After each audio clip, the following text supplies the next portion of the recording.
Hello. Hey Darkleaf. Hey Scribbles. Hey Elico. Hey Arrow. Hey Fox. Hey Thylacine. Oh, welcome back, Thylacine. Haven't seen you in a while. Hey Scribbles. Hey Agnolia. Planning on seeing a doctor tomorrow because I keep having heart palpitations. Yeah, you should get that checked out. They might put you on a Holter monitor, which is like, I had to do one once for 48 hours. And it monitors your heart rate over the course of 48 hours if it's not like a steady thing. And they're not too bad, so hopefully everything is okay. Hey Yuna. Hey Maya. Hey Sepurum. What commission is today? We have 2 chibis and 2 headshots. Pixie Cloud, Apocalyptic, regular, with Taba, I believe. We're drawing Taba again. Yeah, Taba. Lynx and Phoenix, who is another, slightly...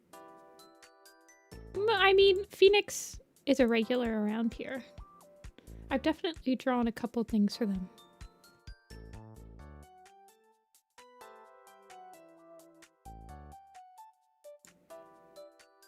But I believe Pixie Cloud mentioned this is their first time getting in the queue. Take my blood, stick me. So for heart palpitations, they might take your blood. They usually will do a heart monitor for a couple of minutes. And if they don't find anything, that's when they usually will do like a long-term Holter monitor. I don't know what your other symptoms are, but I don't think that they would give you an IV.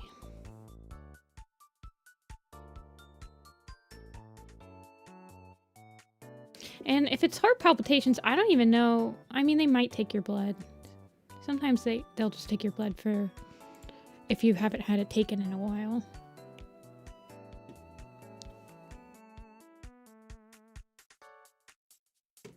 Yeah, an EKG. Hot and cold flashes and sometimes trembling. Yeah, if it's not... Hey, Phoenix. If it's not something that's happening all the time, then they might put you on some long-term sort of EKG. It's not that uncomfortable. But you do have to wear it for a couple of days. Hey, Sydney. Phoenix is the first one in, so we might start with them. Hey, Nightmare. Oh, hoping I'll be good. Okay, and you're sure it's not like acid reflux or anything?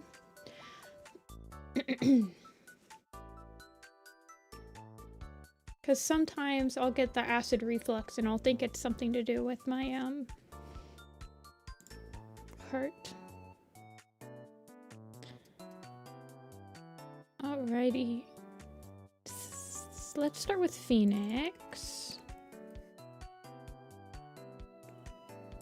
I'll show my proper respect and actually capitalize your name.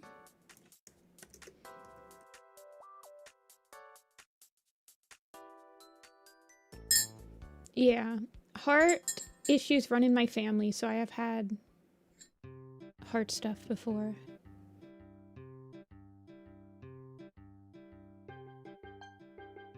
But I'm not a doctor. My sister is, but I'm not one. So I can only tell you what I experienced when I went in for like heart stuff.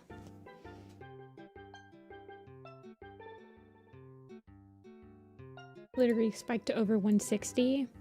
Yeah. What is that? That's like, yeah, hopefully you don't have any sort of like... Is anything running in your family? I'm asking very personal questions. You don't have to answer any of these. Yeah, it's good that you're getting it checked out.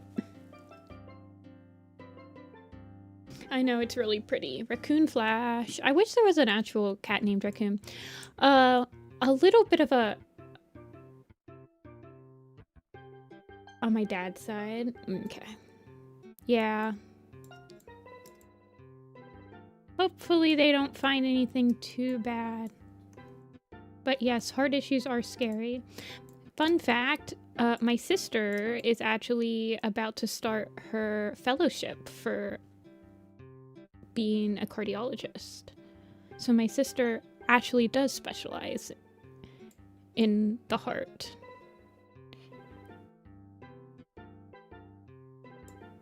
But unfortunately, sibling telekinesis, or what is it?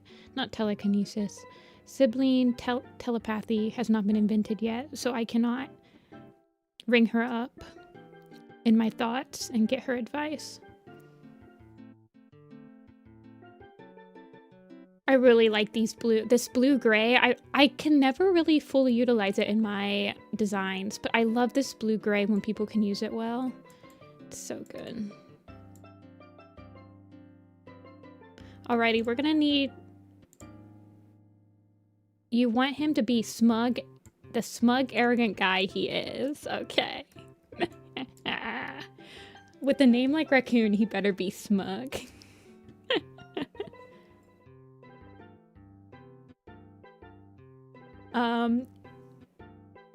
Yeah, I'm assuming that it probably spiked when Agnolia was not doing strenuous physical activity.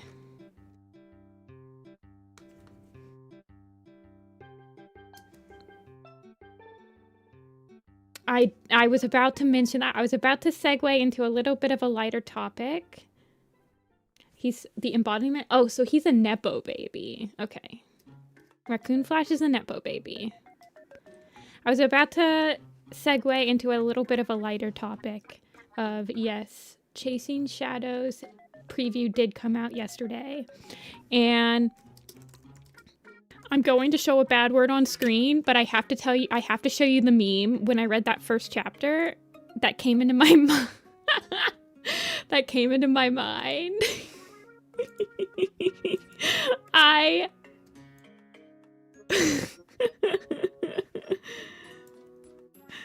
This is the first chapter of Chasing Shadows.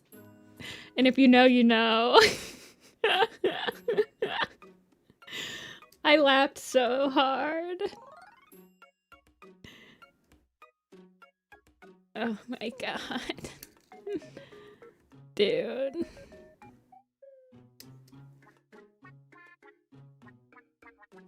Dude, when Shadowsight was like, you won't believe this, but he has no broken bones, I was like, I had to stop and like laugh for like 3 minutes.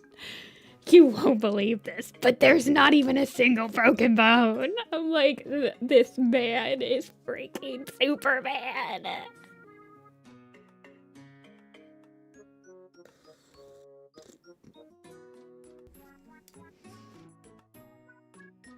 Yeah, the preview is out. I saw it on the Warriors Wiki page. The Twitter, Warriors Wiki Twitter had the link. It's like, while I'm reading the daily news, I also check out the Warriors Wiki Twitter page. For a little bit of levity from real life news. And I saw it. Okay. Yeah. Well, yeah, they did mention that, but when I first read the chapter, I was laughing so hard. I mean, it was like just before I even finished it. I was laughing so hard. Just the way that it was written was like... It felt like... I think Cherith is writing Chasing Shadows. It felt like even Cherith thought this was crazy. Yeah, the cover for Darktale's Judgment has been out for a little bit, I think. Hey, pup. Hey, apocalyptic. I always have to, like, say the first part of your name and then, like, get it kind of rolling off my tongue. Dude, that's the power of a freaking Chad individual. The Crowfeather is. Like I said, that was the first meme that came into my mind. I was like, Crowfeather, after falling 100 feet from the talons of an eagle and presumed dead, I lived.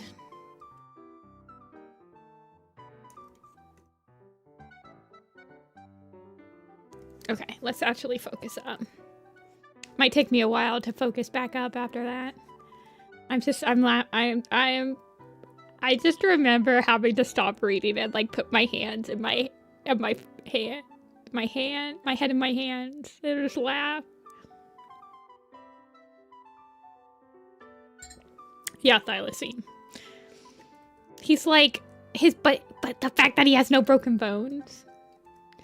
My dude just fell and like his spirit popped out.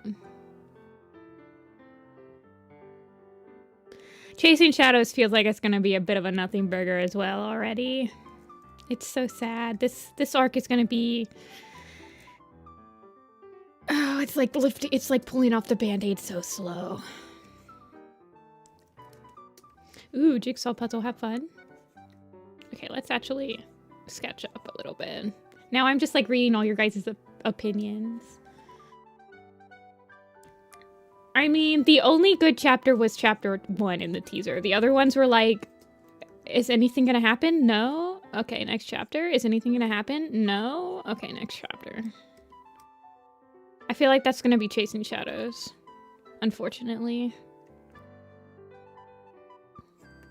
But I will read it.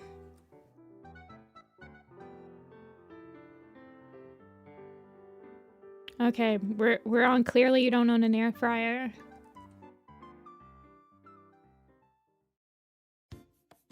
Vibes. We need to hone in on the vibes.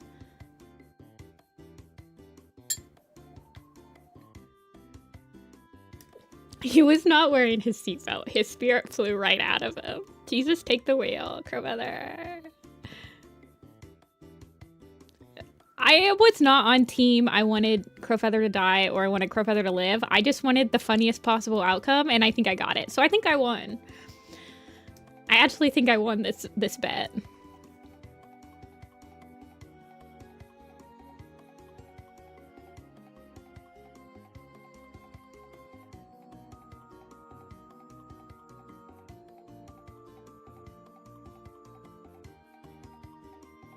Some new Warriors merch? Yeah, the Sandstorm one, right? Or like new stupid gacha toys. Blind box toys. I ain't buying blind boxes. Try again.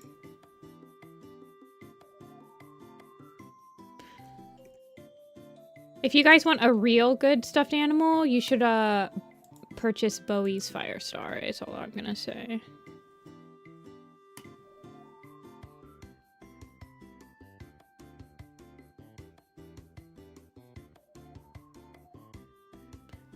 Hold on, I'll look at them. You guys aren't gonna like my opinion. I'm just gonna be negative to say that they're ugly, because they are probably ugly.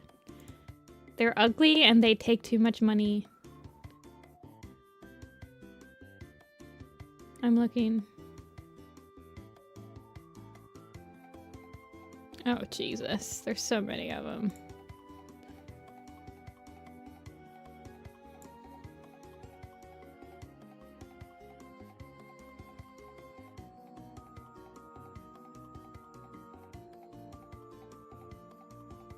They're mid. I've never seen anything so mid in my freaking life.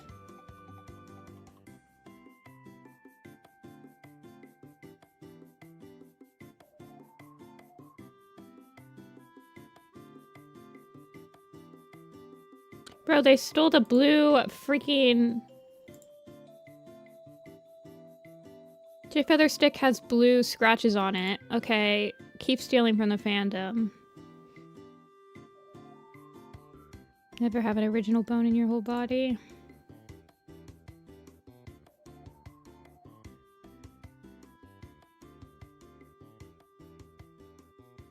Yeah, they're all mid. Mid!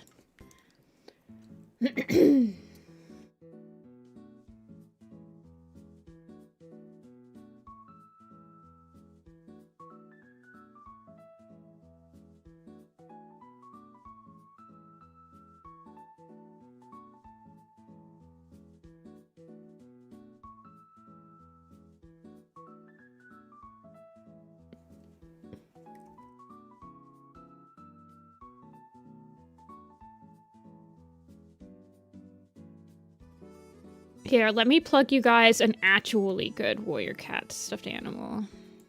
That's made by somebody that likes warrior cats and that is a fan and that actually cares about making good merch. There, I'm plugging it. If you want a stuffed animal, buy this one.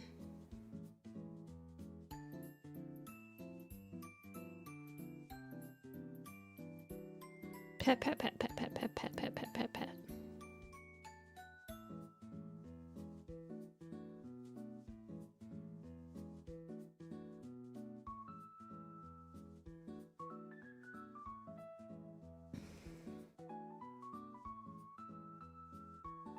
I ordered him too. I might order a second one.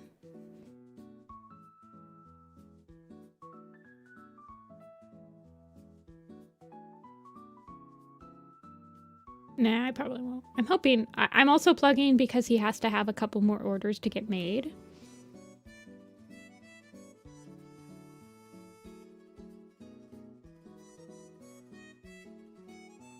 So, like, smiles cutely.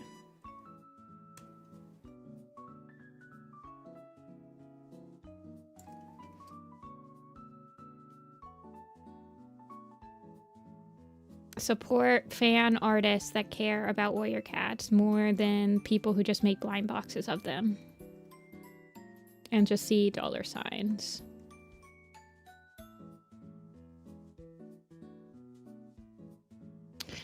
Oh, how I wish I could make my own warrior cats figures.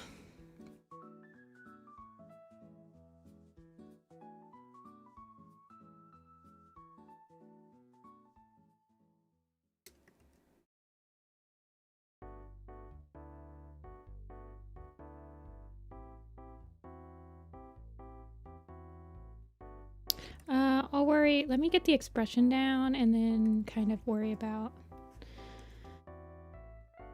getting it to look like... Okay, I need to actually focus up a little bit. How can I draw better face expressions? I mean, I just kind of animate it. I ain't gonna lie.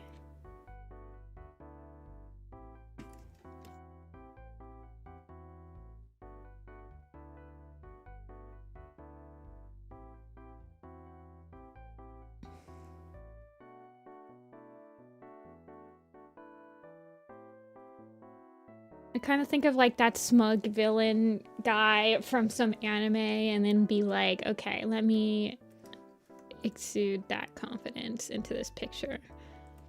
And then I cook. I'm gonna bring the nose down a little bit.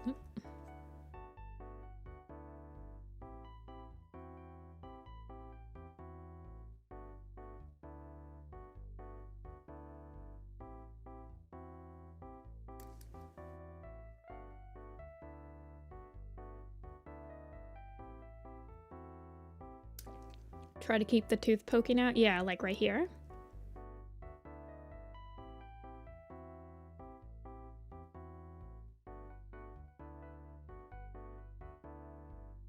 Poking like over the lip.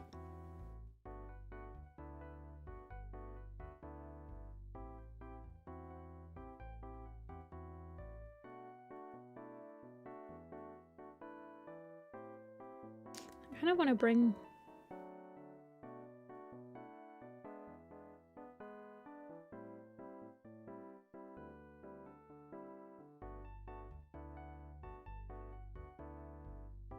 I just want to sketch it out a little bit more. The first one always takes the longest because I'm getting warmed up. I have not drawn yet today. I have been lagging. These last couple days, man, it's been hard for me to get like the energy to start moving.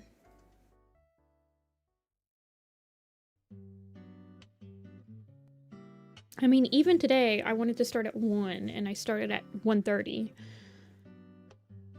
Because at 1 o'clock, I was like, okay, well, I need to eat something because I was like, I've only had cereal today.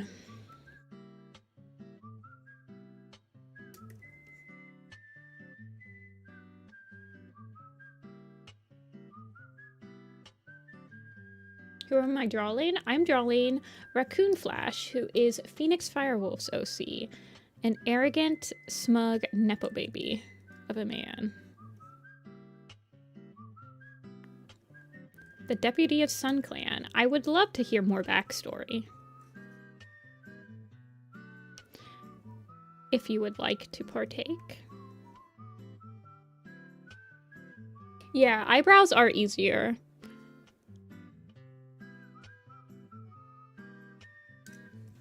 Like, I'm actually probably gonna thin these eyebrows out because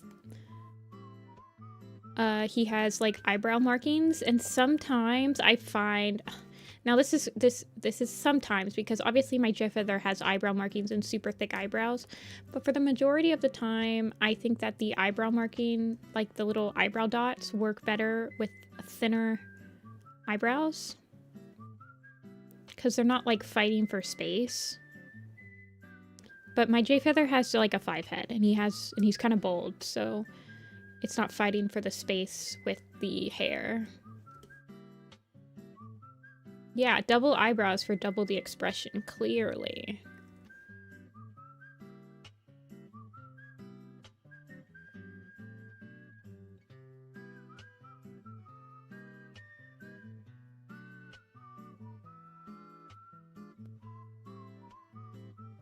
Pearl from Splatoon. Ah, I would love to draw some Splatoon art one day. I haven't drawn my Splatoon OC in a long time. I think I drew her for the release of Splatoon 3, but I never drew her afterward. I drew her for Splatoon 3, but I think she was still wearing her like Splatoon 2 fit. I don't think she was actually wearing what I ended up kind of maining with in 3. I was kind of a memer when I played Splatoon 3, and I did keep maining my Dapple Doolies, but I also picked up the Bamboozler because I wanted to.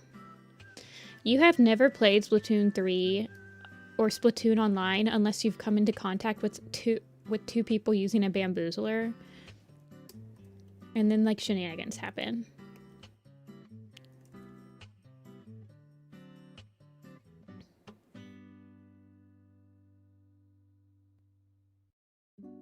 It's the only way to play Splatoon 3. Turf battle. But ranked, I always use the Dapple Doolies. His position is the result of both him and his mate, the leader, Dapple Stride. Ooh, that's a really good call. Oh wait, I've drawn Dapple Stride? Hold on, let me look to see how I drew Dapple Stride. I don't know if I named it Dapple Stride, though. Might have just named it Phoenix.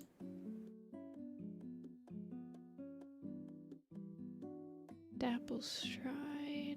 I don't see it. Let me look at Phoenix. Because sometimes I'll name it the character, and then sometimes I'll name it the person. Thanks for a subscription. The Dapple Doolies are fun. I just use the pink ones. Okay, is it this one? Phoenix Firewolf. This one? Oh wow, this is an old one. Like one of the first ones I did.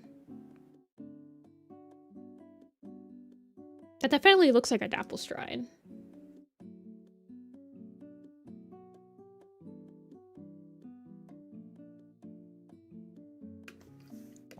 I can tell this is one of the old ones because I was using a different brush than I use now. I was using my print brush. The chibis were not in the room that day. When are they ever in the room?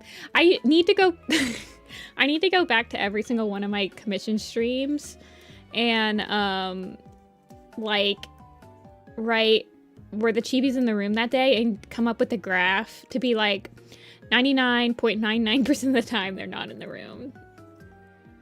That's what the graph is gonna say. I don't know why I need to make one. The luxurious locks. He's kind of exuding like a Gaston energy. Trying to bid for power, so they arranged marriage for them. Okay, okay. I didn't read the rest of it because I got distracted.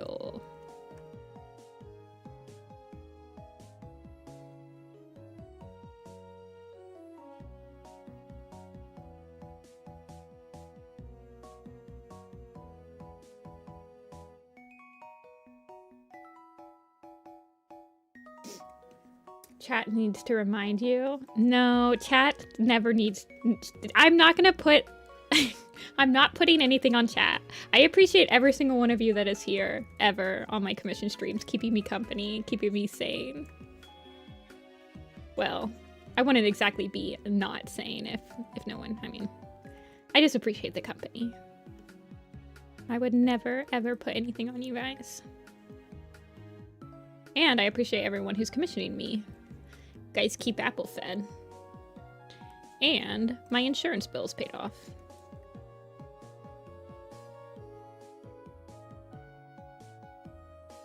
Raccoon is known for being very arrogant and being able to do his own thing.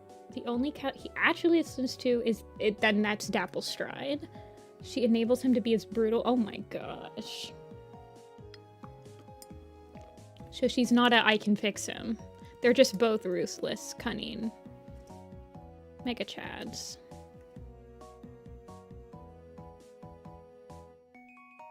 Ugh. Love that for them.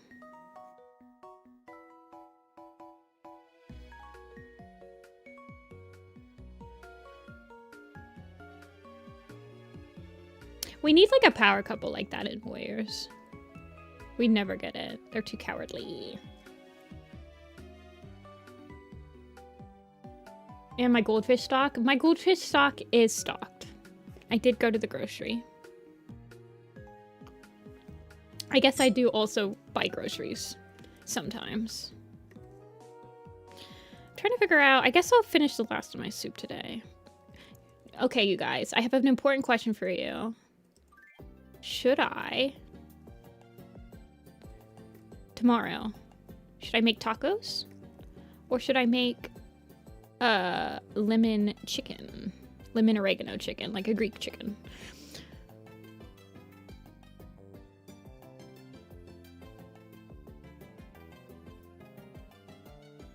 I guess it doesn't really matter because I'll probably just make both this week. I'm trying to figure out what my meal plan for this week is going to be. Chicken. I know. I haven't had chicken in a couple weeks. Tacos for Taco Tuesday. Well, I don't cook on Tuesdays. So what I usually do while on my streaming schedule like this is I will cook on Mondays and have enough leftovers for Tuesday. And then I'll cook on Wednesday and have enough leftovers for Thursday. And then Friday and Saturday, I usually just can do whatever I want. I just have to have enough leftovers for Sunday. And Sunday today is soup day because I have leftover soup. Because I don't usually feel like cooking after stream.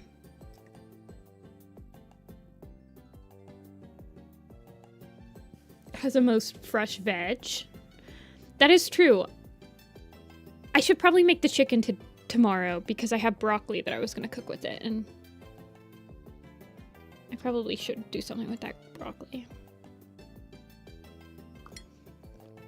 Although, I don't know, lettuce usually, like, dies very quickly in your fridge. Has anyone else noticed that? Anybody else notice that lettuce just dies immediately once you stick it in your fridge? It lasts for, like, 2 days. So, I don't know. Broccoli lasts for a gosh darn good time. So maybe I should make tacos.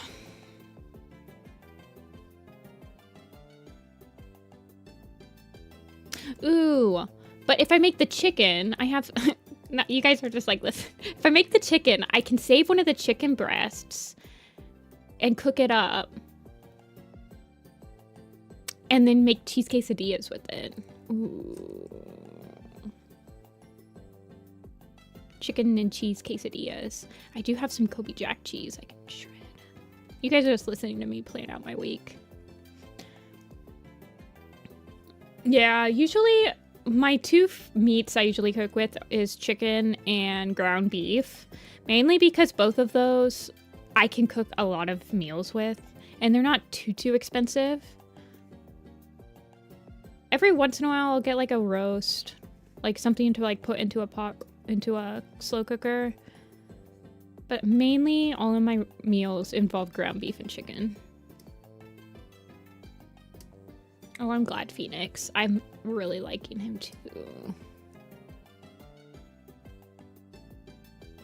He's kind of reminding me of Dio. His expression reminds me of Dio from JoJo, which is a good thing. That's a good thing. Dio's also kind of a nepo baby, if you think about it.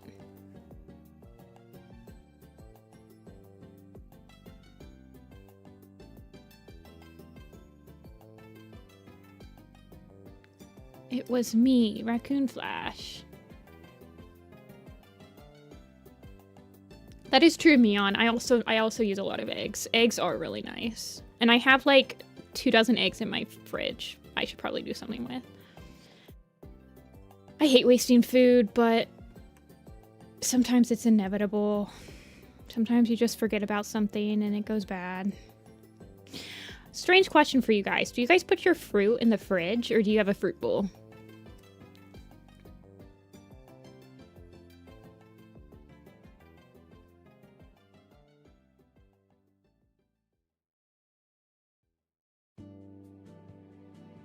Bananas in the fruit bowl. Crunchy? I like crunchy.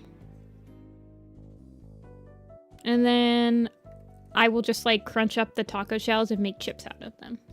Fridge. The rest in the fridge. Fruit bowl. Fruit in fridge. Fridge. Okay, I was specifically talking about my bananas. Except for bananas. Should you put... I don't put my bananas in the fridge. But I feel like I can never eat them fast enough. I never put my bananas, my apples, or my oranges in the fridge. Or my lemons. But bananas, I specifically feel like I never eat fast enough. So could I put those in the fridge, hypothetically?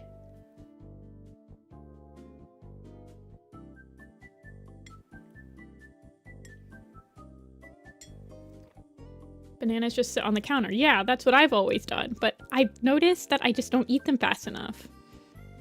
I don't know. They mature faster in the fridge. Okay, so that's not gonna help me at all. I just have to eat bananas faster. Okay. There's a little bit of a fluff I want to add. So basically there's no life hack. I just have to eat the bananas faster.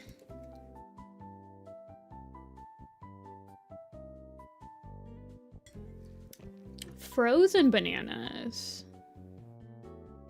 Never buy bananas? Yeah, you can. Usually when I buy bananas, you can... They're by the pound at my grocery store. So you can, like, take off a couple. But usually I just find the little banana thing that's, like, has the least number of bananas in it. So I think I got 4 last time. And then I use them for cereal and stuff. And then I can put them in a PB&J. Mainly I just use them on cereal. Like for Cheerios. And then I always go, oh, I'll just make banana bread. But then I'm like, lazy. So... shrugs. PMV with the raccoon. With Raccoon Flash. So I can have copyrighted music? That's probably a very smart idea, Phoenix. Hey, Laura. Lauro. But yeah, you can take them off. Because I think they sell by the pound, so...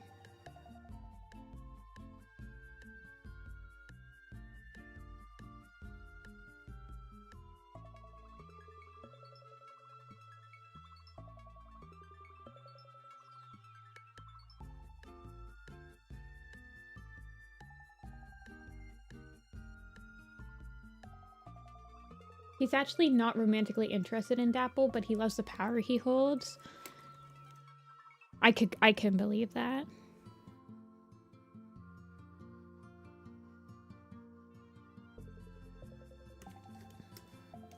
Banana's your number one fruit. What's everyone's favorite fruit overall? Does lemons count as a fruit? I don't really think it does, but that's probably the fruit I buy the most. I don't really consider them a fruit though. Mine's probably like the little cutie oranges. I buy those a lot too. I really like those. Pineapple, peach. Peaches are really good, but I only buy them during peach season. Clementines and stuff I buy all year round. I like mangoes too. Mango's probably my favorite tasting fruit. He actually takes interest in a regular warrior. Ooh, Finch. Oh my gosh, the love triangle. Bananas and apples. Coconuts and pineapples are really good, I agree. Coconut's one of those fruits that you either really like or you really hate for some reason, but I really like them.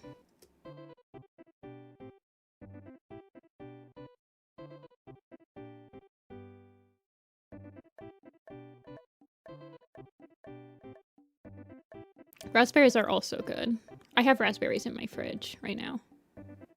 Strawberries are good too.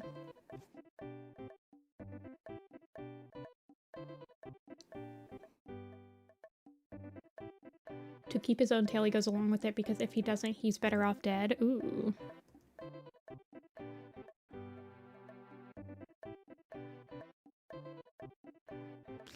That's pretty ominous. That's kind of toxic. Do I have any new projects for a new Warriors map? I do. I have one in progress. I'm hoping to actually get off my bum and get it ready to be hosted after FWA, which is in May. So I'm hoping to maybe start hosting it at the beginning of like summer vacation for people.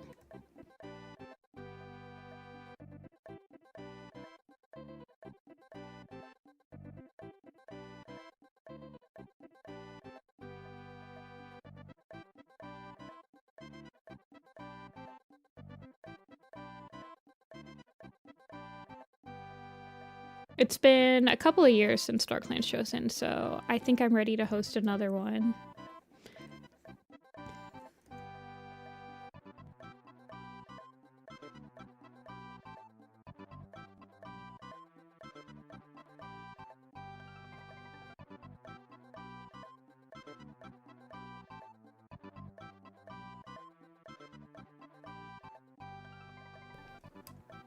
The PNV I'm doing goes off of your character here I bought.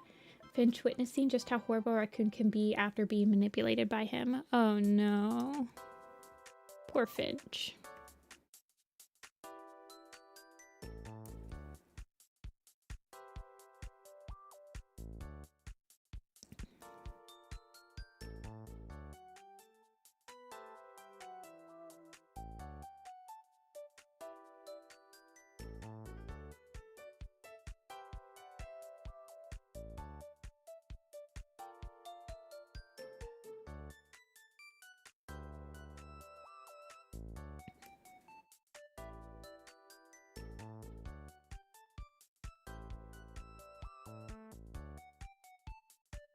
Okay, my brain just like short-circuited there.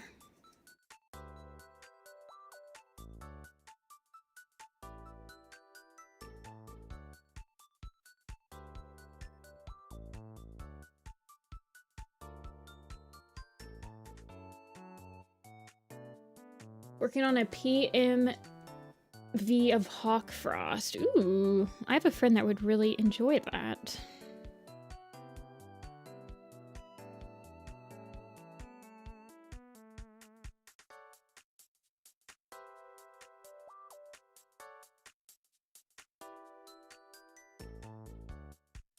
Should I make, let's see if I can't. Every time I try to make like the teeth sharp, it never really looks that great in my style. It looks okay.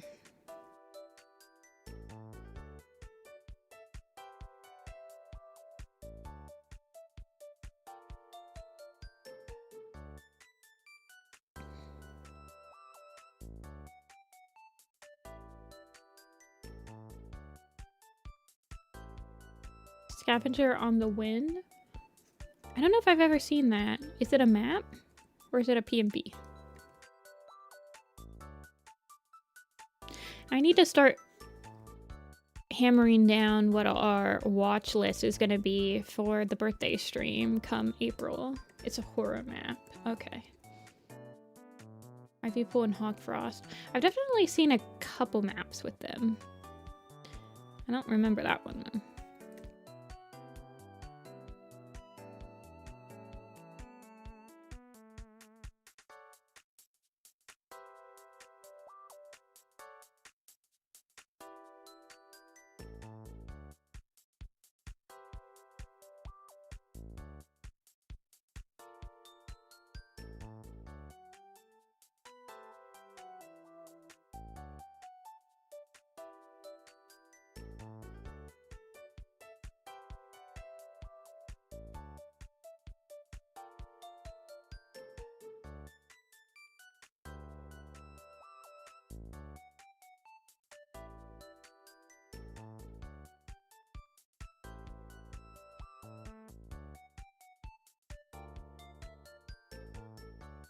Raccoon and Dappled are my exploration in how deplorable and irredeemable a cat can be, and how much you can do with a concept like that. I feel like I'd be too scared to like try to explore that topic. Kudos to you. It feels like it's... I don't know. I get like scared exploring like serious topics and stuff like that and like sharing them with people.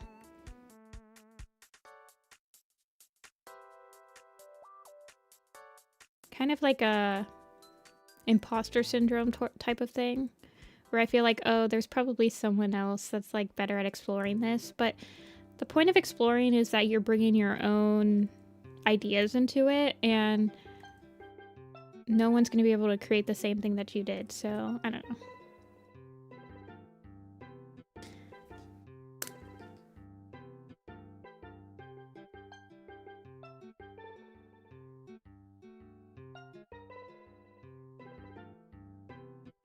Kudos. Hey, Charlie.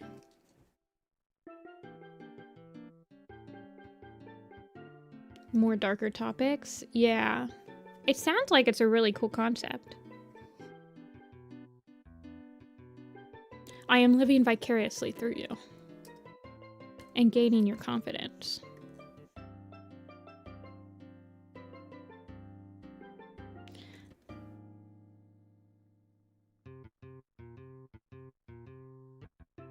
Hey Dafu, you're not that late. You're like 40 minutes late, and we didn't start drawing until maybe like, I don't know, 20 minutes in. We were talking about random stuff.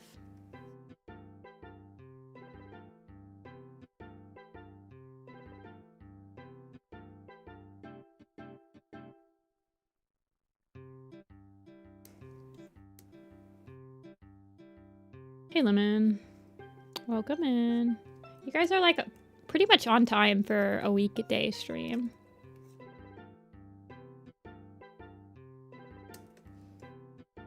I got to the park in Homestuck where Sans theme plays. Yeah. Well, it was okay. So this is your lore for the thing, Neon. That scene. So you're in Act 5. I believe that's Act 5, right? Yeah, that's Act 5. That was the first time that song was used, but it was remixed for Sans Undertale because it was made by the same guy. Toby Fox started out as a Homestuck composer.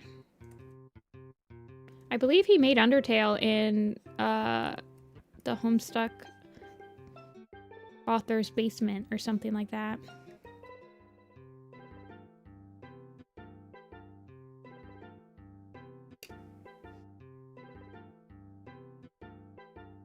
Yeah, it was way before Undertale. It was remixed to sound way better. It's like in a different key and everything in Undertale. Megalomania.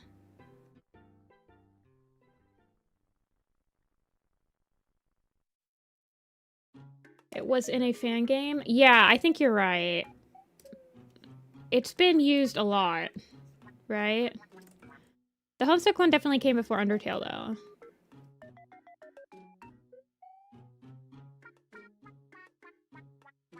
Like, quite a few years before.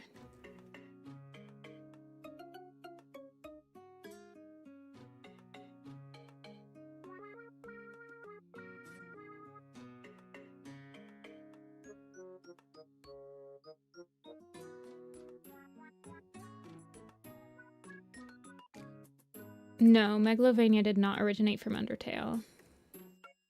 That is its most popular and widely used version. And I think it's probably the one that sounds the best.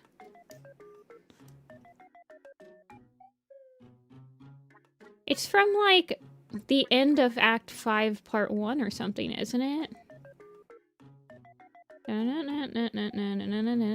It's like when they're all in the... I can't remember all of the ridiculous Homestuck definitions and words. They're in the prospect sphere or whatever.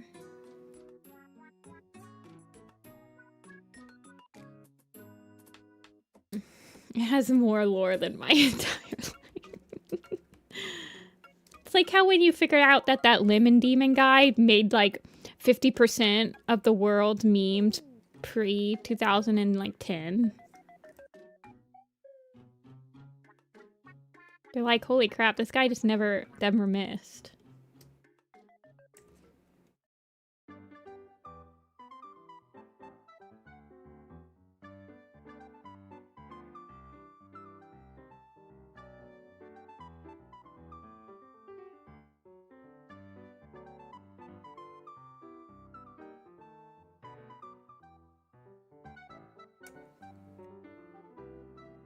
Modern day Edison, but with memes. Modern day composer, but with video game / internet oddities soundtracks is Toby Fox. And then Toby Fox made it into a Pokemon game. Crazy. The world is truly our oyster.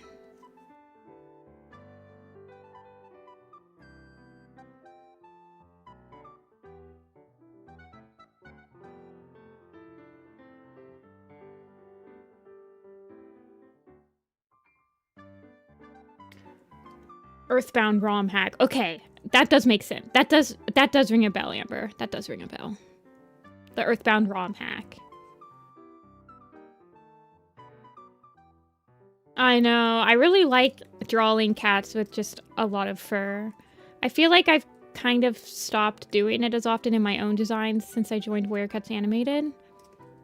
And I'm a little bit more... I've bounced back from drawing, like, illustratively, like, designs that are used mainly for illustrations into, like, thinking about designs that are used in animated projects again. But I do really enjoy drawing lots of fluff and lots of, like, fur shapes.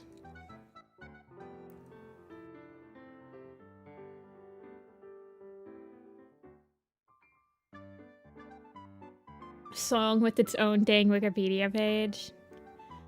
I wonder how many like, individual songs actually do have their own Wikipedia page. There's probably not that many. That's honestly pretty impressive.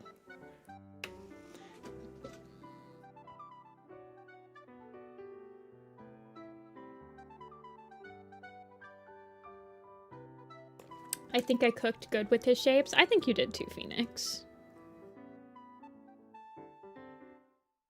Don't be afraid to admit it.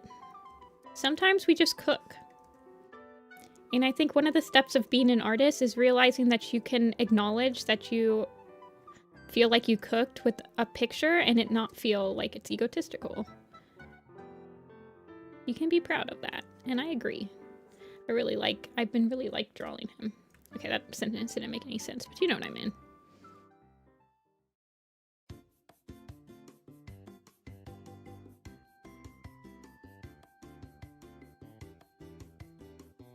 Aw, thanks, Charlie.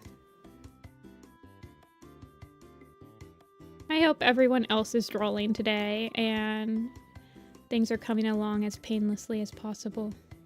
It was just words on a page until I finally got something. I feel like I have been commissioned, people have commissioned me to draw character designs for characters like that, where for the longest time in the person's mind they are words on a page, and they've asked me to finally like get a design down. And those are some of the most stressful ones for me to even do, because I feel like you probably have this image of what you want him to look like, but I don't know, like I can't imagine how hard it is to actually like settle on something that's a design like that, because I feel like I'm always the opposite. I always settle on a design and then create a character around it.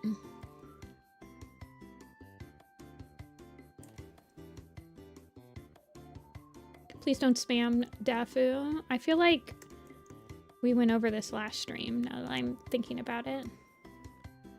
Who's my favorite character in Warrior Cats? Today I shall choose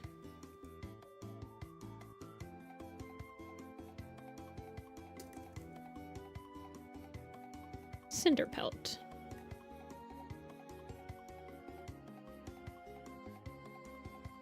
And Brackenfur, my babies. Longtail, hands down. Longtail is really good. He's somebody that I've grown to appreciate a lot upon like subsequent read-throughs. I feel like he doesn't really leave much of an impression on you when you're a young kid. And you kind of just forget about him in a way.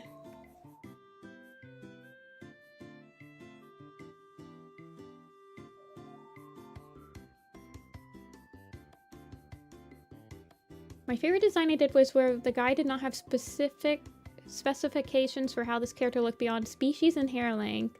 No visual imagination on the commissioner's part. See, those are really fun. When I've worked so with design commissions, which I need to raise my prices on and then probably open them again. But for design commissions, you can either get people that are like that, where they're like, okay, I just want it to look like this. Or I've had people that just give me like a mood board and they say, hey, just design a character based on this. Those ones are fun. I've had people the opposite way, where they are very specific in what they want. And unfortunately, they are very draining. They require a lot of back and forth. They require months of like back and forth. Very nitpicky. And they kind of burn me out of doing character designs. I always settle on ones that I really like, but it can be a lot of back and forth that can burn you out. That's why I feel like I could do maybe like some more adoptables maybe if I wanted to do more character design commissions.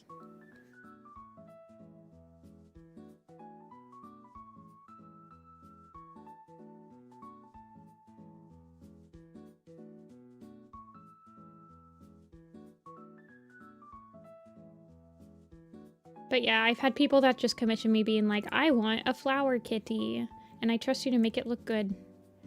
And there's almost like no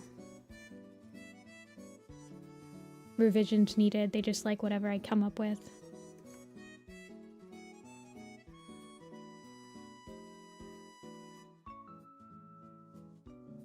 Blame came out like 8 years ago. I was in college still, so yeah. I was in college.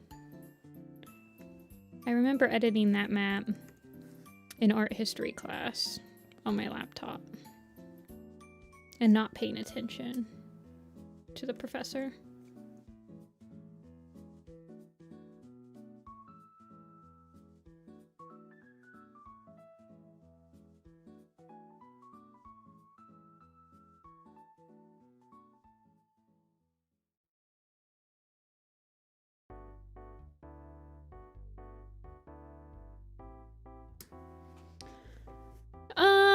I mean, I feel like they're not intimidating, they're just a little draining. Mainly because I don't want to disappoint the person, and then sometimes the people that are commissioning you, they have no drawing skills, but they know what they want, but they don't have. I usually try to like really push them to draw over my stuff. Like if they are trying, they're like, oh well, I'm like, just you take a screenshot of it and use your finger to like trace over what you want me to change, because sometimes you can get into like feedback loops of like they're describing a change that they want, but they don't realize that what they're describing is not what they want. And then I'm like, well, can you draw what you want? Like just like scribble it really quick. And I'm like, okay, I understand now. And I've had to learn how to like do stuff like that. I don't know.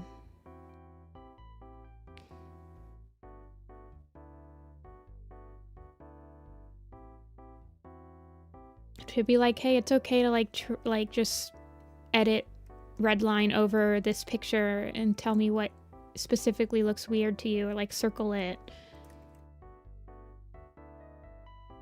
I try to take custom design commissions where the person will like actually sit down and do a meeting with me like via voice call and like let me stream my progress to them, because I feel like it's, even if they don't want a voice, even if they are willing to sit down for like an hour and watch me like do concept work and like get that direct feedback, it can help shorten the amount of time it can take to do a commission. Hey, Ferret. Yeah, I do that, Agnolia. Do you guys want to see? Hold on. I'll show you what a design commission looks like for me. Oh shoot, I haven't done one in a long time. I want to look for specifically...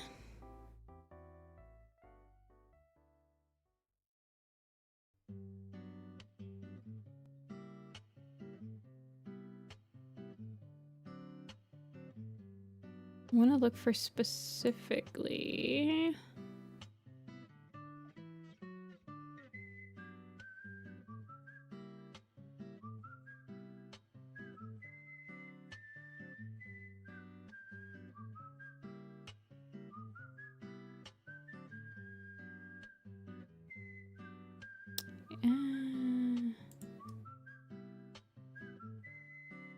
Oh gosh.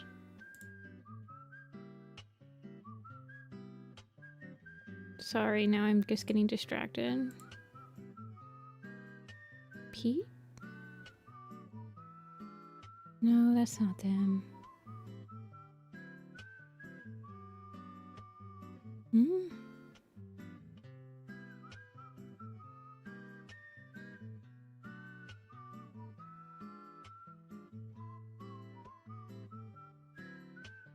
Hey Stas. Yeah, I opened them on Tuesdays and Thursdays, but I've also been like trying to open some of them on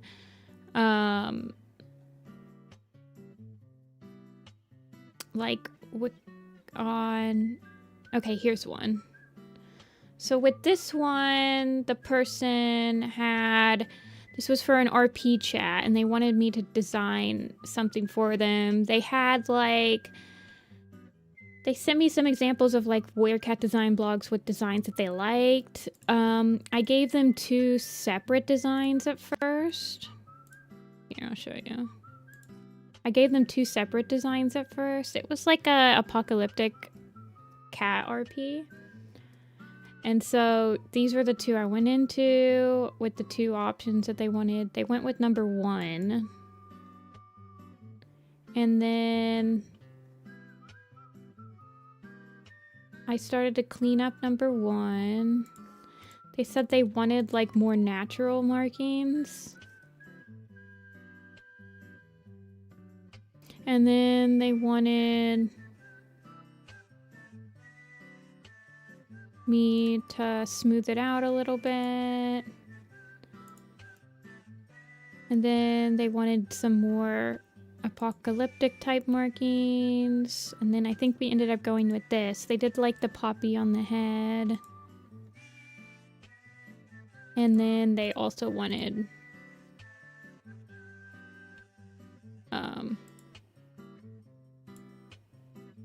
they wanted a bandana on the leg.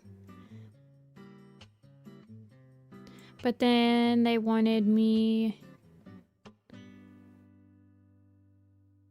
to play around with more bandana type shapes.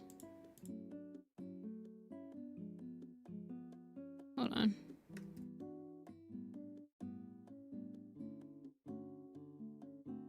Like they wanted me to play around with like where the bandana ended up.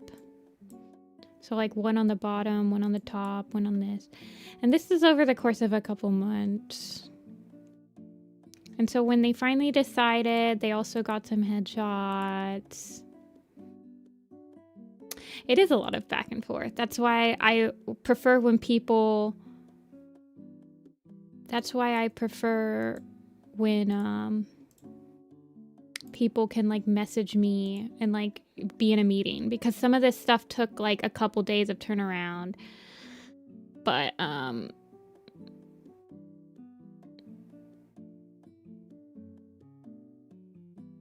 we did end up with this was our final, this was the final picture.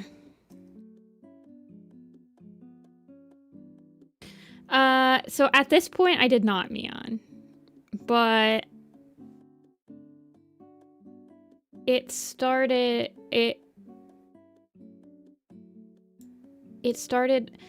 I did a couple of design commissions that were like this. This was not a single one. It just was a lot of back and forth where I did start to say, all right, we're gonna have such and such amount of rounds of feedback. And then I'm gonna have to start charging for more rounds. Yes, this was a $100 commission. And it was too little.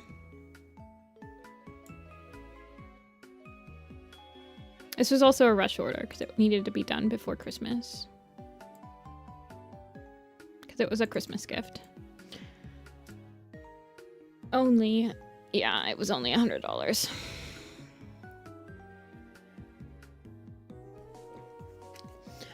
So, hey, yellow. Do I also draw on paper? Not as much.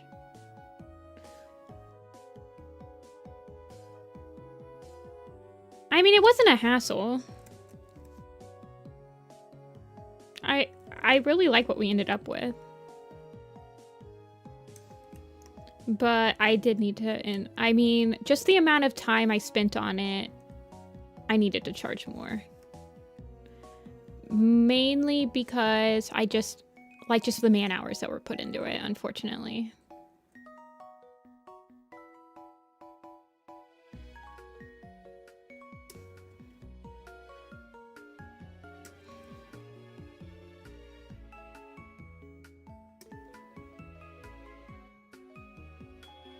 How am I gonna pay Apple's taxes? Yeah, well. That's why they're closed right now, because I don't think people will like the new price that I need to settle on for just the amount of time that goes into doing like a custom design commission. That's why I feel like adoptables are probably more cost effective for people.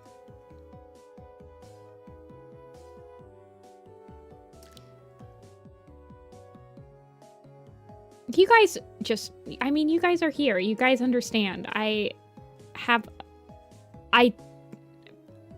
very much have a problem with undervaluing myself. I know, I go to therapy. I understand my problems. Yeah, that's...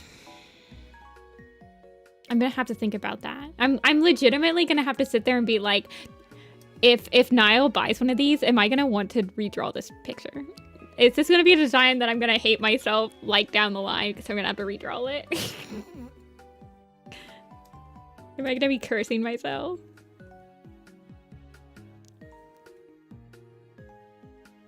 Hey Lixie, The Raccoon and Finch are very much inspired by the 2000s edgy music. Using a song like that, on my own, and living in a world unknown.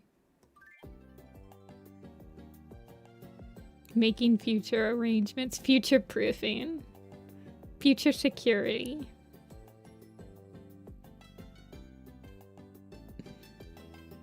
I like doing custom designs though, because most of the time when I do custom designs, people want accessories on cats, and I really do like accessorizing cats, and I don't get to do that with warrior cats.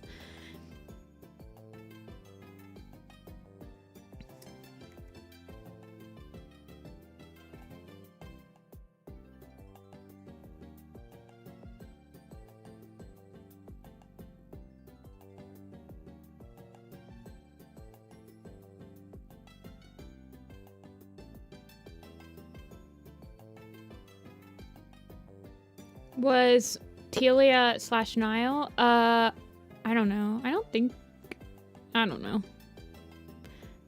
don't know. I wasn't around when maps first started. They were called MEPs for a while.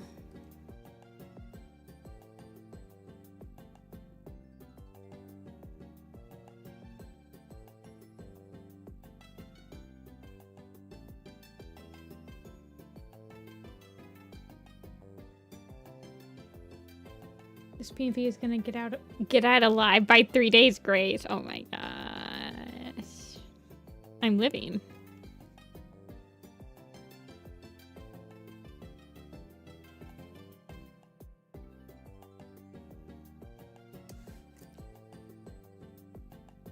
There were those that use clips from other medias. Yeah, the MEPs are multi-editor projects. I don't know. I mean, I feel like at this point, maps as a term should probably be retired, because the majority of projects, or there needs to be some sort of split off, because the majority of projects nowadays that are labeled maps just feel like basically a properly... There's something too formal and like professional about the way that they're being developed that feels improper to the term. I don't know. Do I only use Photoshop? I would say Photoshop is my main program, but I do use Animate for like boarding, and I use Clip Studio Paint for a couple of like projects. But yes, the majority of my animation, or the majority of my art programs are Adobe programs. Mainly because I pay for them all, so I might as well use them. In my mind.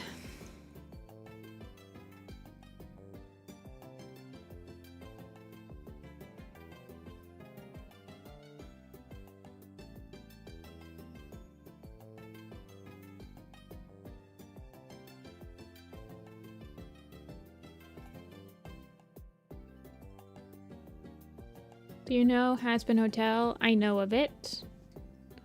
I have not watched it. It's not really my type of show.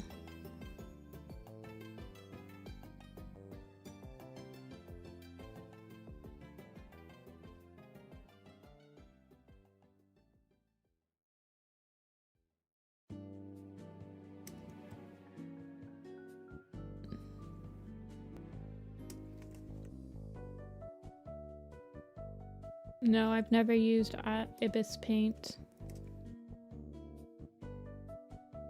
Why does it feel like...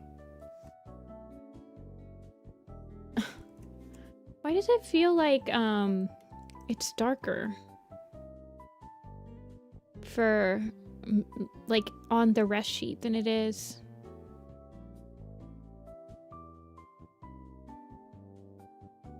for me. Does that make sense to you guys?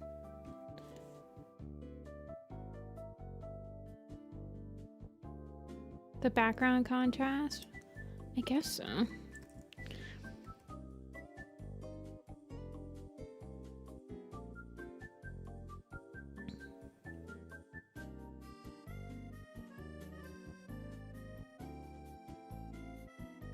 Doesn't make any sense on, like, I don't know.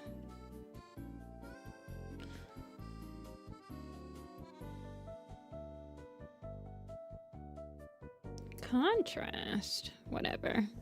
Whatever, man.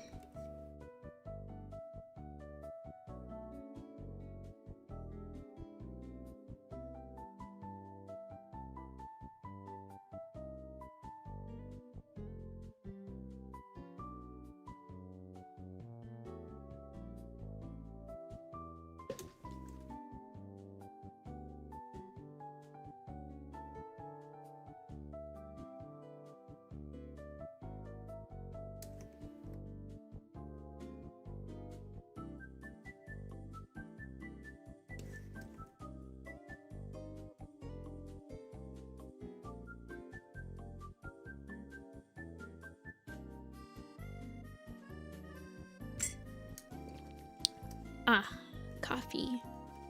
Kofifi. Do I like Silverstream? Yes.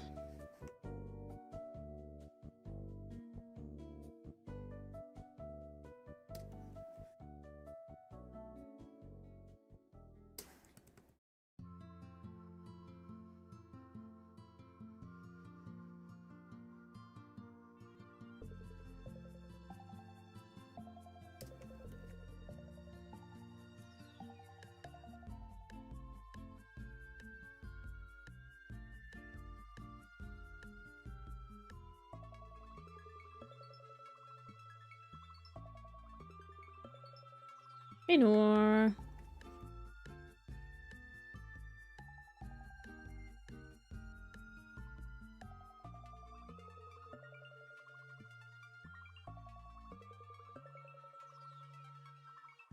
Currently drawing my OC shipped in either a canon character shipped. Wait, I'm currently drawing my OC shipped either a canon character from one of my favorite fandoms for as a late Valentine's Day project.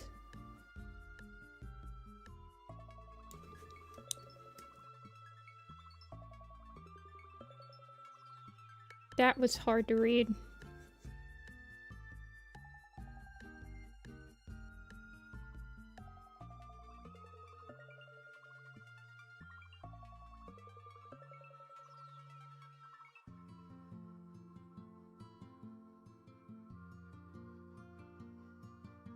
I'm back from my Chemical Romance concert. Wait, you went to... They're still touring? Oh my gosh. I'm learning so much. That's fun. I hope you had fun. I've personally never been to, like, a concert where you didn't just sit down and listen to them. It seems kind of overwhelming.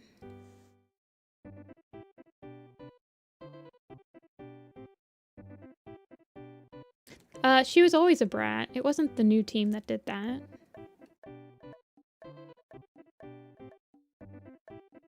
Don't give them too much credit. She was always like that. In fact, I think that they've toned her down over the years.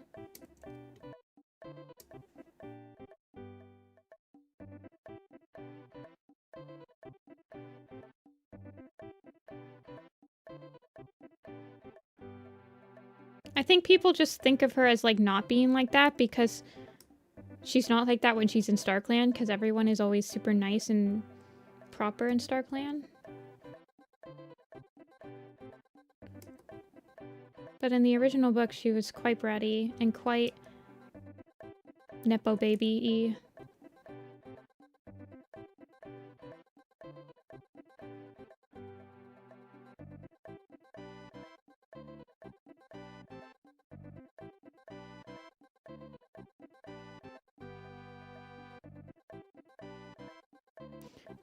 I think her and Princess get dumbed down a lot by the fandom and by the new adaptations into being absolute proper, just... Never mind, I don't want to talk about the new adaptations, but they did both of them very dirty.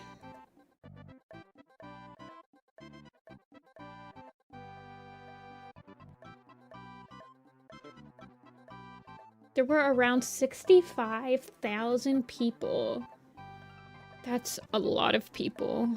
I would also be overwhelmed. I'm glad you still had a good time.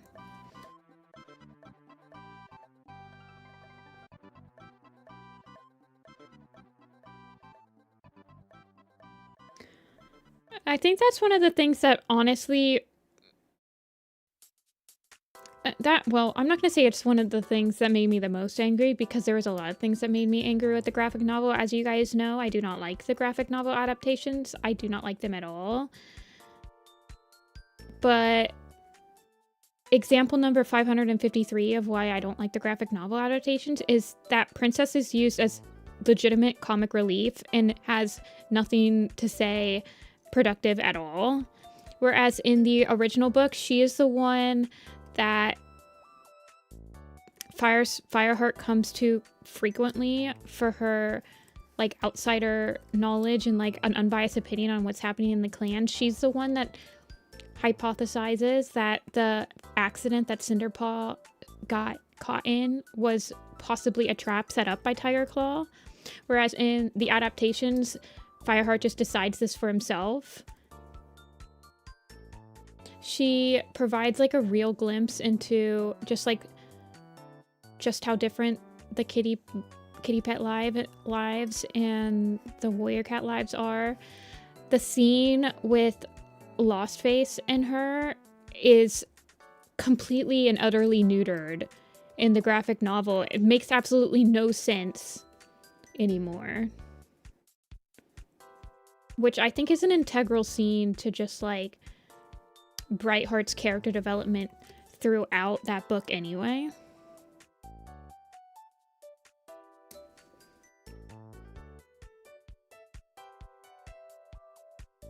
I don't know. I could go on and on about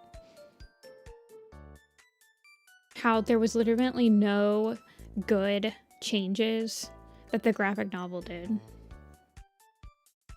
That wasn't beyond, like, oh, they included Princess at the very beginning of the book. Well, duh, they had to, because it's been so freaking condensed.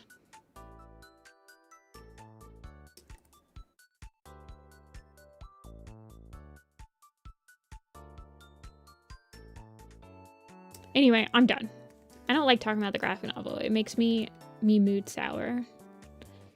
And I don't want to have a sour mood.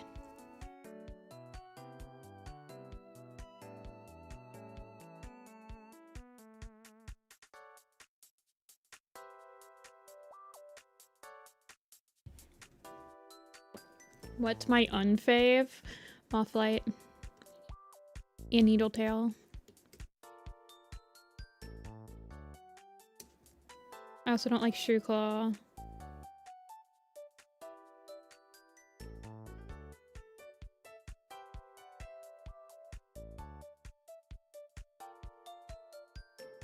This is not a marking, right? This is just shading. So do you prefer that I make his whole chest like this color?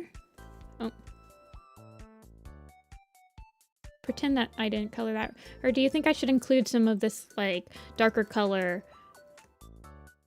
Where'd I draw that? Okay, it's right here. Like, do you think I should include some of that darker color?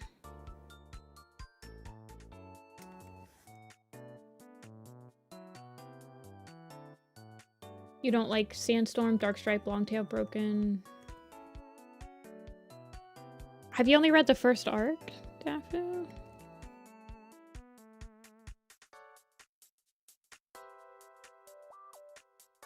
That part under his head is the base color. Okay, okay.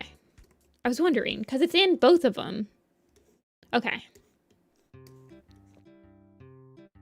And it's the same color. It's not like a shading color. And nothing else is shaded in here, so yes. Okay, that all makes sense. Thank you.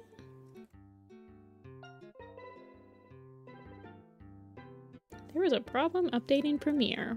Shut up, Creative Cloud. No one loves you.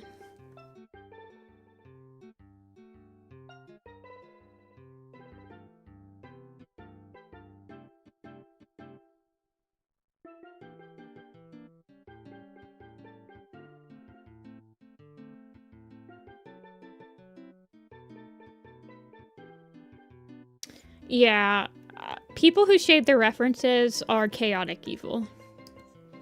I'm sorry. But it's true. Please don't shade your references.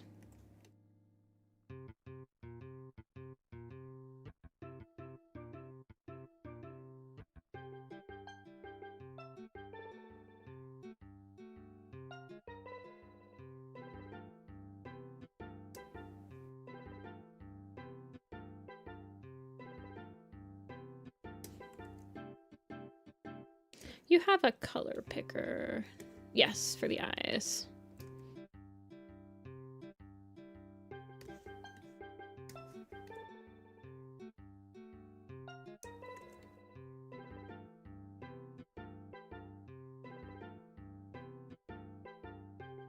Well, you can shade your art, just please don't shade the reference.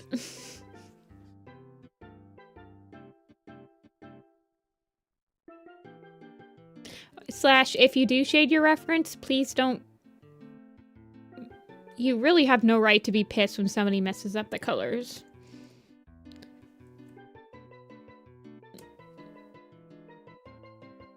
So...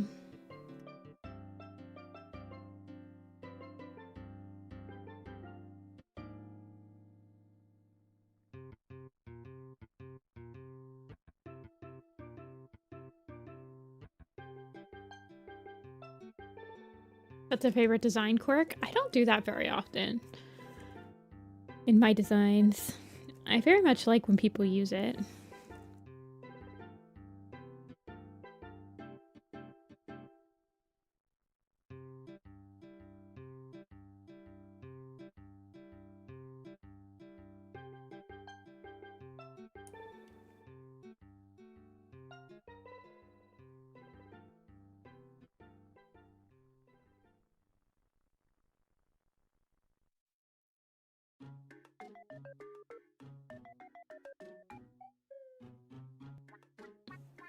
It's me, Raccoon.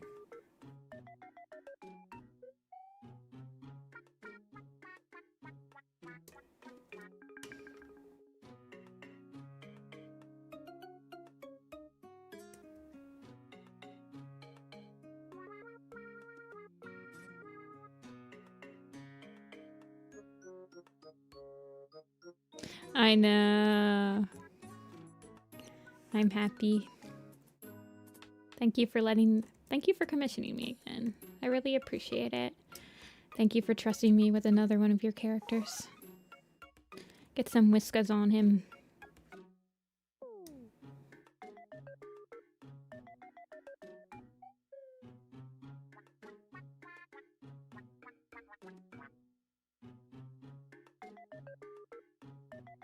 Raccoon. Flash. Aw, thanks, Phoenix. Alrighty, I'm sending you over.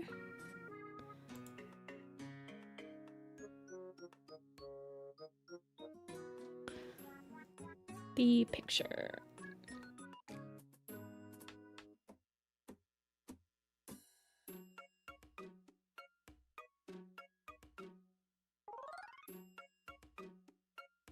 Did I send you did I send you it via email last time?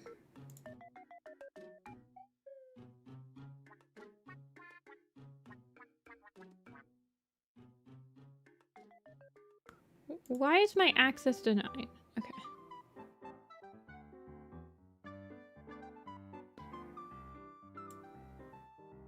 Yes, you did. Okay. I'm gonna send you the email.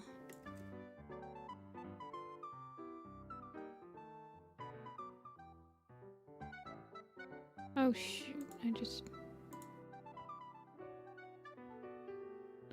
Why isn't my... Why isn't the new mail coming up? What did they do to Outlook?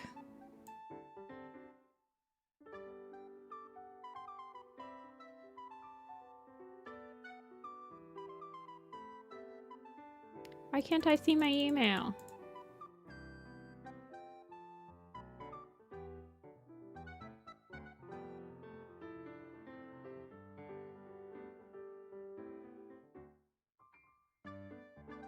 No, Dafu. Please don't send me unsolicited images. See you, Charlie. Why isn't my email popping up? I close email and open it again. Okay, I got it.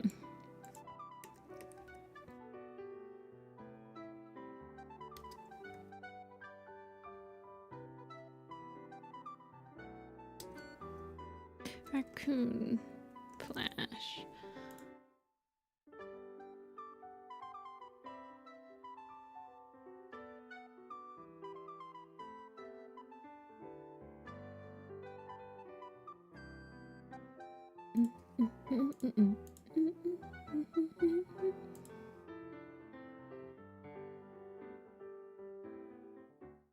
Why aren't you freaking working?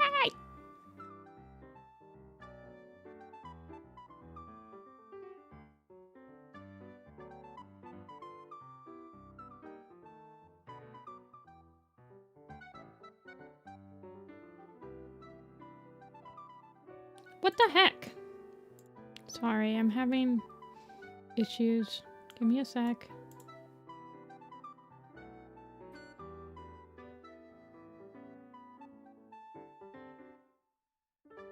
Does not want to attach Raccoon Flash.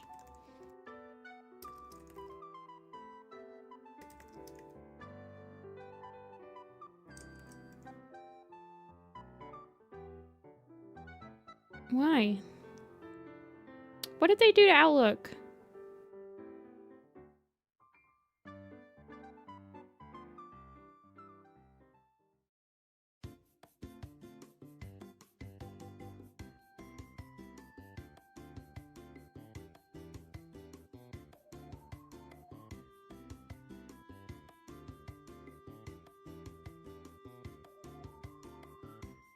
The following files couldn't be attached.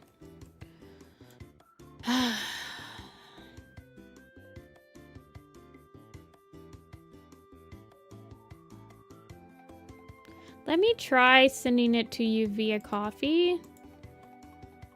And then let me... Coffee might email you.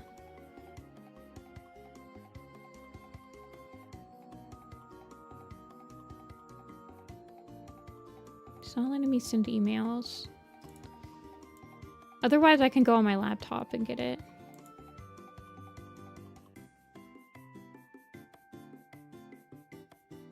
Well, I think it might email you.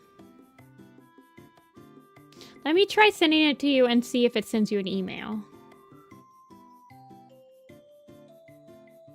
Otherwise, if you have Discord, do you have a Discord, Phoenix?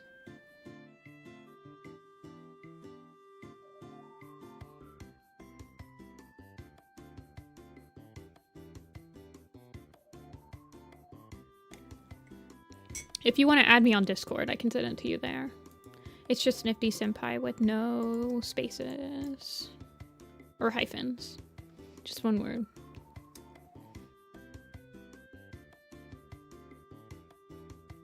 Okay.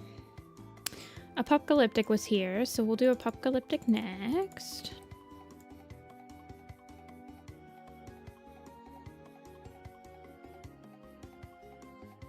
I got you, I got you.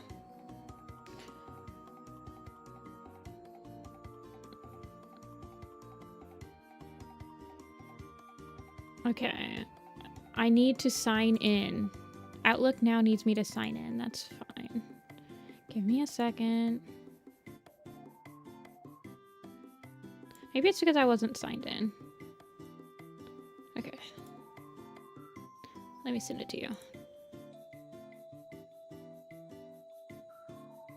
There.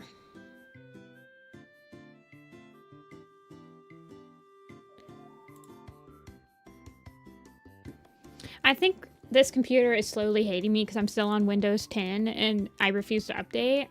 No problem, Phoenix. Sorry it took so long. Okay, I'm signed back into my email, so... hopefully that helped it. Signing out and signing back in, but yes.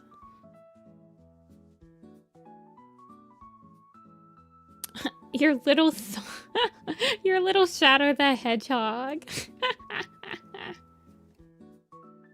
Alrighty. Where's my tab? Do I have a Taba document? I feel like I have a Taba document. Let me look. Do I not? I thought I had a document where all my Tabas were. Okay, I'm making one.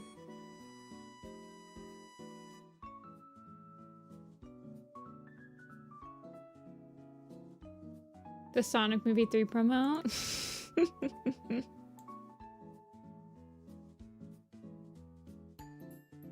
I'm happy for you.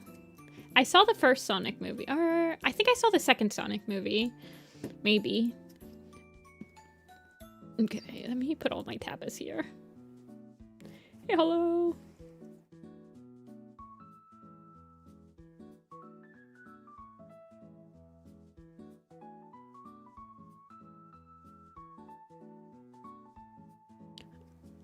I was never really that into Sonic.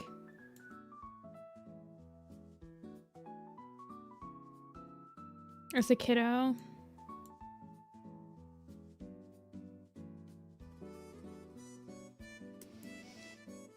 I saw the Shadow one.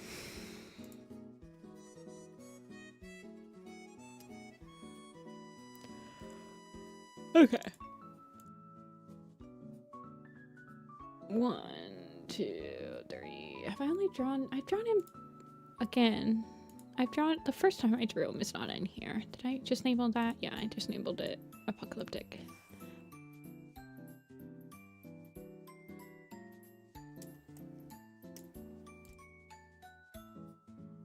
Which I grew up on Sonic instead of Mario. I like Mario.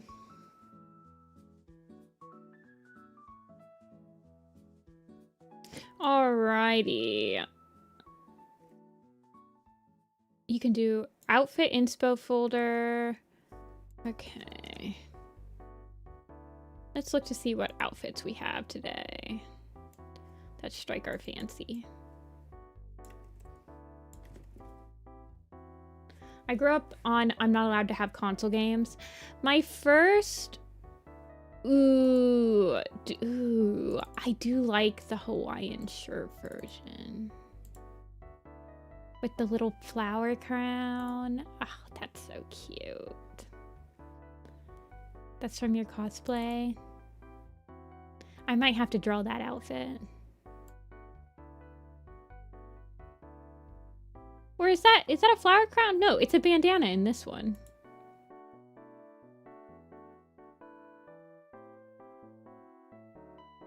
It's not a Hawaiian shirt. It's just like a thingy. I'm using this as an inspo.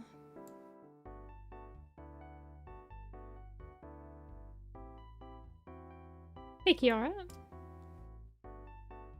Never had console games for most of my life, and I didn't get to have any until I was 13. My dad was a gamer. So we had games. I grew up on PlayStation games, so I actually grew up as like a Spyro nerd kid. And like Spyro, Croc, stuff like that. I didn't have an N64. I had a GameCube and I had a Game Boy, though. And when I got my GameCube, and I got like Luigi's Mansion, Paper Mario, Mario Sunshine. Those were like my favorite games. Double Dash.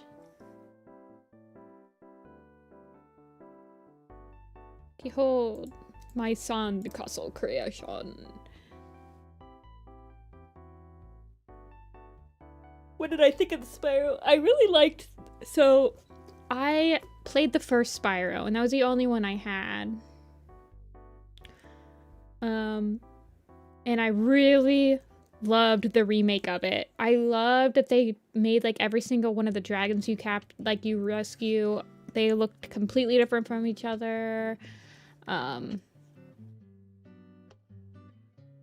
really liked it, and I played the second remake, and I don't think I ever played the second game, so I didn't really have any nostalgia for it. So I was like, okay. But the first remake is so good. It has so much love put into it. I'm sure the second and the third remakes are really good too. I just didn't have the nostalgic hit for them that I had for the first game. I've done a face reveal, Dafu. I've shown pictures of myself.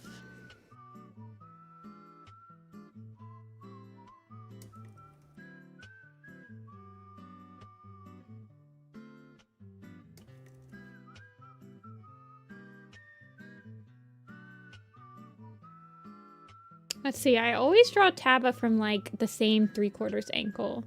Let's see if I can draw him from, like, a little bit, like, looking right at the camera.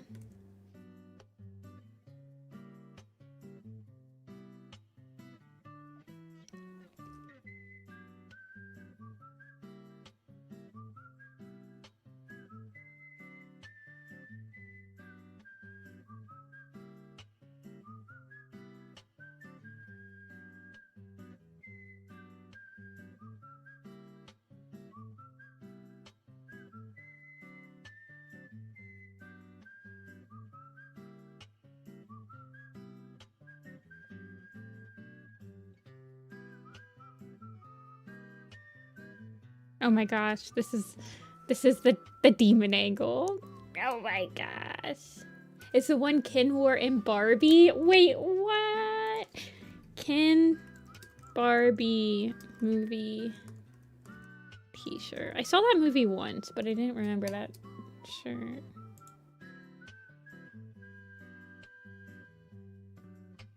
No, this isn't helping me.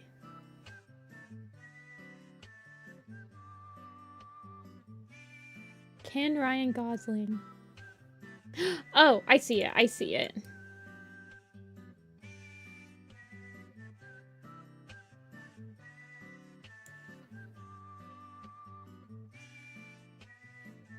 Okay. Yes.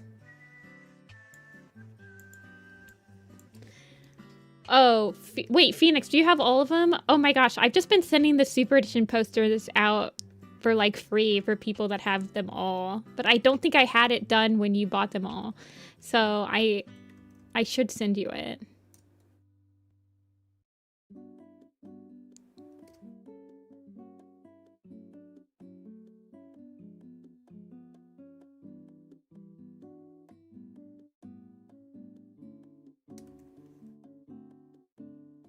Because I think you do have all of them, right?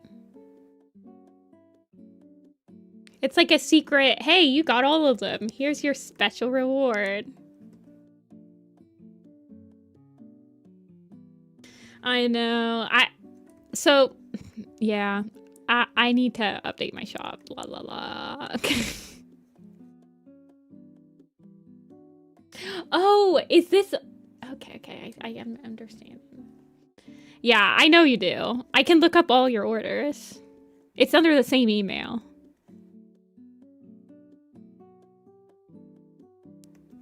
I'm gonna... Oh, where's my phone? I'm gonna set a reminder for that.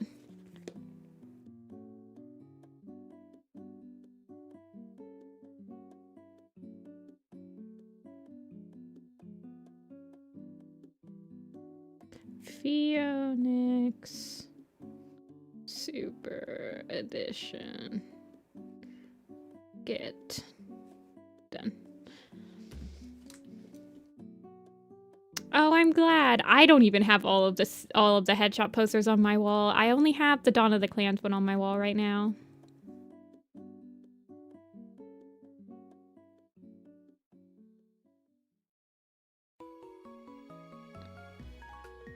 Getting the shiny charm. There's another print in the shop that if you order one right now, you get a misprint version for free as well. I'm not gonna tell you guys which one it is. I'm just trying to get rid of them, basically.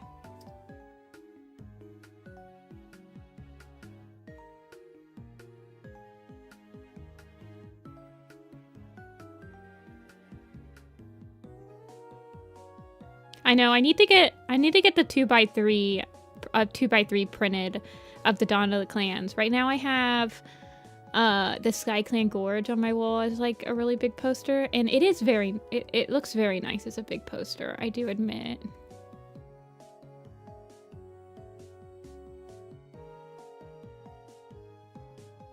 But I kind of want to rep my Dawn. Well, okay, so the Dawn of the Clan, the Fortress is actually my desktop background. So, I don't know.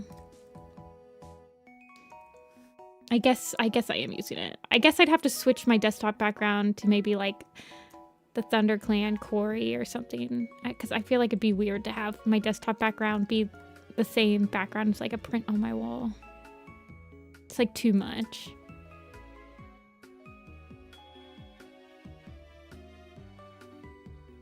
The Fortress one printed out very nicely. I do admit. It's one of my favorite ones that printed out. I haven't gotten the ThunderClan Quarry one. I haven't sent it to the printer yet. I don't know if I feel like...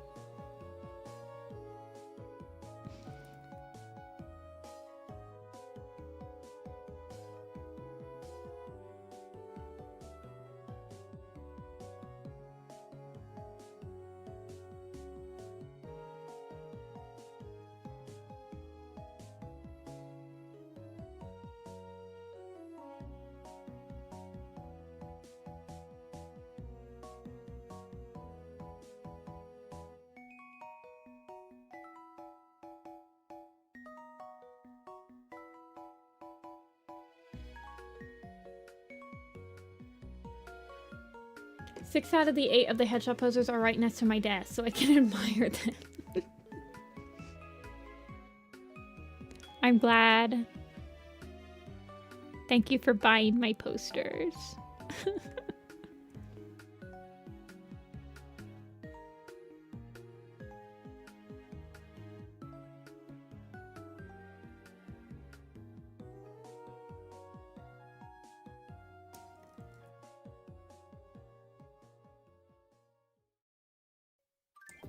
I wish I had a sticker machine because I would print out all of these tabas as stickers.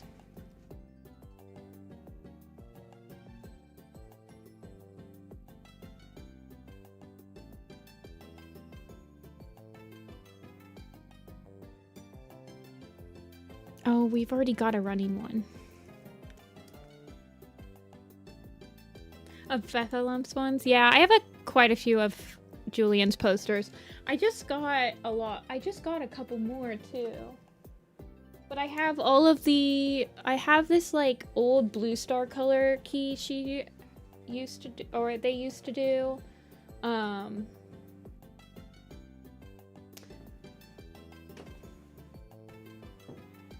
then I got a bunch of... I need to join their like Patreon thing where you get like prints every month. I have this one, which I can't remember. I think this is like a sand. I feel like this is like a sand feather. Sand silver stream picture or something. And then I have like a Hawk Frost Aster one. And I have like a Jake. No, I got a Rusty Smudge one or a Firestar Smudge one. And then I have all of the color keys for Rut. They live in Ohio, so every once in a while they'll do a convention in Ohio and I'll nab a lot of stuff. But they haven't done a convention in a while.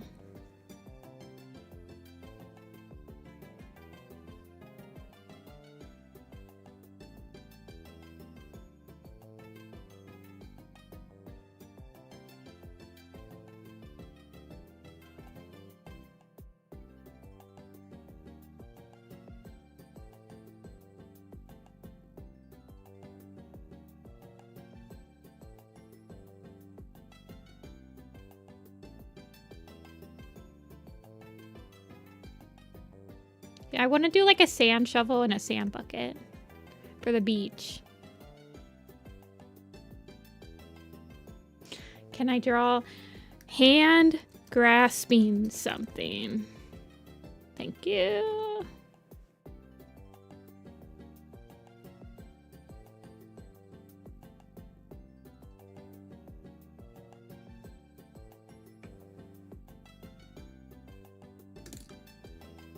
They sent me a custom. Aww.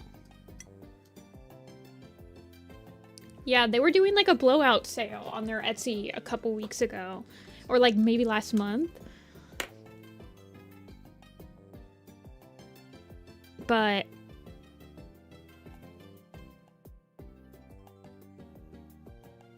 and I got a couple of stuff from them.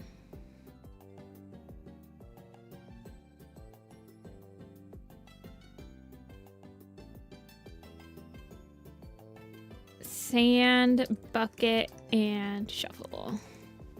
Thank you.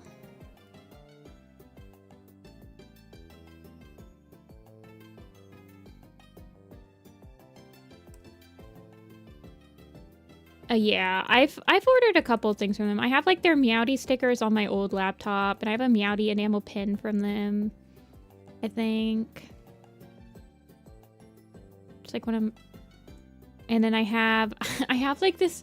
Well, actually behind my desk is their Tall Star Jake picture.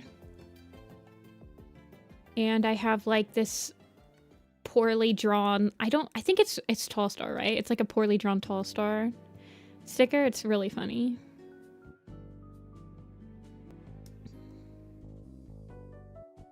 Yeah, I have a lot of their...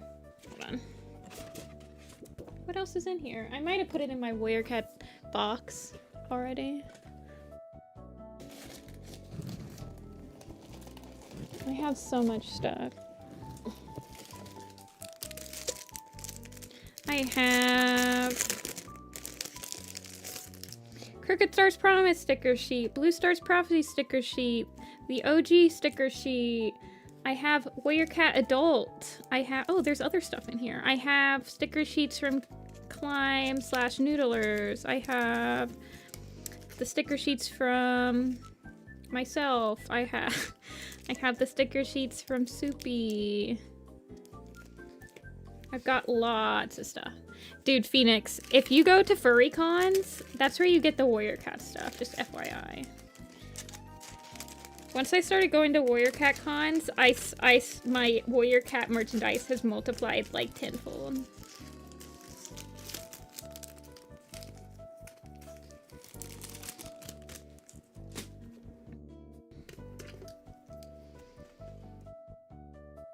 Sorry, I'm getting distracted, but you guys know I get distracted.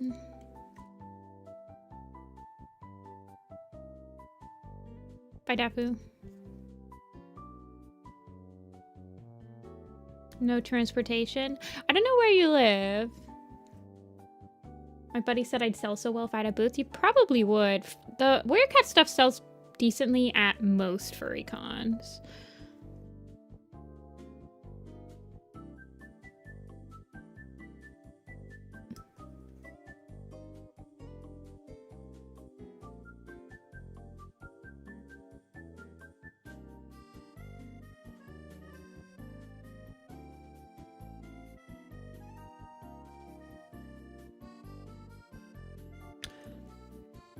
You're in North Carolina. You should go to FWA. Dude. You'd have to have transportation, but it's only like a couple hours from you.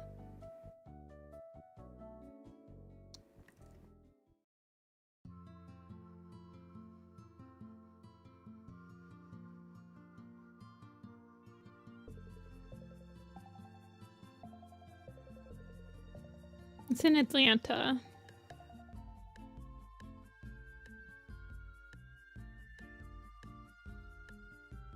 You have no one you'd want to go that would want to go with you? Fair enough. It is a lonely drive for me.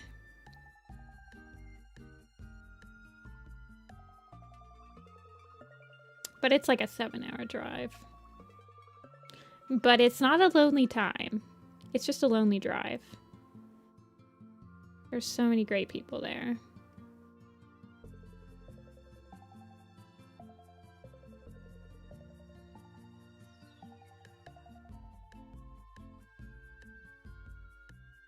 If you like... Oh yeah, furry takeover in the mountains, right?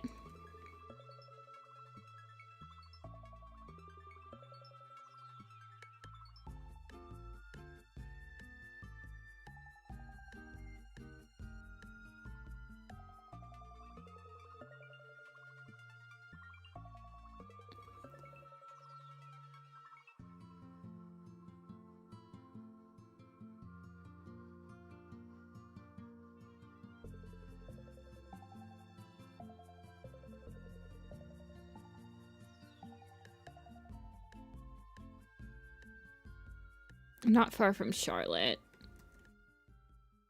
Oh, you're probably... Wait. Okay, I'm getting super distracted. Charlotte, North Carolina to Atlanta, Georgia. How long is that? Oh, that's a 3-hour drive? That's a 4-hour drive! How is it that freaking far away from Atlanta? Why is America so big?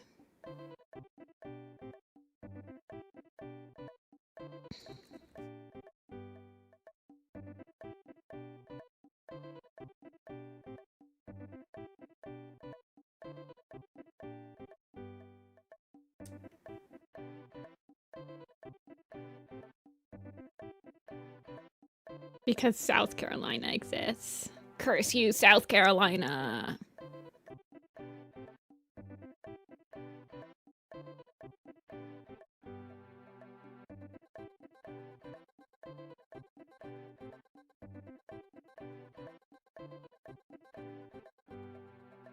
How do I... Legs are hard. Did you guys know that legs... They're kind of hard to draw.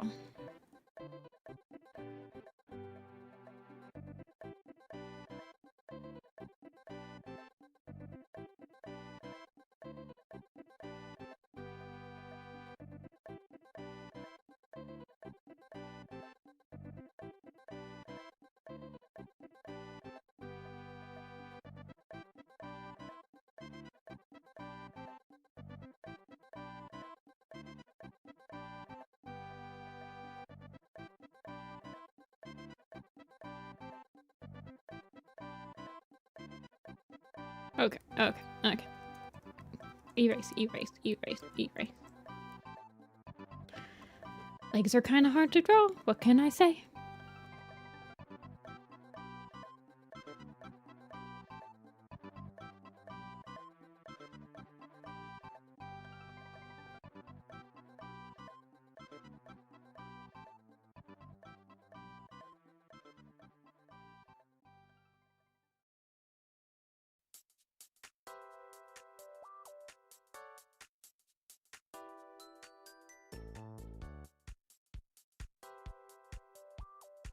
Maybe if I make this one walking forward.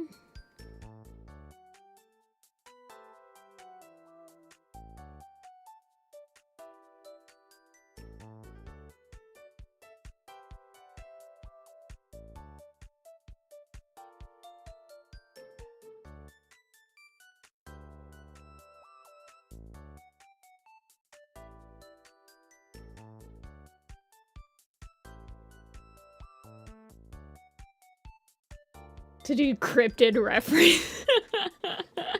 No, I just needed to figure out how to get that to flow correctly.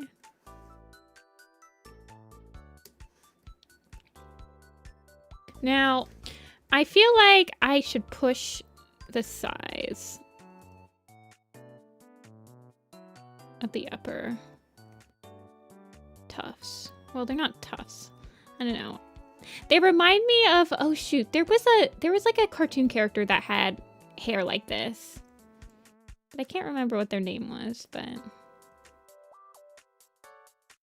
like, I don't know, Chucky? Rugrats? Hair pieces?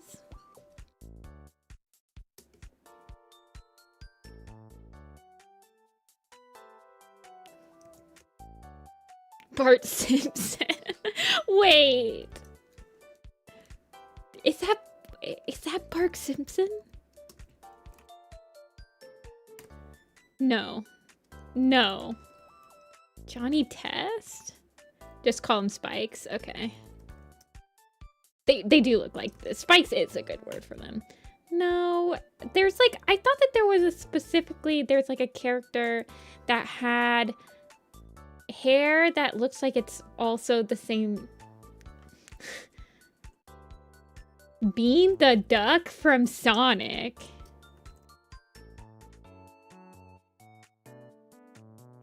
It does kind of give like Sonic, doesn't it?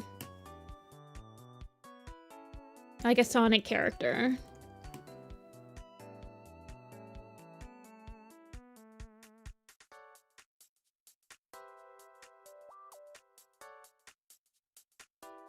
No one in particular. But like the spikes at the bottom definitely look like Sonic.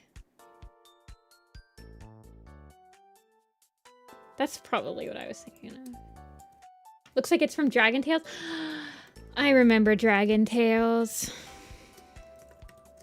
That was such a good one. That's probably what I like think about whenever I'm drawing the character. Dragon Tales was peak Saturday morning cartoon.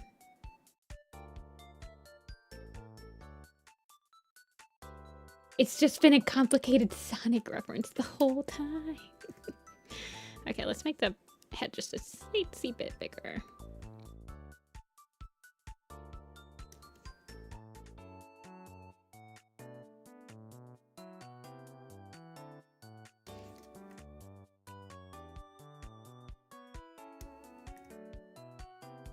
I think it was a Sunday morning cartoon because it was on PBS.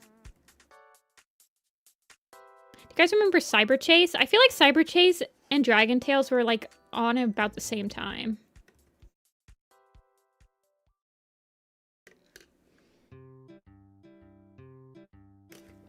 This thing is 0.5 inches too tall for my desk and it's stressing me out. Oh man. Ooh, this is a good puzzle though.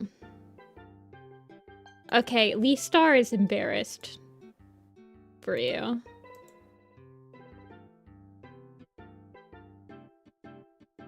Y'all, Leaf Star can't even watch this. Dude, Darktail has absolutely murked her.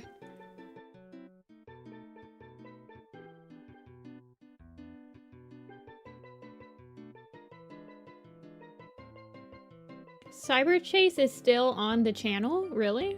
Cool.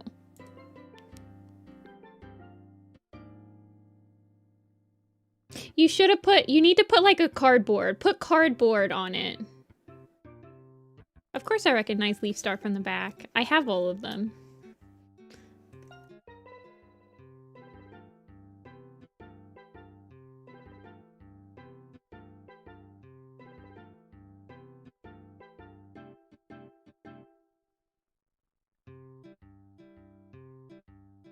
I feel like Leaf Star is the only one that is that tone.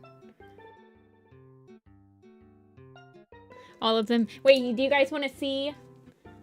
I don't know if you guys are ready for this. Do you guys want to see what's... I don't know. Hold on.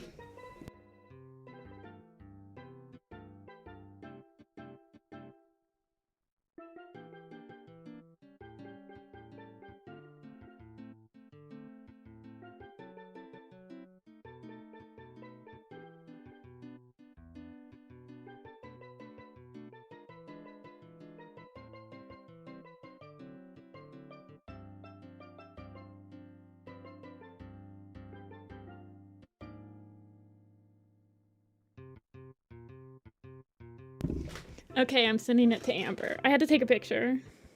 Ignore that I haven't made my bed in like 50 days.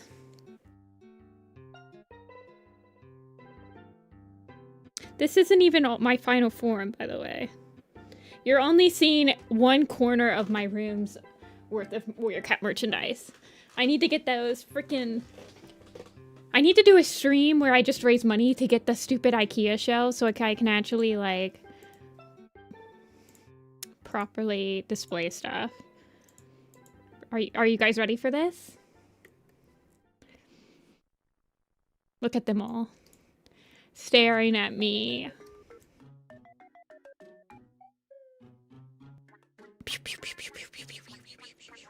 Okay, Crowfeather is dead, apparently. They're organized by arc. This shows you how much they favor the first arc, by the way. Whereas, like, from here forward is 3 arcs. Nice warrior cat farm. Yes. The bane of my existence when they switched Wind and Star to be completely glossy to mess up all my frickin' mats. Die.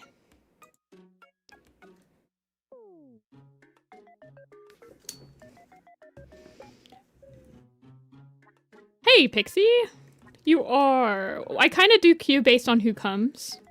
So I didn't see you arrive. That was only one shelf of my Warrior Cats collection, by the way. You are witnessing merely 1/10 of my true power.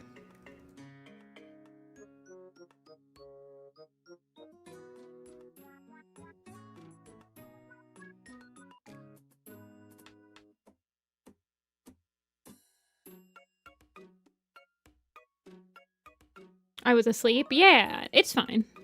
I do people as they come in.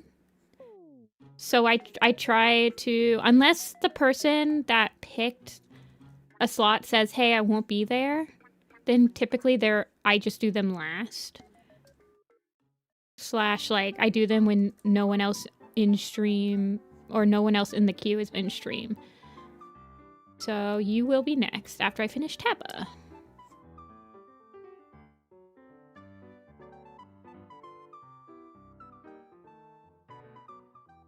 I respect your Warrior Cat's commitment.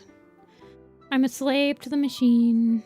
But I will never have the blind boxes. They can go die, and they don't deserve to be part of my collection.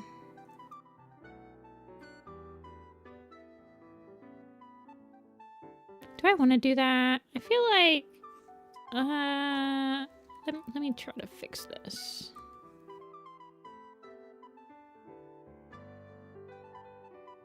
Let me draw his cheek first.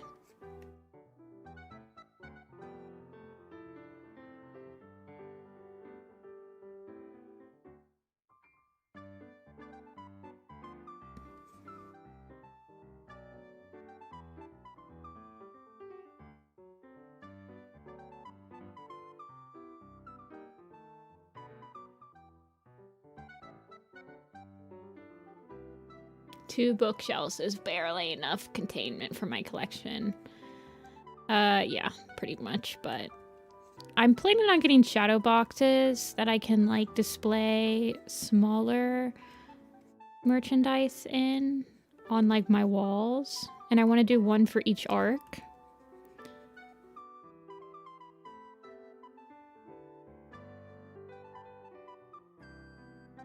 Let me try rendering out his face a little bit more.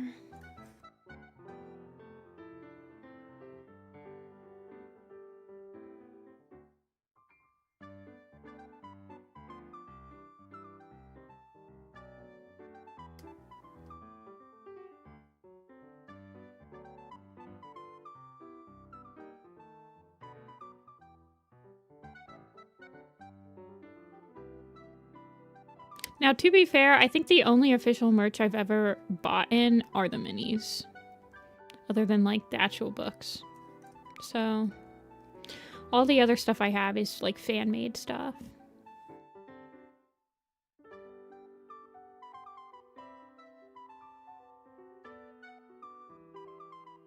It's just so superior.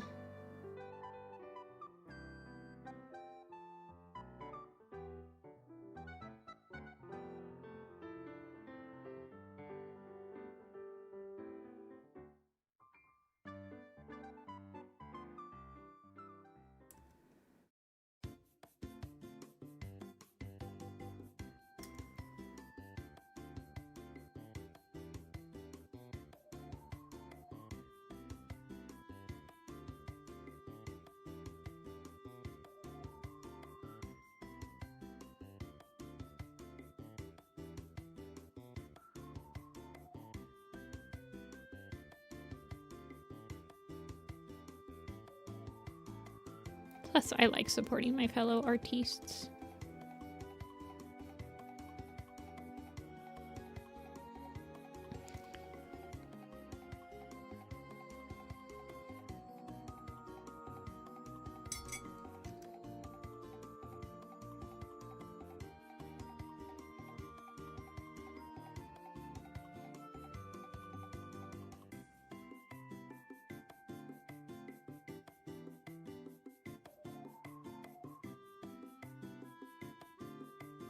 Trying to think if I should, well, this is all on a different layer, so we can work out the kinks after I get the face down.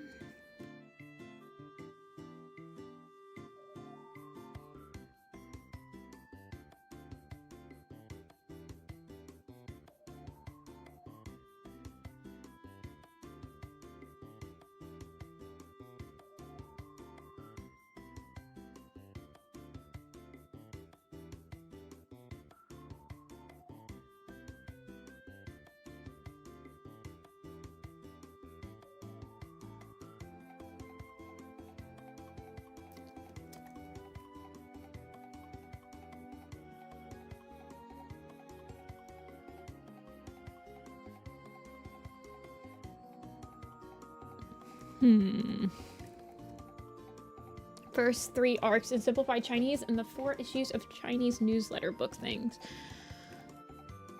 Yeah, some of the stuff that's coming out of like the Chinese fandom and like the publishers that are doing the books in Chinese are really cool. Like, I don't have any of the stuff yet.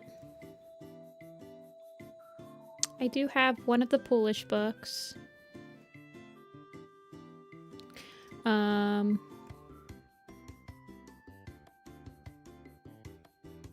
I know one of my friends has some of their like keychains that they put out, the vinyl keychains.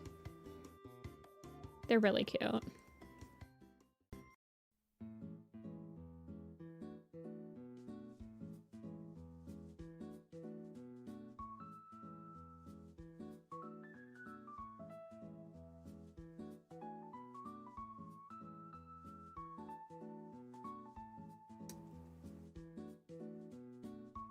Yeah, I have the special edition of the first book in the Polish. The Polish limited, I don't know if it's a limited, but it's a special edition and it has a it has an illustration for each chapter in it, which I think is really cool. So I have it. They did one for books 2 and I think they did one for book 3 as well, but I only have the one for book 1. So I would like to get my hands on the other illustrative editions.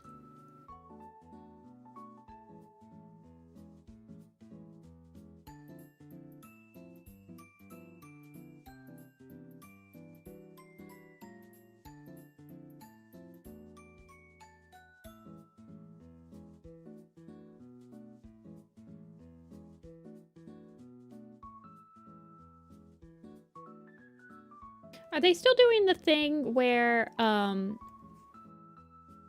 the inside of the dust jacket is a full like poster, or did they stop doing that during A Starless Clan?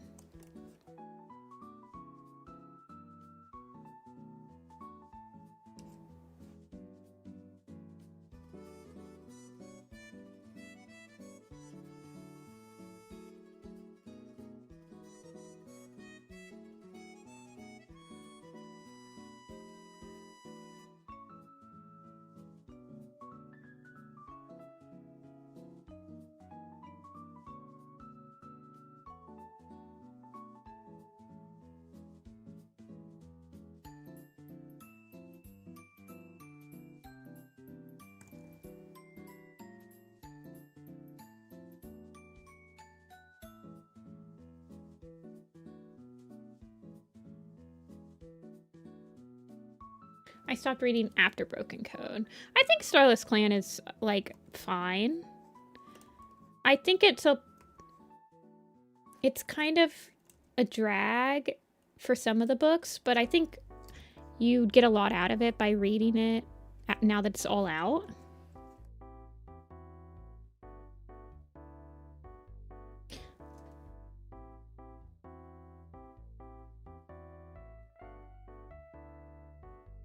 It just feels like his nose is too short now.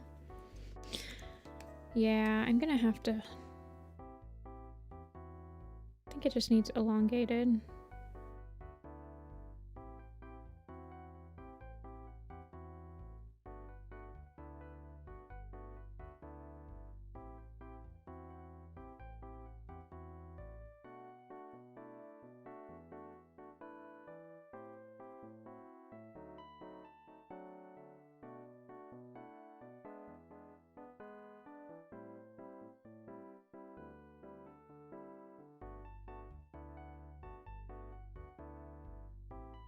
And couldn't read it. See, I think that Thunder is a really good book. That's the 4th book. So in my mind, I think that River is a solid book. Thunder is a solid book. And then Star, I think is fine. So it has like a decent beginning. Well, that's not necessarily the case, is it? Because Frostpaw's point of view really carries the whole arc, which is not a good thing when she's only 1/3 of the book, so... I don't know.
Gotta reread it.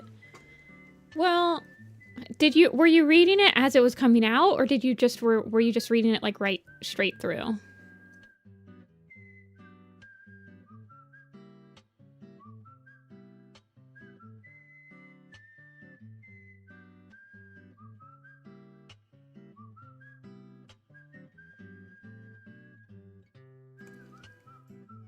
Because sometimes I feel like Warrior Cat's books are better when you just read after after a whole arc is over. Because some of the like really painfully slow pacing will be solved. Because you can just keep reading.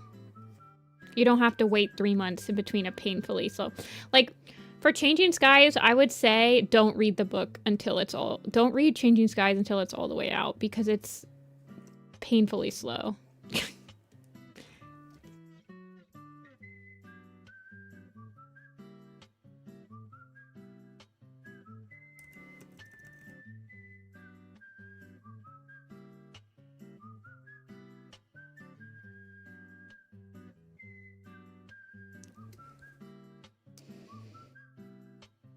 I've somewhat attempted a chronological reread while also reading Into the Wild to a couple of friends.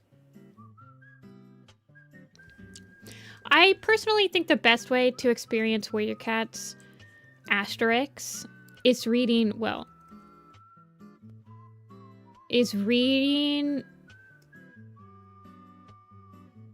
them in release order.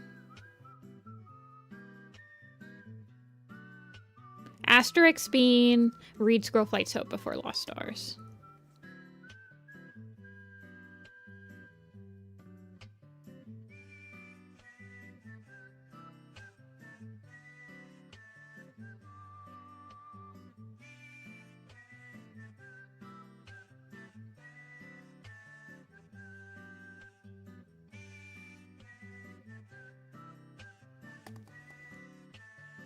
I wanted to read the super editions I skipped before reading the newest arc, but I got stuck on Leopard Star's Honor. Leopard Star's Honor is nothing. You could definitely skip it, and nothing of value would be lost. Leopard Star's Honor and One Star's Confession you can skip easily. Both of them are recap super editions that really have no extra story incorporated onto them. It's just it's just a point of view from the first arc, the second arc, etc.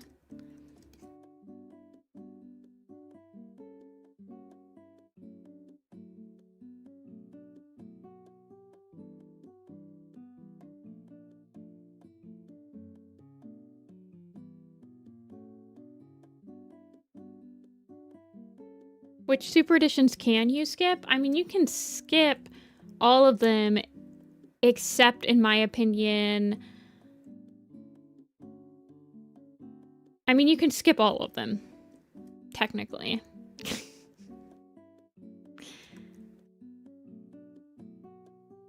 Hey, Dia. The point of a super edition is that it should be skippable, in my opinion. There are a couple that are concurrent with the plot that are a little bit more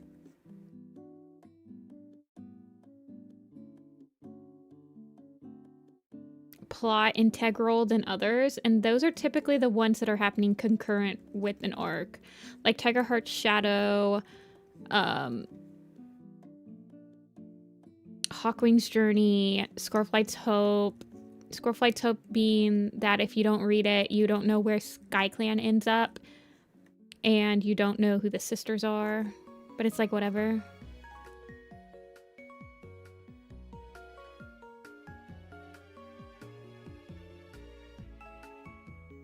Firestar's Destiny, pretty much the Sky Clan super editions are technically unskippable now.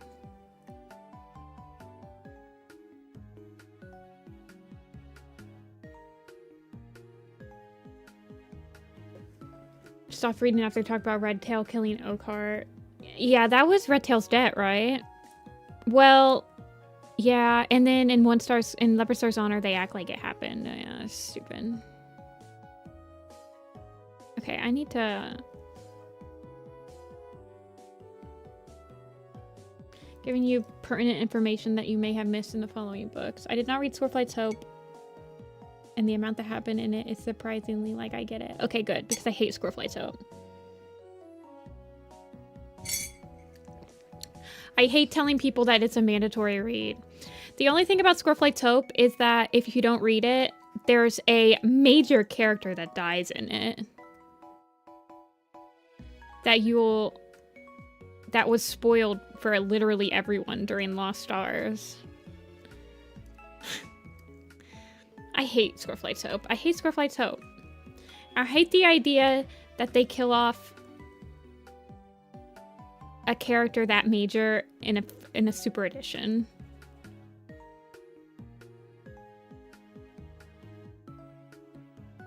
In a not satisfying way.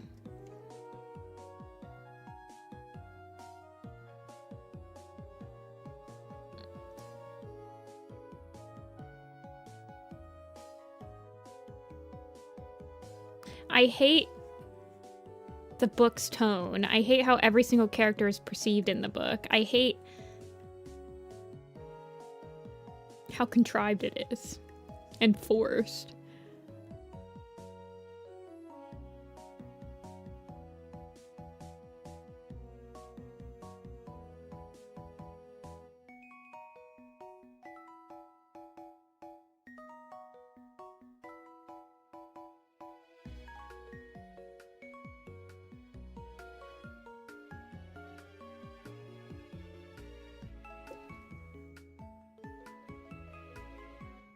Firestar? I believe you should at least read Firestar's Quest. I think Firestar's Quest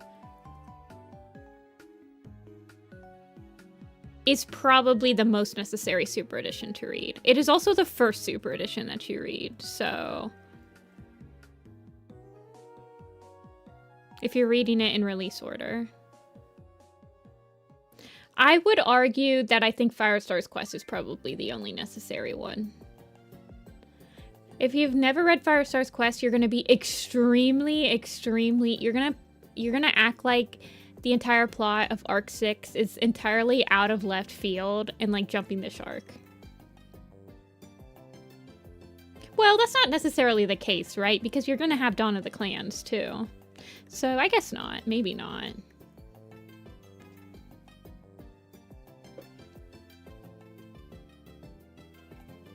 They wrote Bramblestar poorly. They wrote Tigerstar poorly. They wrote... Honestly, I think Squirrelflight's pretty poorly written in Squirrelflight's Hope. Sparkpelt scenes are just, like... depressing for no reason. The trial scene... It's just not a fun book.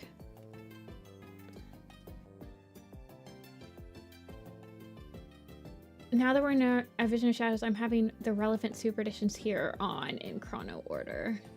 Yeah. Literally everyone is written poorly. No one is exempt from this is... I'm written poorly in Squirrelflight's Hope. I hate when people take Squirrelflight's Hope as gospel, like with character personalities. By taking character personalities as gospel in Squirrelflight's Hope, you're kind of forcing yourself to change them entirely in every single other book. So it's just easier to be like, this is stupid.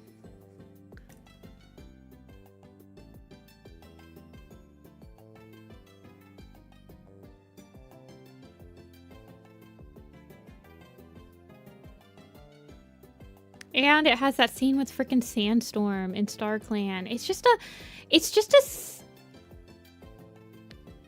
like, it's just not a good book.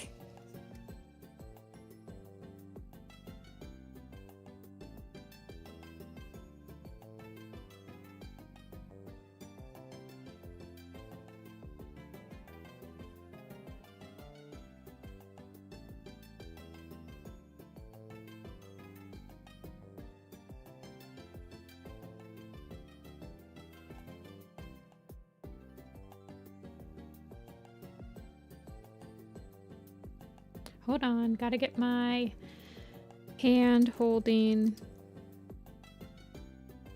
something reference back up.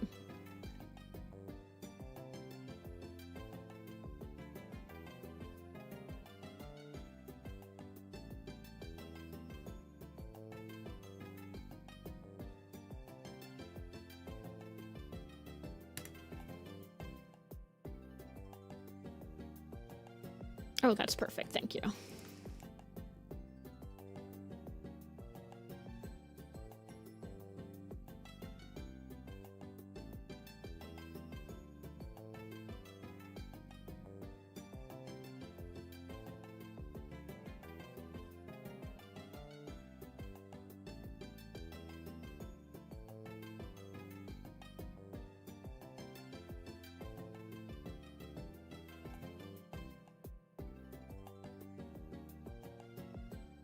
Wait, does Taba have thumbs? Yeah.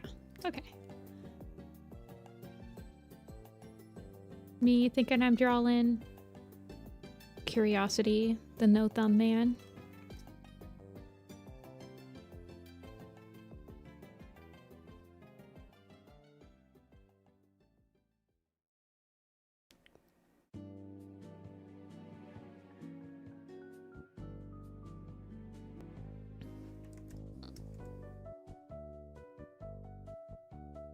Why can't I just draw ball fingers? Why can't I just be like Animal Crossing and just draw ball hands?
Is Firestar's quest good?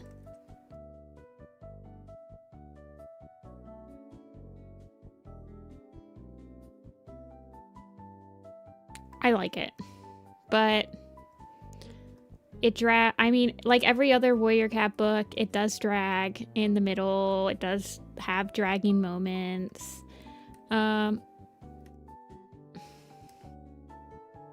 It's not like the best super edition, but I remember when it came out, I was very excited about it, and it was really cool. It was like, oh my gosh, there's like a secret new clan. It was really fun. So I have like good memories about it, but like on the super edition scale, people don't usually rank it that high. But I have rose tinted glasses on for it.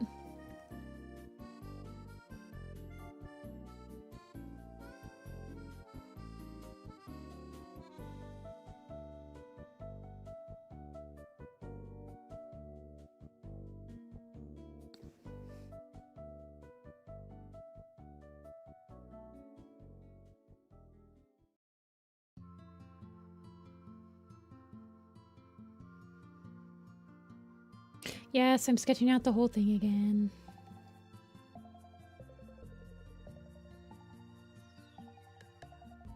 It's okay. I believe the other 2 commissions today are just cats.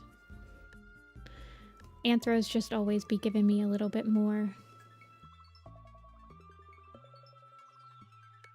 Biddling.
You read Firestar's Quest, but you forgot what happened. It's the book where SkyClan is introduced.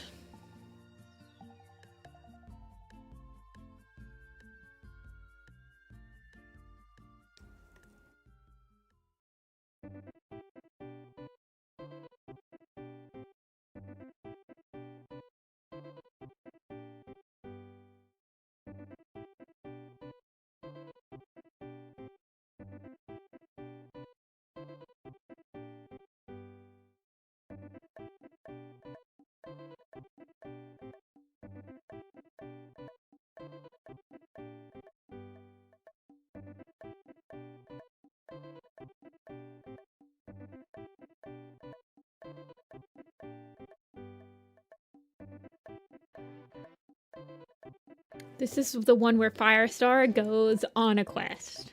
Yes, that is also what happens.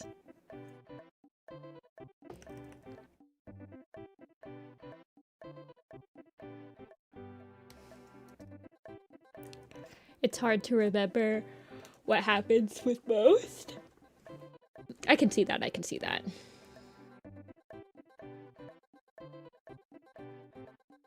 I will have a hard time remembering like specific books within arcs of what happened in that book.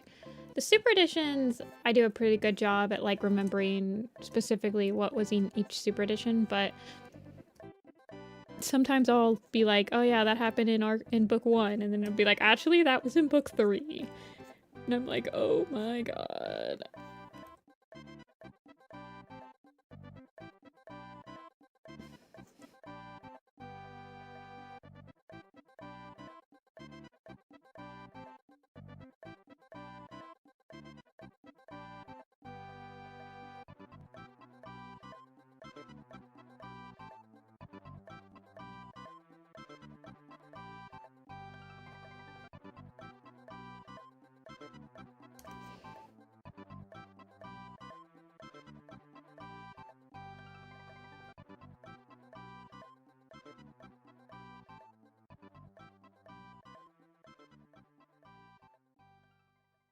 Yeah, that's what's wrong.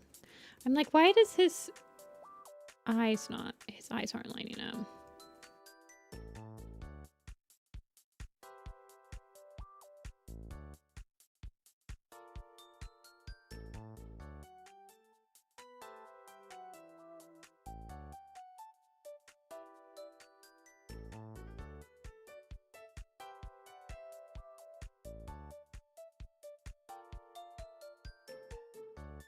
I'm gonna push down his snout a little.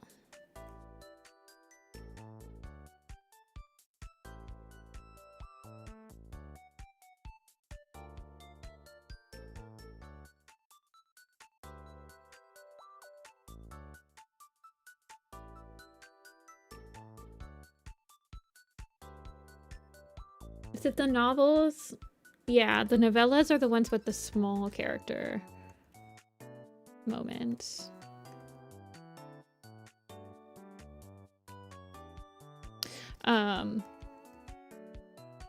Maple Shade's Vengeance, Goosefeather's Curse.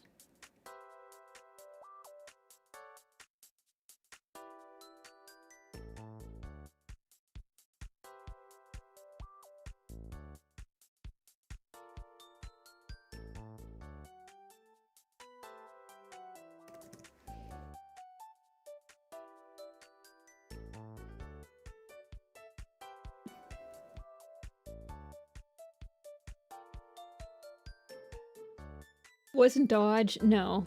Dodge was introduced in Skyland's Destiny. And then he has a brief appearance in Hawkwing's Journey. The main antagonist in Firestar's Quest is the rats.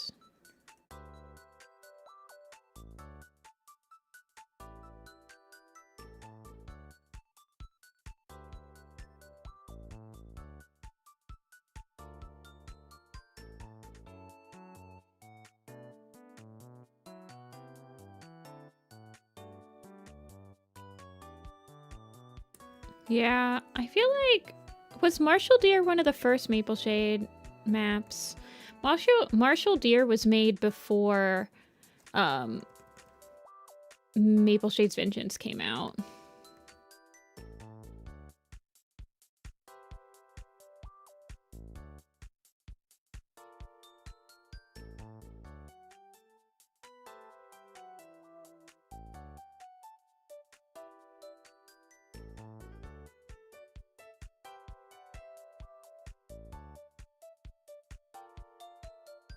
That's why in Marshall Deer, the way that Maple Shade dies is like not right. Because Ali Katnia just extrapolated the details from what we knew in Crooked Star's Promise, I believe.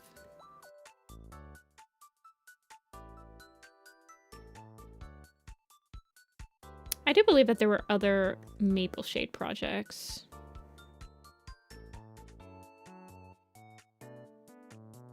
I don't think it was the first one.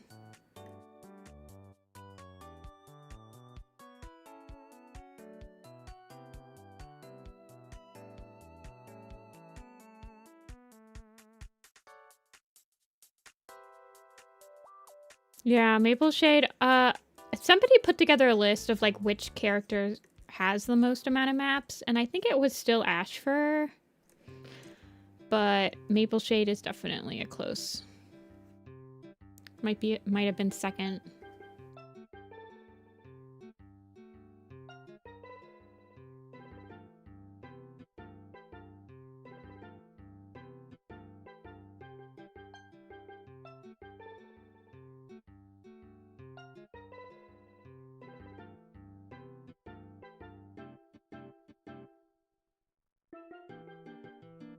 I can't remember who was the winner. I don't remember. I feel like it was either Ashfur or Maple Shade or Hollyleaf. I can't. Off the top of my head, I can't remember.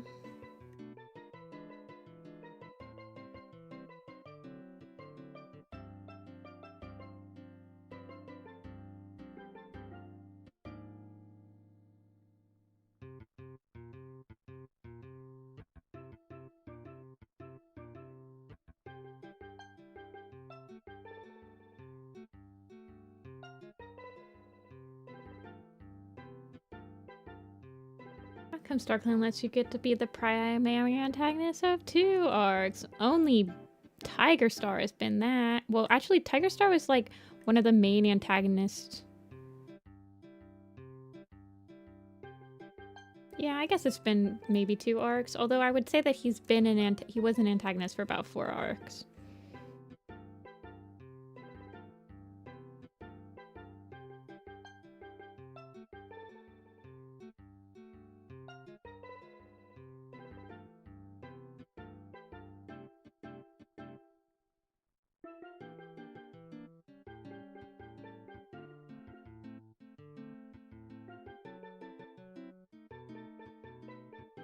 Tiger Star's got to be Satan for like 4 arcs. He is the king of it.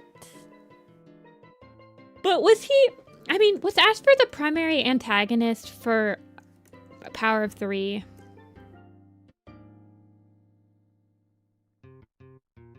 I feel like you could make a pretty good argument that he wasn't. He was the antagonist for like 2 chapters.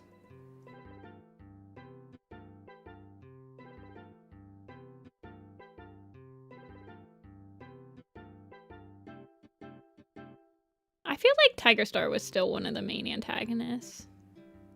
Maybe not. Solo?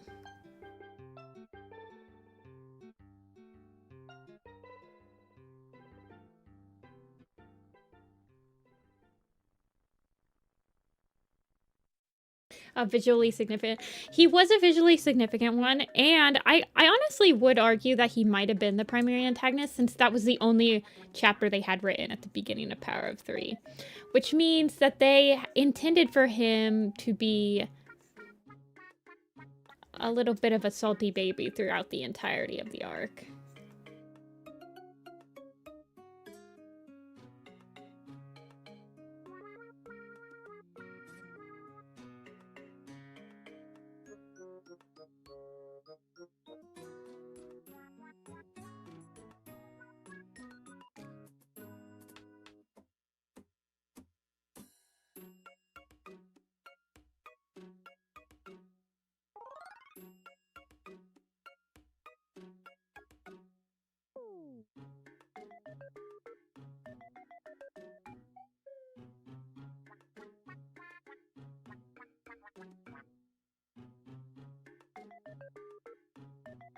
Salty baby while training lion plays.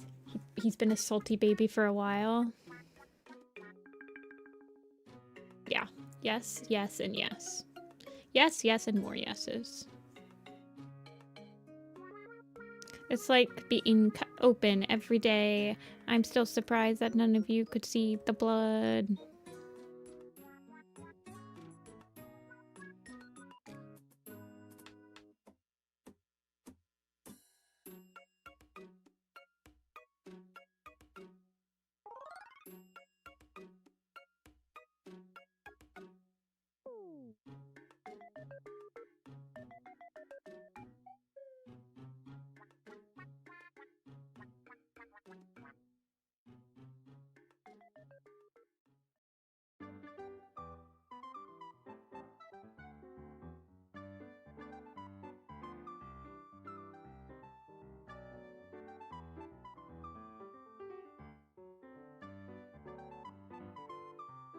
As much as I dog on him, he still has a soft spot.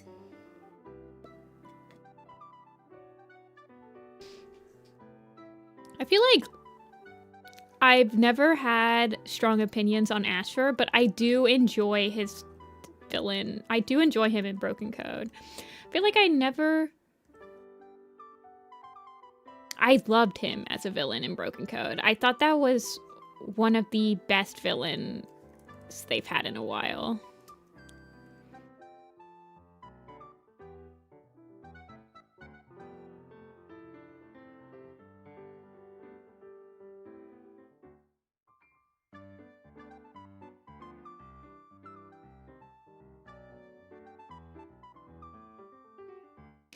Most of my ideas for like hosting something with Ashfur, like an Ashfur map, is during Broken Code.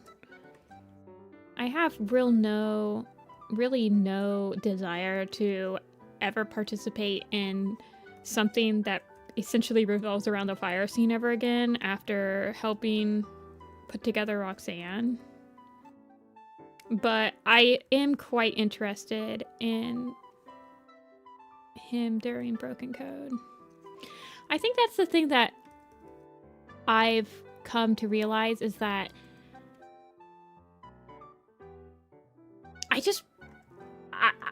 when I make Warrior Cat stuff now, I kind of want to focus on newer stuff because I've just drawn so much for like the first 4 arcs. Or at least come up with a new way to think about the older stuff, right? I want to bring something fresh to it. Otherwise, I feel like it's kind of pointless.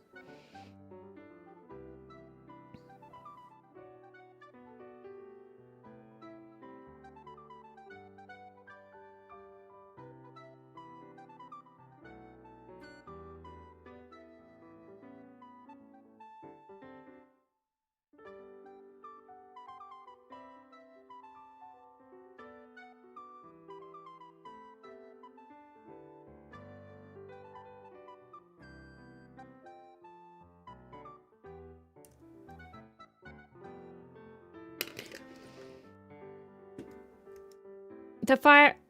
Roxanne took a lot out of me. I don't think you guys realize how much Roxanne took out of me. It took everything I had to give.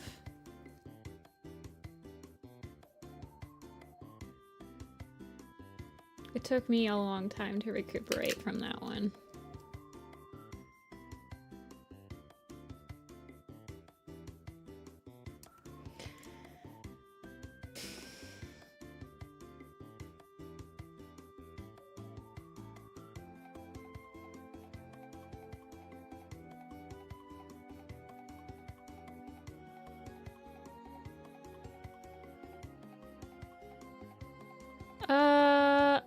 Well, my initial... I'm not even talking about just my initial map part for Roxanne. I feel like if it was just the initial map part, it wouldn't have burnt me out as much.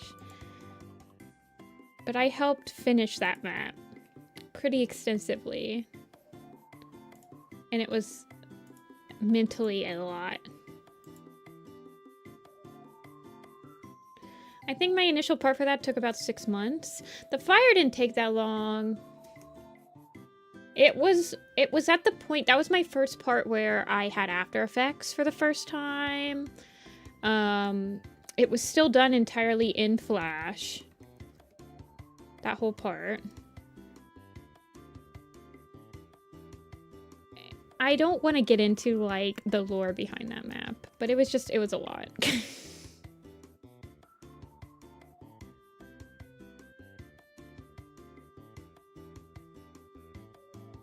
I am so glad that the community has it.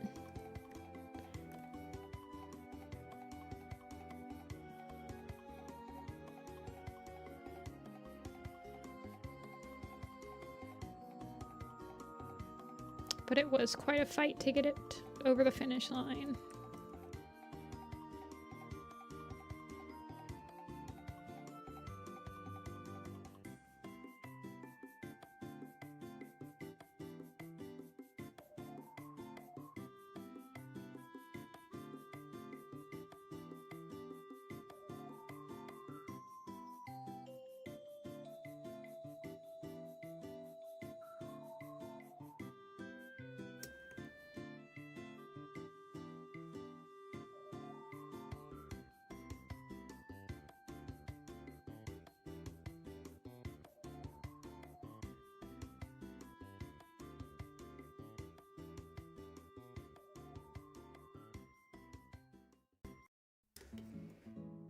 One day. Oh, you can apply to the Frostball map if you want. I'm hoping that the Frostball map will have some boarded parts. It'll be mainly unboarded, just scripted. But it will have a couple parts that, like, will have boards for if people do just want to grab a part that has boards and they don't actually like boarding.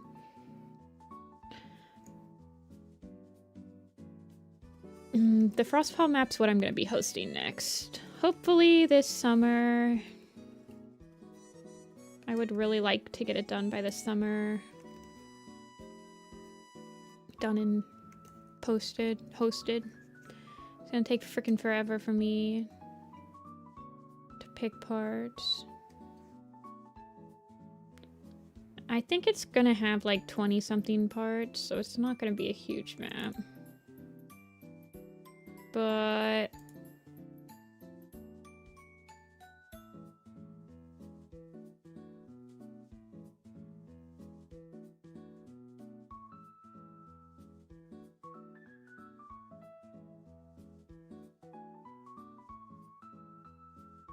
I'll need like backups and helpers and stuff like that, so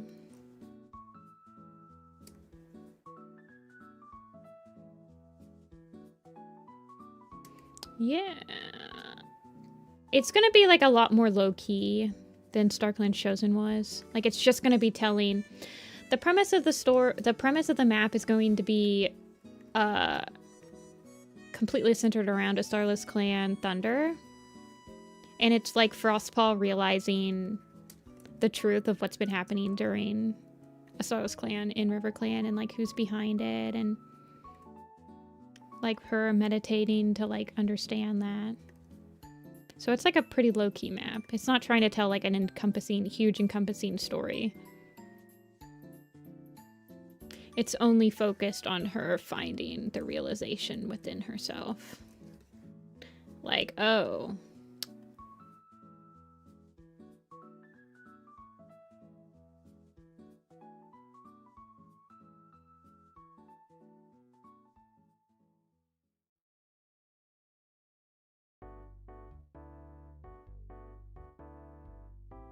The other map that I would love to host is a Stormfur map.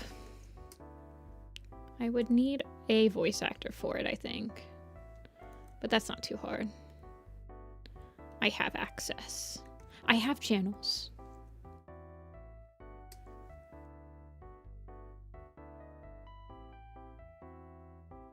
Let's see if I can recreate this shirt.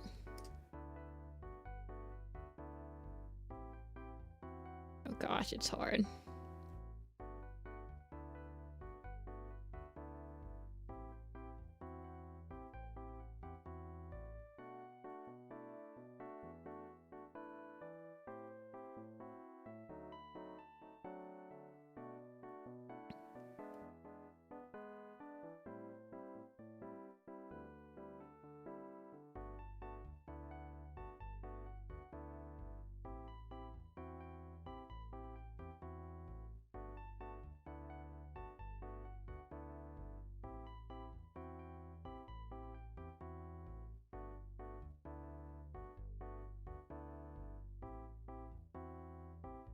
This isn't turning out very well.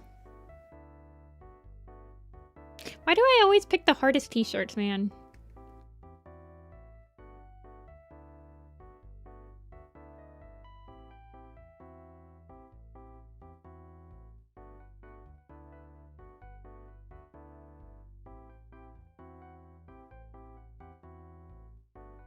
Yes, well, when I do get it hosted, I might do some like map streams where we host. Well, I'll probably help. Some of my Warrior Cat streams will definitely be like dedicated to the map, and then maybe I can like stream. I can pull up Discord and we can watch some people, give some people some love, and I don't know. Yes, unfortunately, I cannot guarantee all of you guys a slot. But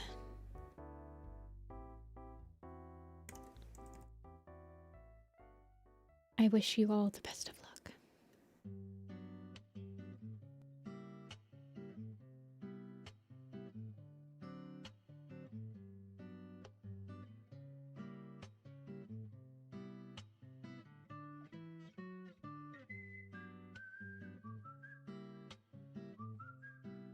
I will say that usually when I look at applications for my maps, I don't necessarily focus on having great animation skills. Well, maybe for like specifically heavily animated parts, but I also look for like compositional skills and like storyboarding skills. So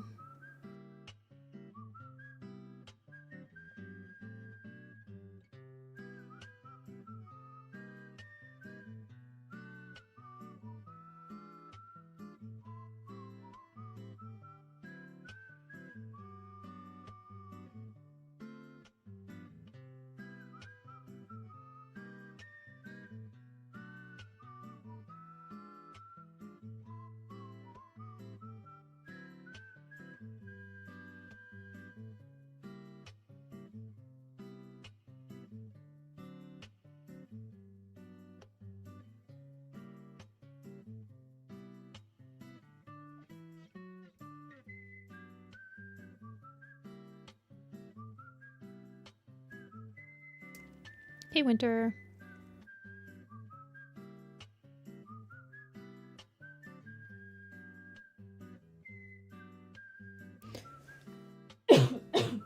Excuse me.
I think I want this to be a little lighter.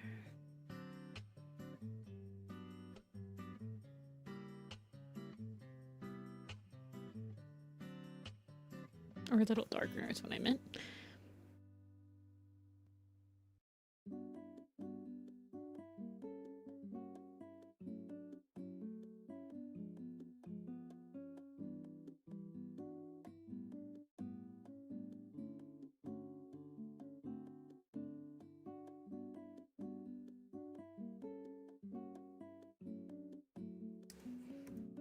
The pink sand bucket of all of our kids' dreams.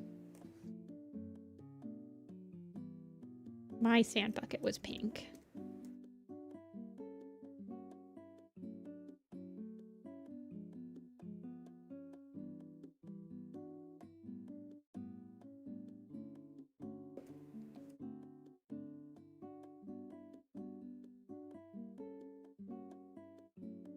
But we need sand. There needs to be sand in that bucket. Now it's just like green slime.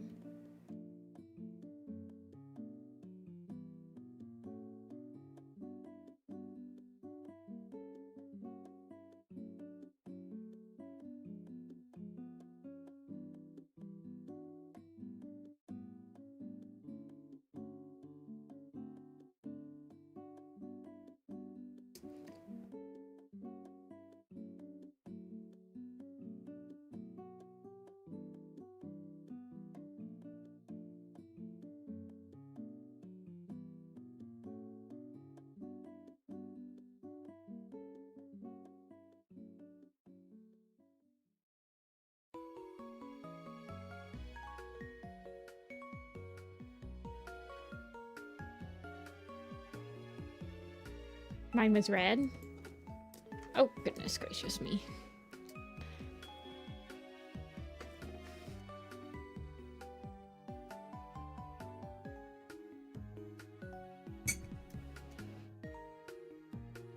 I don't know. The pink sand bucket works with the shirt, and then the orange shovel works with the shirt too.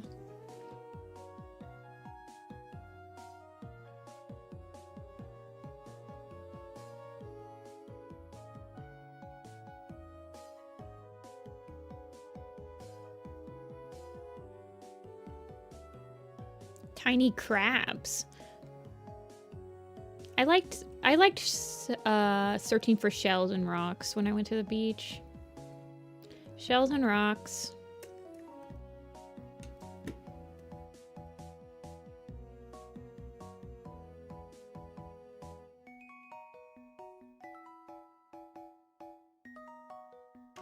Okay, and then I usually make...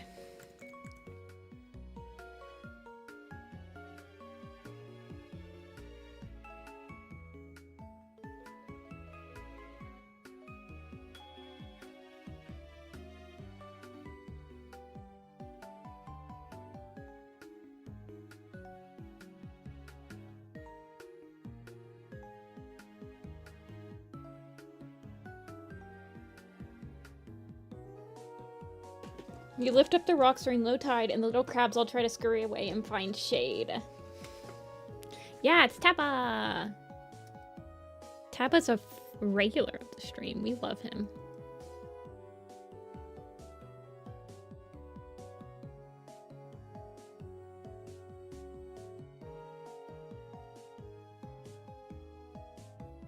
He's our bud.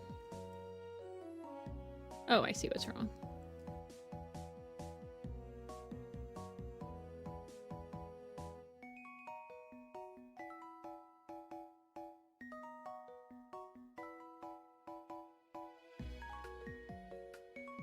I grew up insanely landlocked, so I went to the ocean maybe a couple. I like to try and make minnow traps. Yeah. I mean, most of the time when I'm making sandcastles, it was either at an artificial beach or it was at a lake beach, which doesn't really have great sand to make a sandcastle, but doesn't mean I didn't try.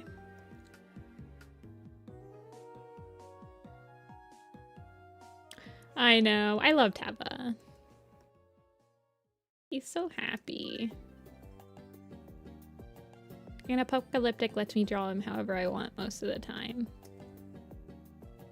Which I really appreciate.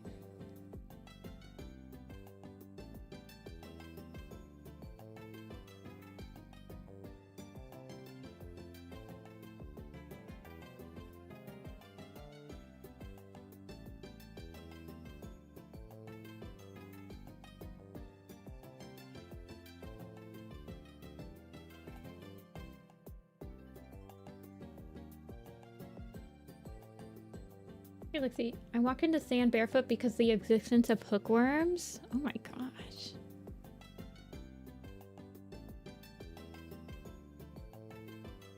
Wait, are hookworms like new? I thought they were kind of an old thing. I've never had a hookworm, but I've only gone to the beach. I can probably count on one hand the amount of times I've been to the beach in my life. I'm more of a woodsy type of girl.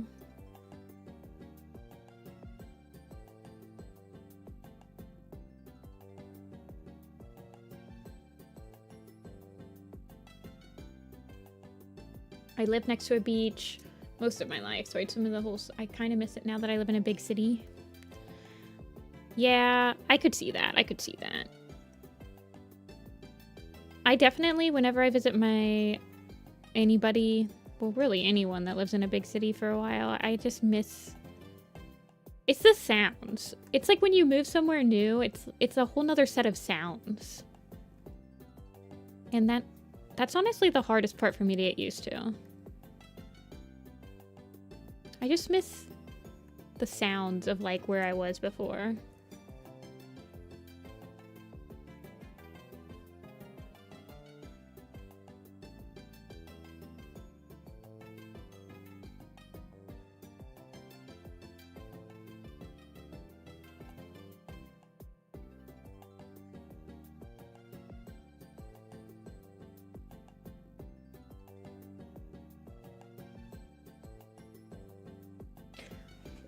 I'm highly a walk in the woods girl over a go to the beach girl. Though the hidden creek swimming holes in North Tirja. I mean, I do like swimming in some random waterfall creek.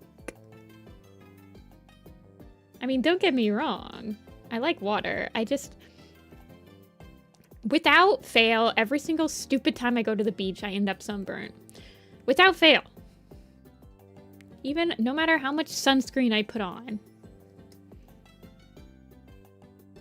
I can't stand it. When you're walking in the woods, you have like the natural shade of the trees to help you scour away from the sun.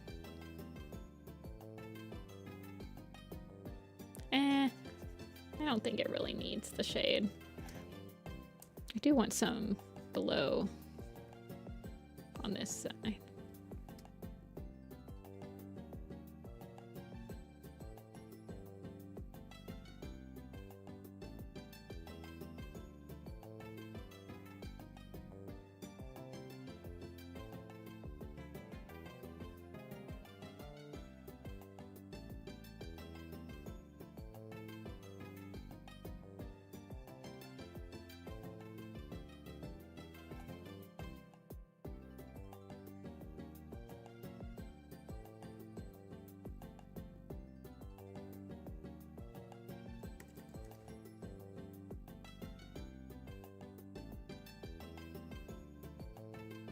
I feel like I'm drawing very slow today. It's a very slow and steady draw stream. But I'm almost done, I think.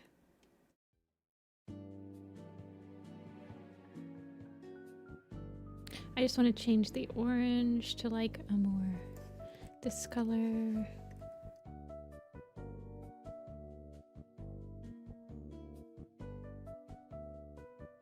We get the pink in there.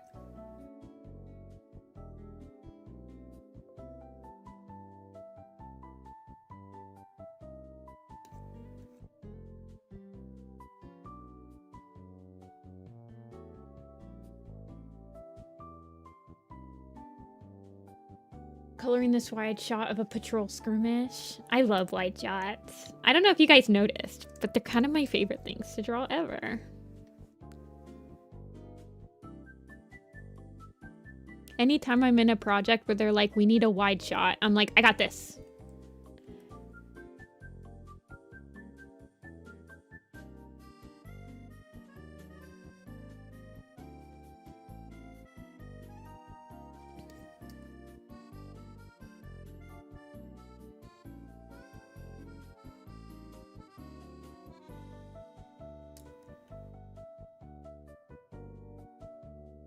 Weaver fish. I've never heard of a weaver fish. Alrighty, Taba. I think you're done. Taba at the beach. It's a tiny version of me. I don't want this.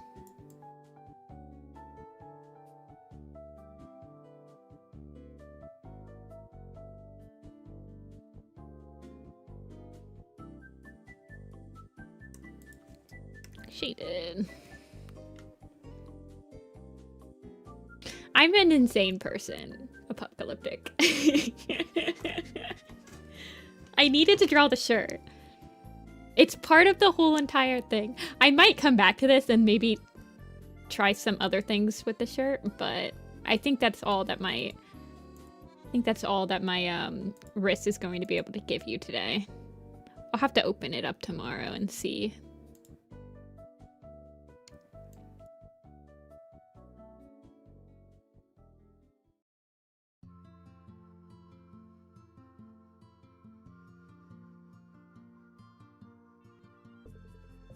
I'm not 100% satisfied with how I do that shirt. I feel like I could do something different.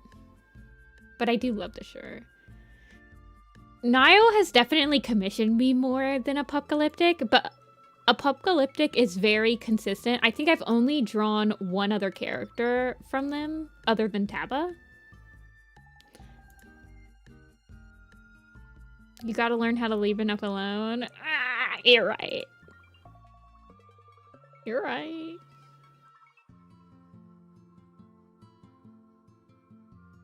Alrighty, I'm sending you them. They are sent. Alrighty. Pixie, you are next.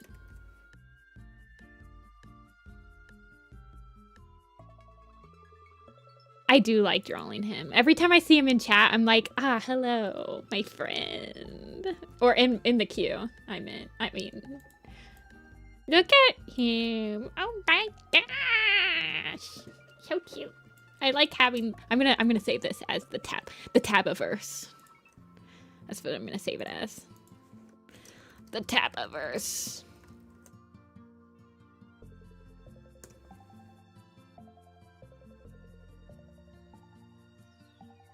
Alrighty, going back. I am going to take a slight break, Pixie. I'm just going to do a stand up and stretch and refill my water and my coffee, and then I will be right back. Let me get yours on screen. Mostly anxious and always crying. Oh my god, this is such a cute character. Ah. Okay, the way that pasted. What in the world is this paste? Go away.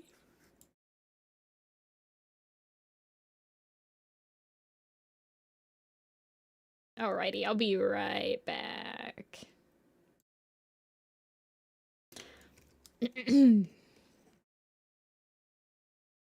Raccoon Flash looking different.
Of course the music ends when I leave. Oh my goodness. Every time. Alright, what do we want to listen to? Let's listen to some Animal Crossing music. Welcome back to my TED Talk. Thank you for my TED Talk.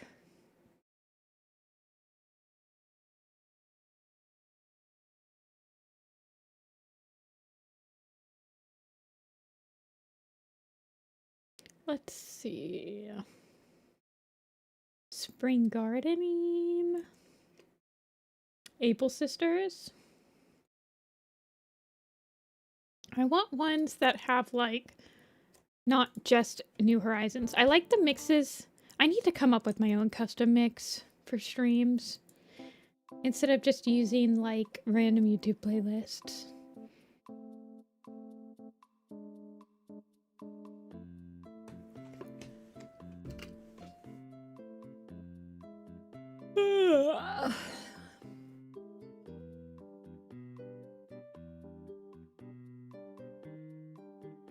Alright, Spotted Whisker. That is such a cute name.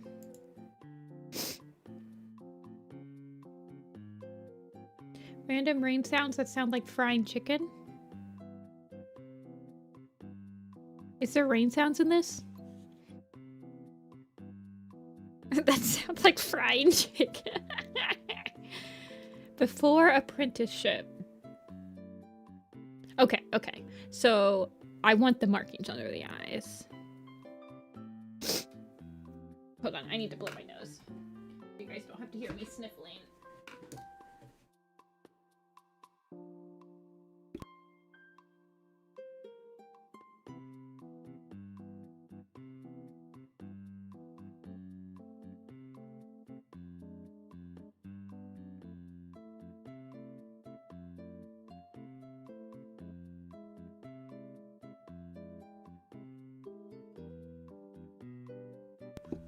Alrighty. I have a bit of a headache. I feel like, I don't know, it's gotta be the weather.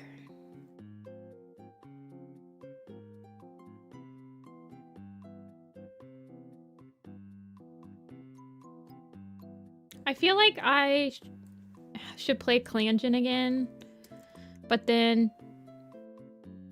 I don't know. It just, after like a year, I'm just not interested. I should play it again though.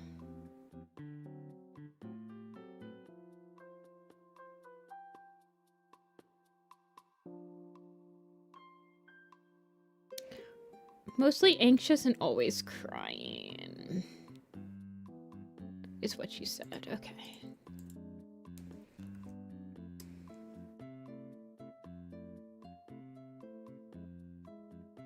Is she oh goodness. Is she symmetrical? It looks like she's, well, okay, I'm just gonna draw her on the other side.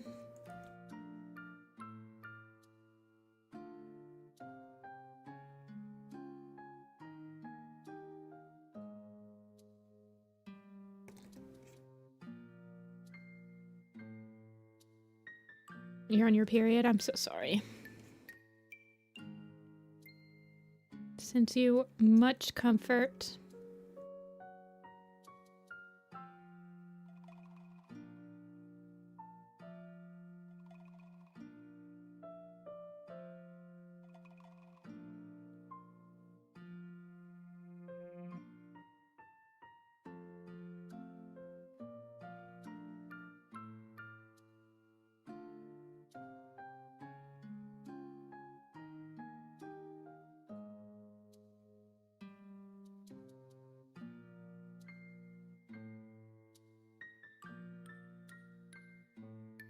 I need to watch your P&Bs, Pixie. Is this a is this a RP OC or just a regular old OC from like a story?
Get the fluffies in. She's an old OC I made when I was 12. Worked on her lore. My friend stepped in and helped me write. Ooh.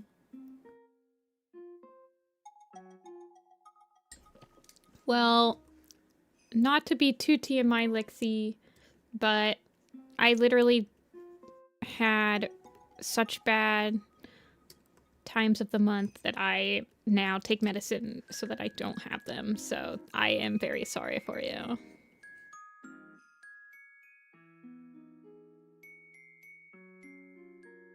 I've just had very bad experiences with that.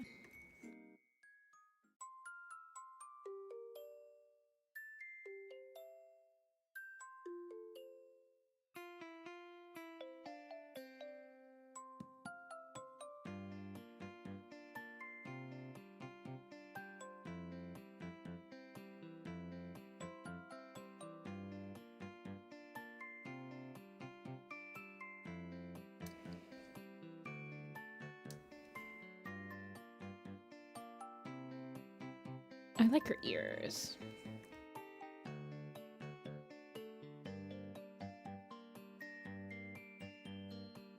I'm trying to give her like a very like nervous smile without it looking too like awkward.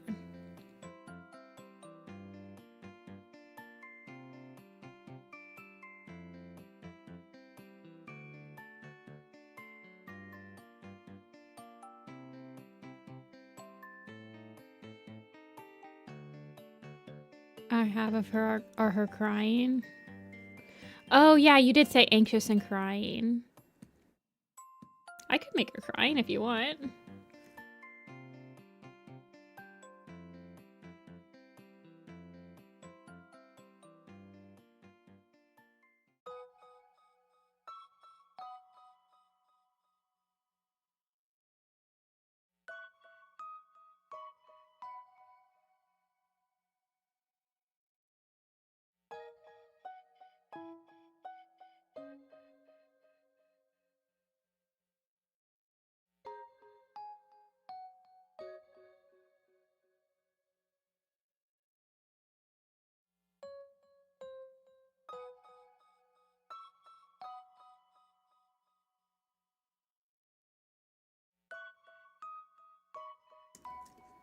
Okay. Lots of fluffy cats today. I'm really liking it. It's a nice change of pace. I've been having to draw cats really like simplified down for those enamel pins lately. So it's nice to have characters that can have like dangly bits and stuff coming off of them.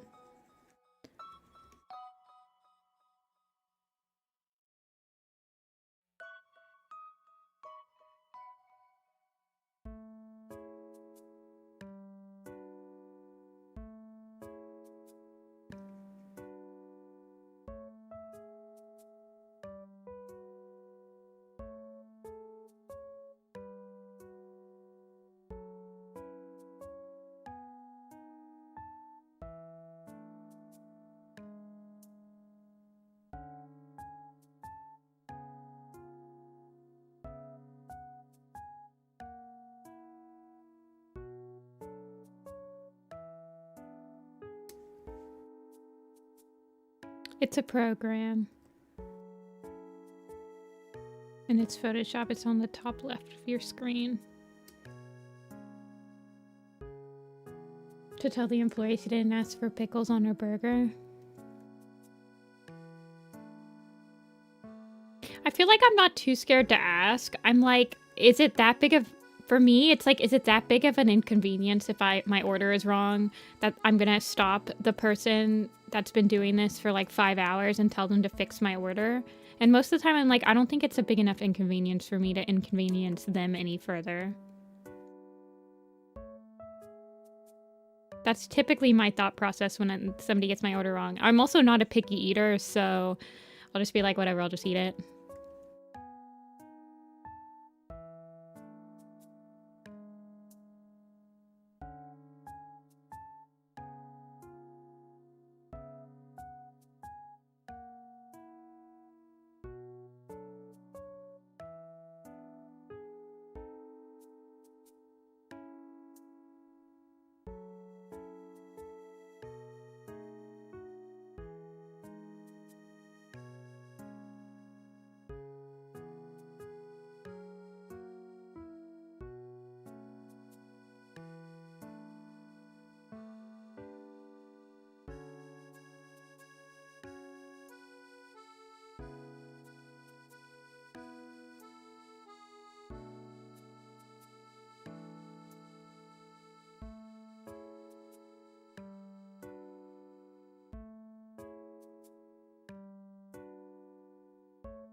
What is your guys' proper burger order, though?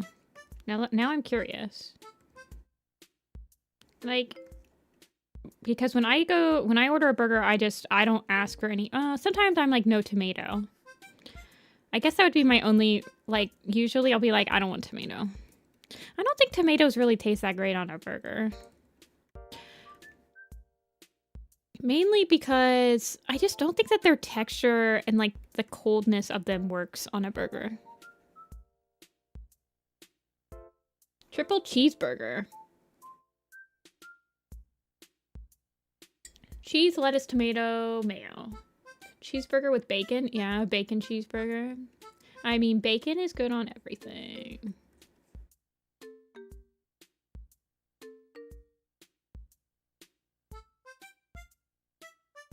I'll ask for no tomato. Yeah, I mean, I'll eat a burger with tomato, but I just feel like it doesn't add anything to my experience. And I would just prefer it not be there the majority of the time. Thank you, Real. I just did a stand-up and stretch break, and I have autosave turned on. I will save it again, though.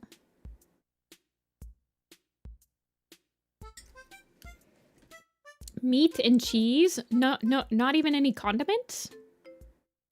That is a crazy burger. Yes, burger with an egg. Red Robin used to do a really good burger with... The Red Robin burger used to come with an egg. That stuff was the bomb.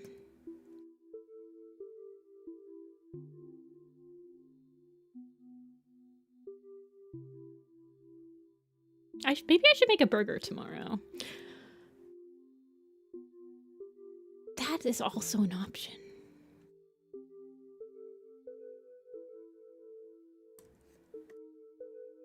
I wonder if you can air fry a burger. Chat, can you air fry a burger?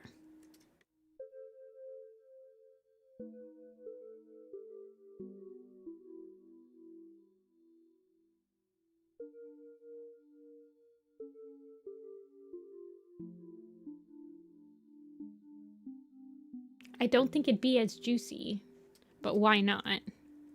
Yeah, I guess I should just cook it, grill it. Eh.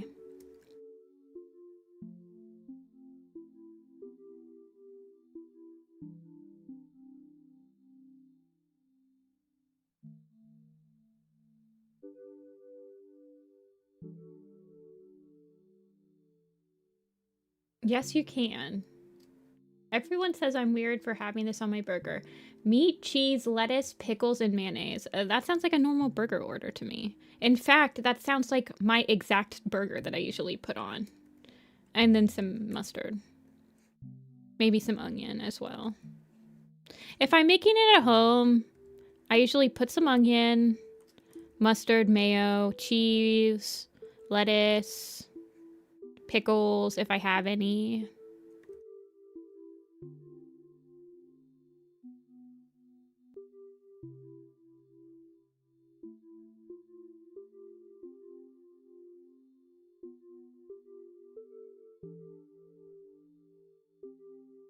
I need to watch this PMV. Everyone's been watching this PMV. Now I feel like I'm out of the loop.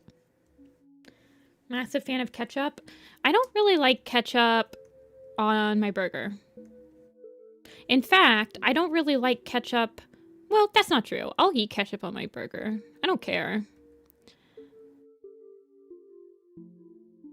Because I'll eat ketchup on the burger when it comes from McDonald's. But I never put it on... What do I put ketchup on? I actually... Okay. I do use ketchup on my grilled cheese. As like a dipping sauce. It's like how people sometimes use tomato soup to dip their grilled cheese in. No, I just use ketchup. But I don't use ketchup on fries. I don't use ketchup on chicken nuggets.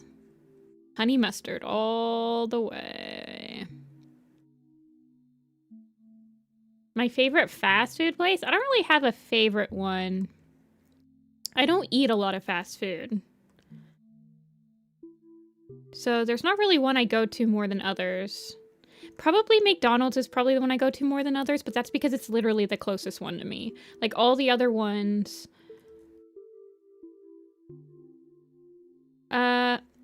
Probably, like, Raising Cane's is really good. It's a chicken place.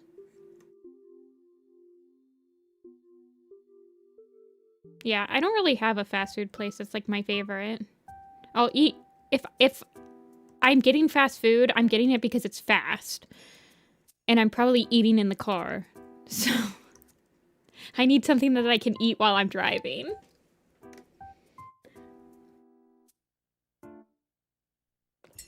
No, I'll use honey mustard on my fries. Chick-fil-A. Chick-fil-A is good, but I like Raising Cane's better. Personally, I think. I like Raising Cane's sauce a lot better. And I like their coleslaw. And their Texas toast.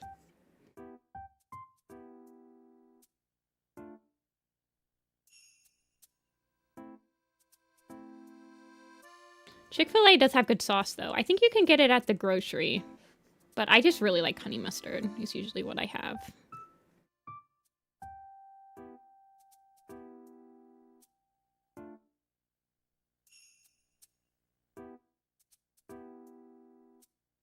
I think the Chick-fil-A sauce is just like a barbecue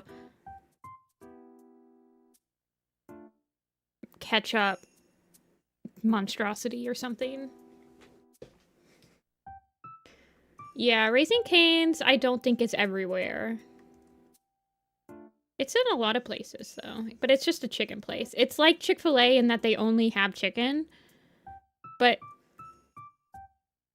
they do chicken, Texas toast, coleslaw, and fries. And that's pretty much everything. Chicken tenders.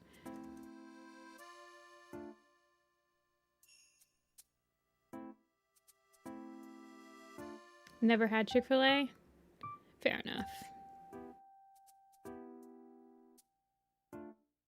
There's not really one close to me, so there's a closer Raising Cane's. So I've just had it more, so I think I just prefer it more.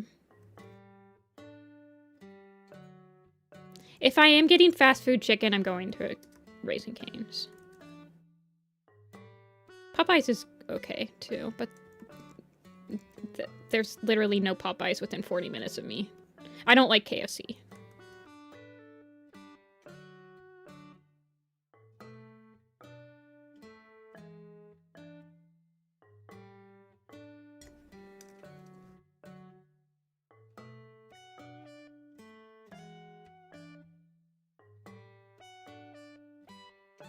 I like the Raising Cane's sauce because it's like got a spice. I'm just like hyping up my boy Raising Cane's.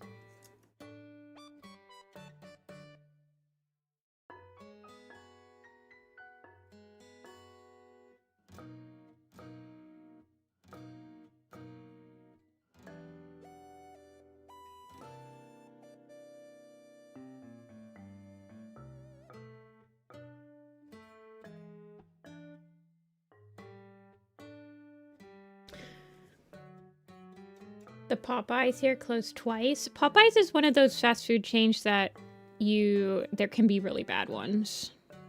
There's this new one that I visited. It was like 30 minutes from me, kind of in Columbus, but it was like a Korean style fried chicken sort of place. It was interesting, but I don't remember the name, and I don't know if it was fast food. I did eat inside, but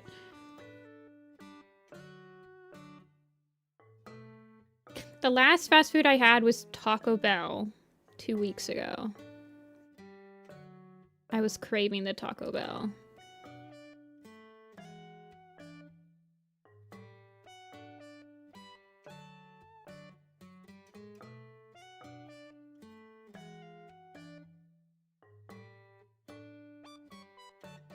The Taco Bell demons got to me.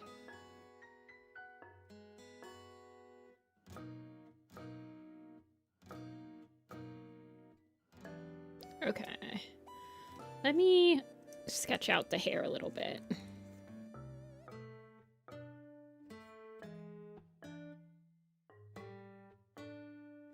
You make me want to draw cats again.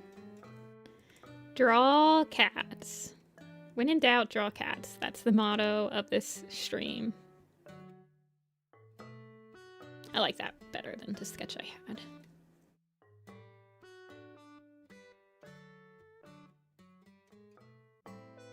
I also want to shrink this eyebrow.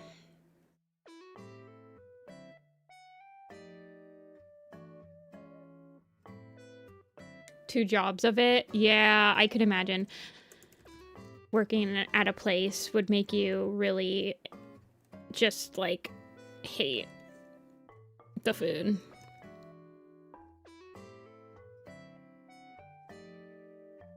Yeah, America has a lot more fast food places than like anywhere else in the world.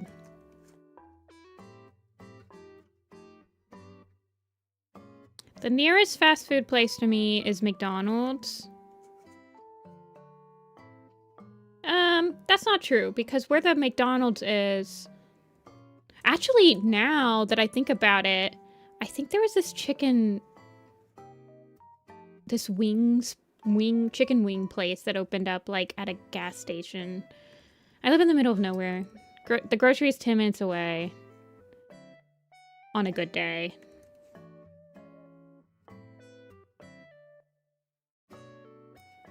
There's a really good Nepali place next to the grocery, though. Wingstop? I don't think it was Wingstop.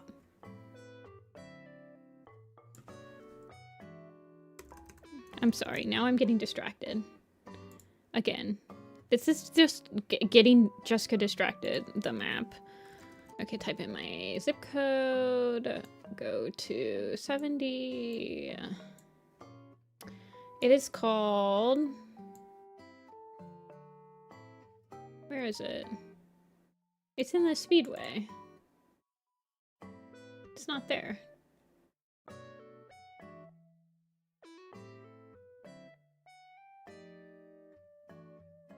Oh yeah, there's a Denny's right next. Denny's not fast food though, right?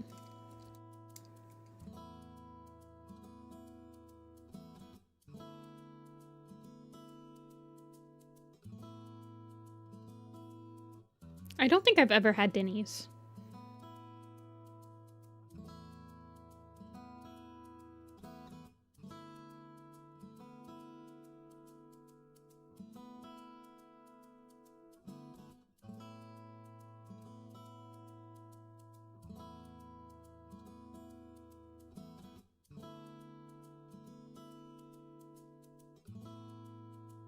I don't know. I cook a lot.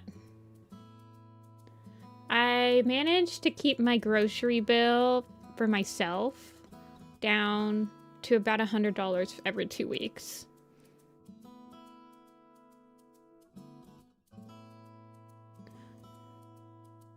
And that is by cooking most of my food myself.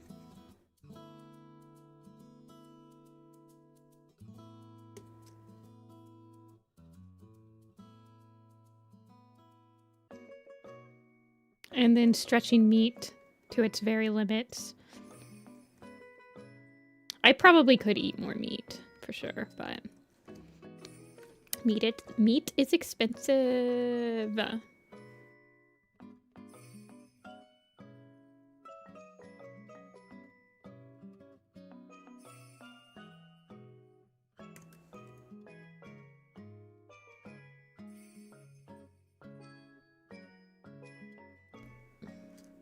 $70 a week, yeah.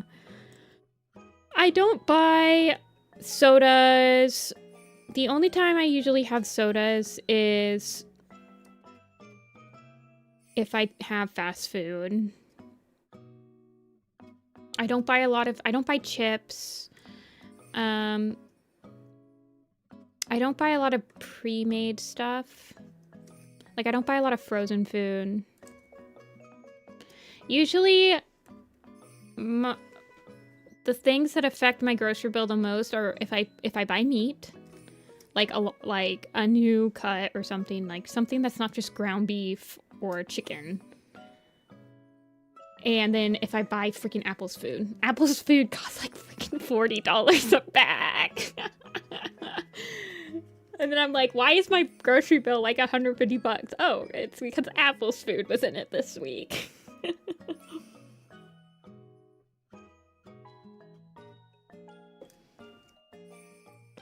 Yeah, my groceries aren't as expensive. Like when I go to when I go to New York City, I'm like, oh my god.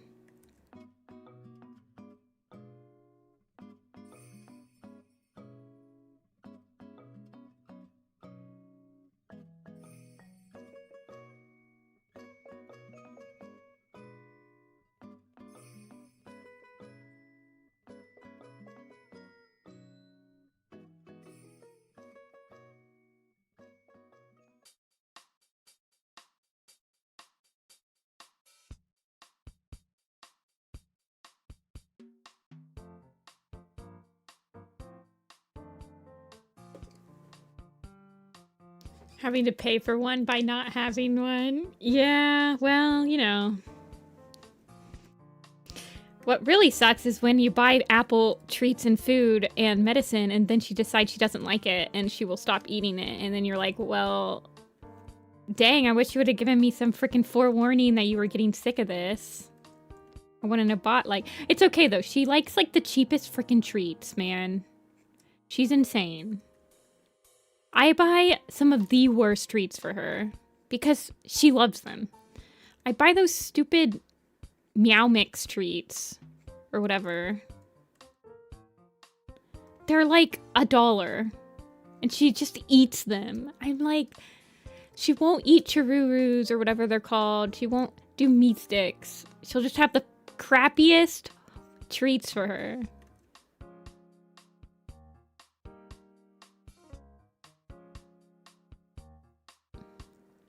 I mean, I get her good pet food. I mean, you can get a cheaper option. She's on Blue Buffalo, which is an expensiver brand. But she doesn't like wet food. So, it lasts for a little longer.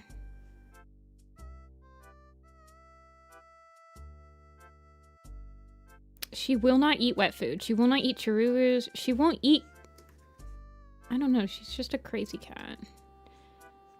She has gotten more picky in her old age, but she's always been kind of picky.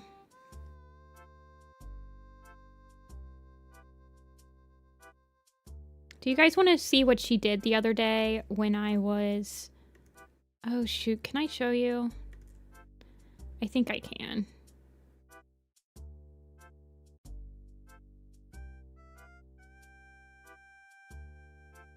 Feeding the cat apples.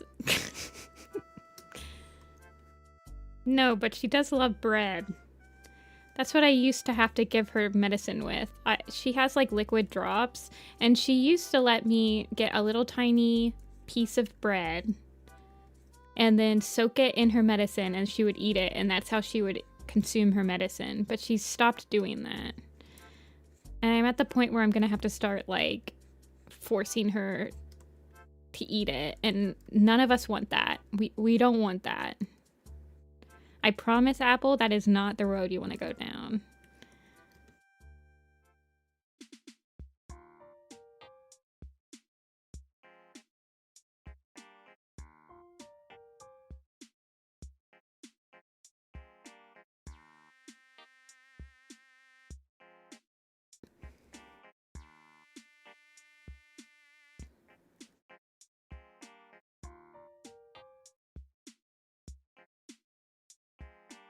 Secret medicine and treat trick? Yeah. Apple... I mean, the medicine that she takes, it's for arthritis. And it's beef flavored.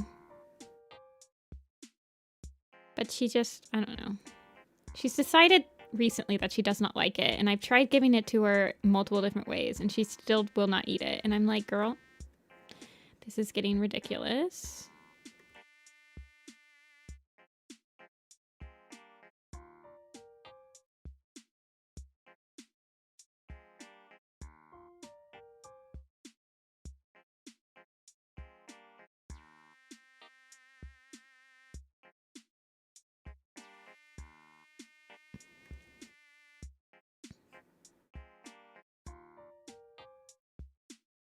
Here, I'll show you the picture. So I was working the other day. I'm just gonna snapshot it so you can't see what's on my computer screen, because you guys can't see what's on my computer screen. I was working yesterday, and Apple decides that she's gonna be on my lap, and then she freaking falls asleep right on my trackpad, preventing me from drawing because it's like freaking out. This girl ruined my whole day. So she's on my lap, but she's also on my laptop, and then she's on my trackpad of my laptop. Also, this is my tablet right here. So she's also on my tablet. So she's managed to lay down on everything.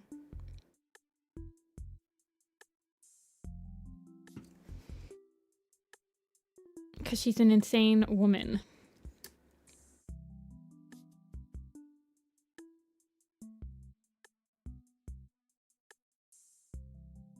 She has been very clingy.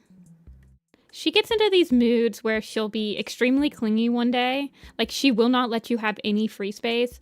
And then days like today, she'll be like, okay, I'm just gonna go sleep and leave you alone. And I'm like, thank you. Because I'm working today. Yesterday, it was, I can work on whatever I want.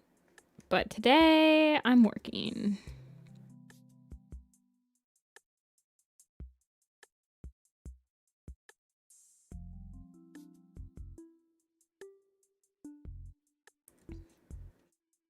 I need to add the flowers in. Don't let me forget.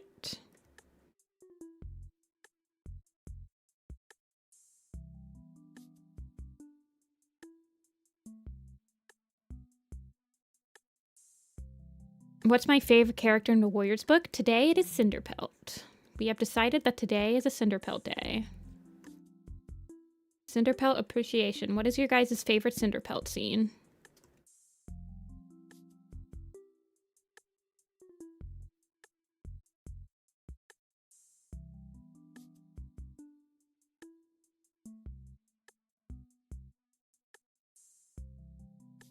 My favorite Cinderpelt scene is...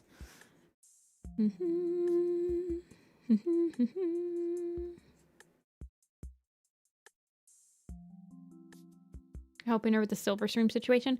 Yeah, I think my favorite is like when she's helping White Throat and Little Cloud. I do like that scene a lot.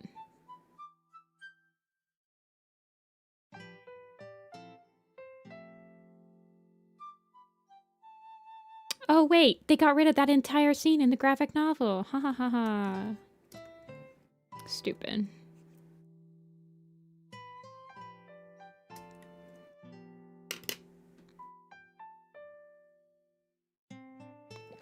I don't have the courage to read those books in front of my family. Therefore, I do not have a favorite character or scene. Shaking my head. I feel like any family would support you reading in this day and age. Personally.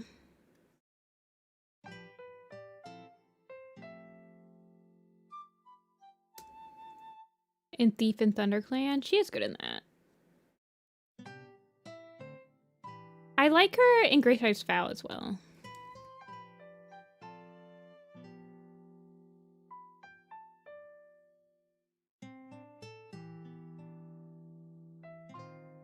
Okay, let's sketch out some of the flowers.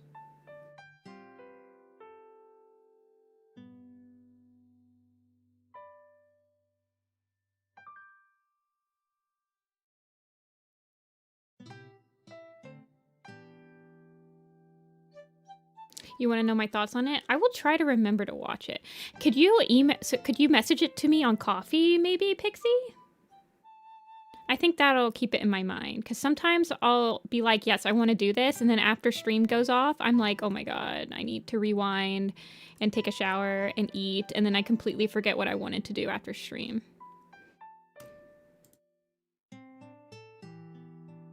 Everything Ooh.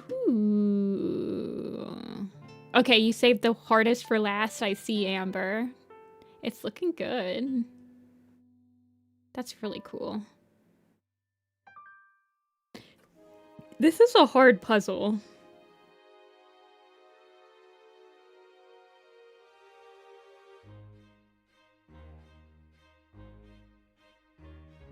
I like how you got you set up Leaf Star. Oh wait, Ravenpaw. Ravenpaw's back. Hey look, Ravenpaw's back. Thank you.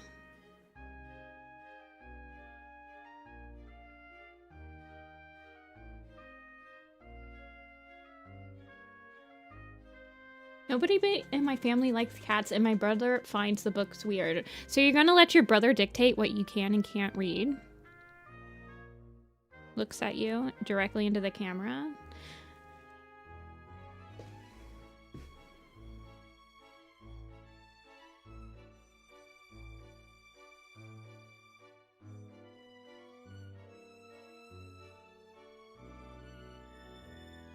Also, I don't know.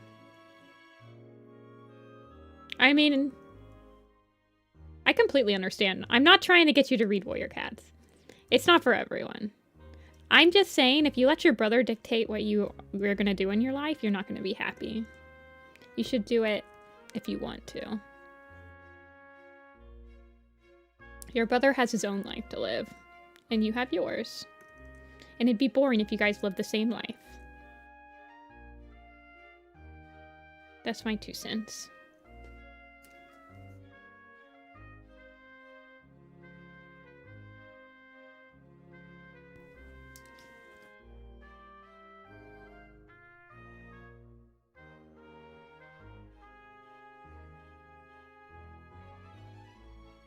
I've been a Warrior Cat fan since elementary school, but only recently have been able to actually read the books in order. All the books are free when you're a sailor. You wouldn't download a car. I do not condone being a sailor publicly. Oh my god, shut up. I'm not switching to Windows 11. Go away.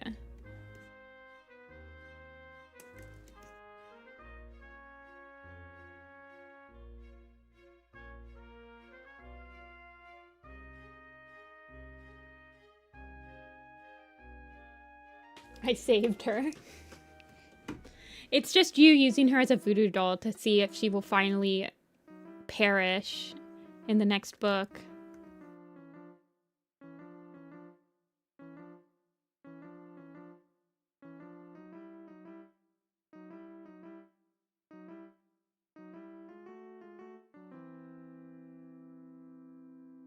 Okay, just get rid of that for now.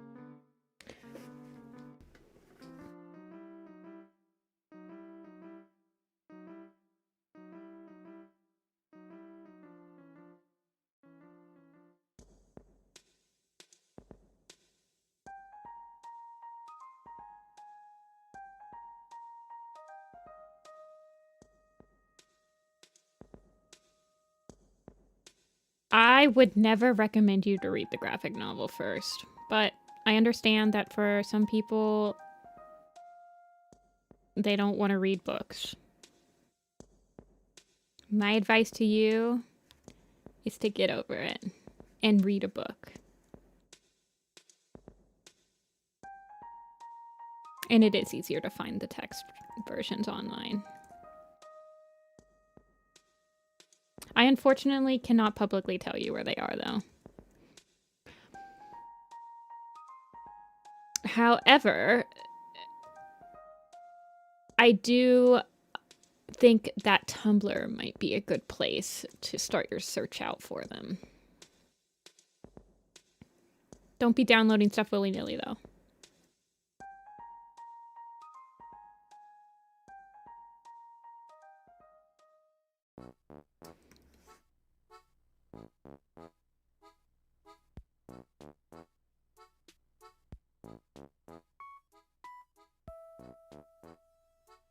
I don't know why. I guess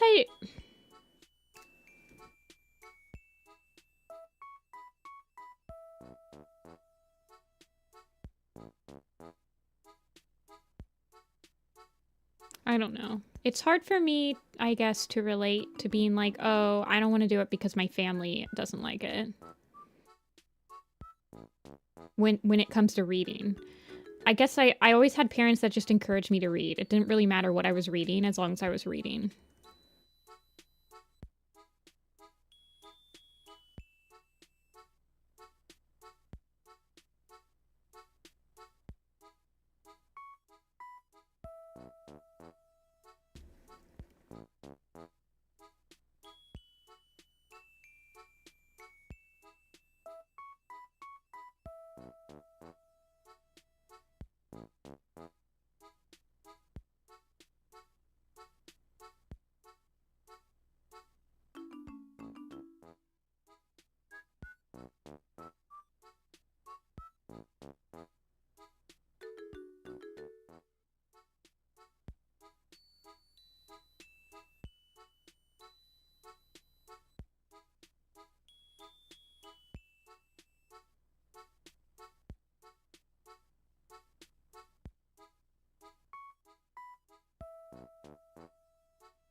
I did have parents who banned specific books from me.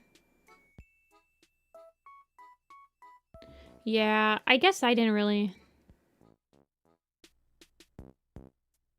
I mean, my parents were okay with stuff as long as it was in the, like, right demographic in Barnes & Noble.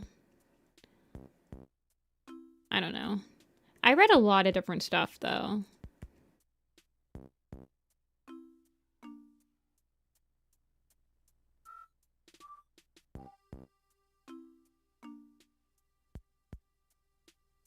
But I guess, I don't know. My parents were very nice. And very supportive. And they still are. I'm sorry. I do think that your brother shouldn't dictate what you can and can't like, though. I understand that your parents are harder to convince. But honestly, I genuinely don't think that your sibling's opinion on something should prevent you from, like, enjoying it.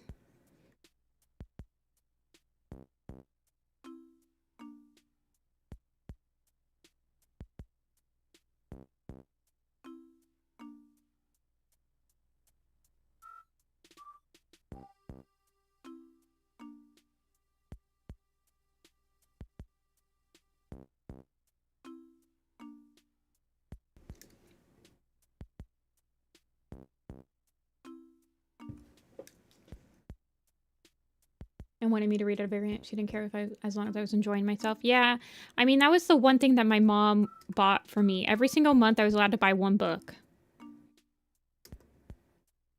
And that's why I have a lot of Warrior Cat books, because she let me buy one book a month.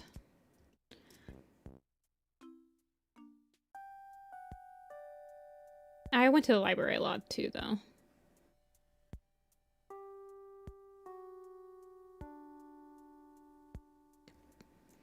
But, like, for video games and stuff, I had to buy them myself.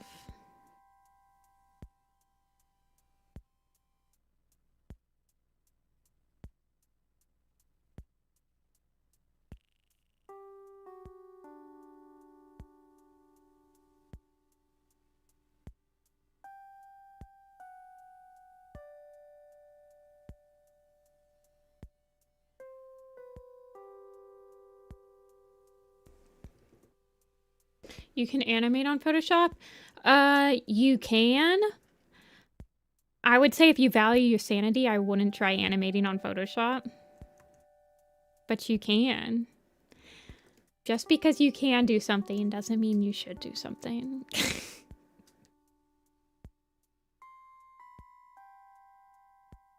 however.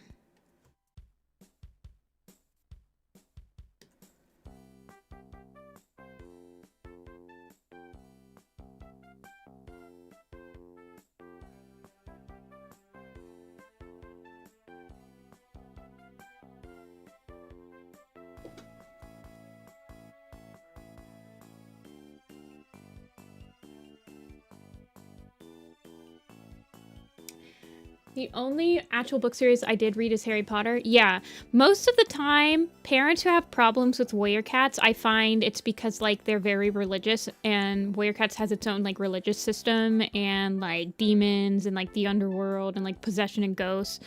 But, like, the same exact parents that wouldn't let you read Warriors because of that wouldn't let you read Harry Potter, so I genuinely don't know what their problem would be.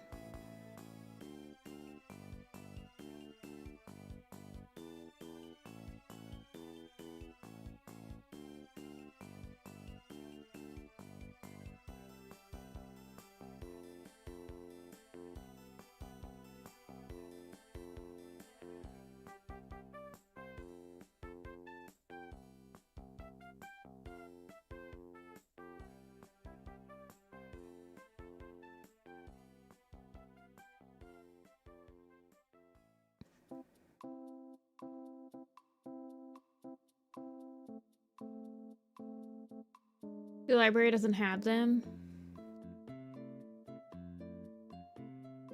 I mean, you can do them online now. A lot of libraries will have online queues.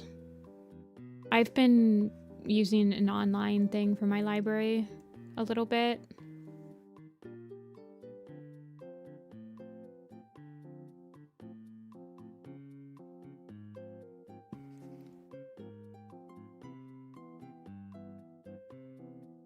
Well, then I don't see, I mean, if they let you read Harry Potter with, like, the witches and all, like, witchcraft and crap, I don't see why they wouldn't let you read Warrior Cats.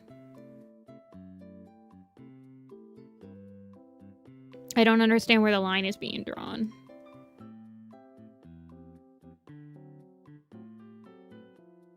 You don't have to read Warrior Cats, by the way. We're not pushing you to read Warrior Cats. We're just saying, I don't know. Now I'm just like, what kind of parents are these? Like, I don't even understand what scale you're using.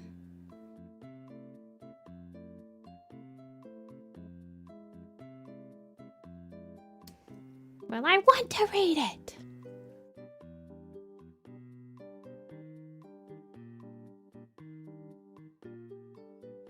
I was allowed to read Warriors, but Harry Potter only after I turned 13. Of us reading about spellcasting and anything else, though. So it marginally made sense. Yeah, I don't know.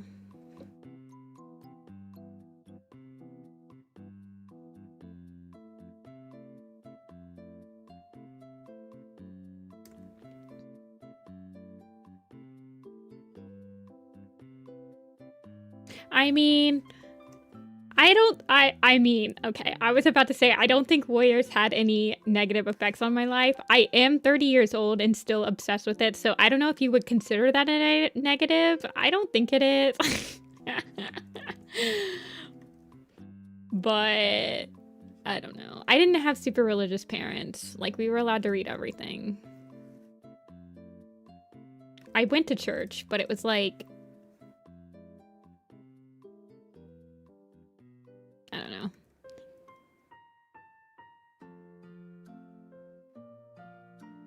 I didn't grow up in the South where, like, where people think, like, the Bible is, like, everything in the Bible is the truth, 100% the truth, and nothing but the truth, you know? I grew up in a household where, yes, the Bible was read, but it was more like take lessons from it. You know? Like, not necessarily all the stories are true, but there's, like, morals and themes in it that are applicable to your life right now. Like, be confident in yourself when you believe you're right. Like, stand up for yourself. Stuff like that, you know? So I didn't, like, it was much more of a, I don't know.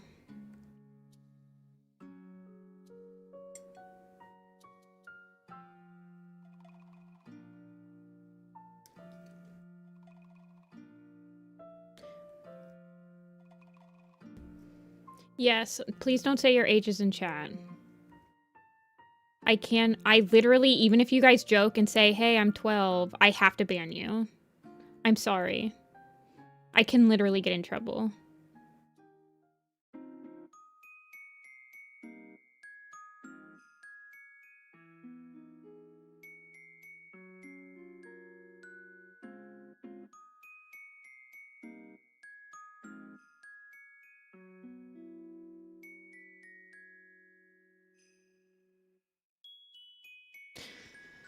I don't know. It just seems kind of ridiculous.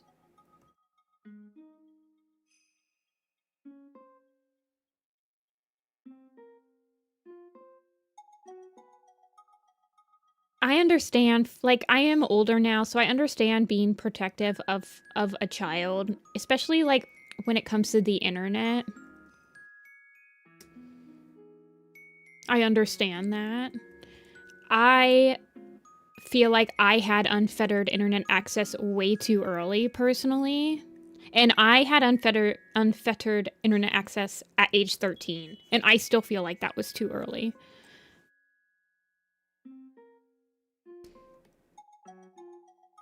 So I understand when parents are, like, nervous about what their kids are seeing online and stuff. I definitely saw some things when I was younger that I shouldn't have seen.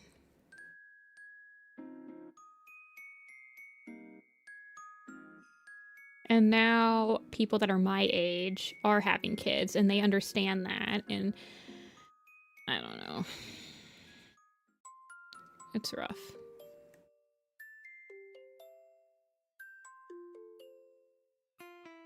Parents nowadays do understand the internet a little bit better than, like, my parents. I mean, my parents are both programmers.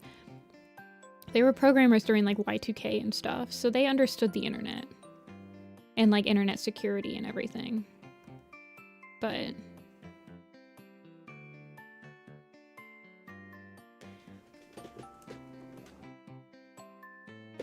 the right front paw with gray sticking out? Well, I don't think it's gonna be showing. 'Cause I don't think that it's showing.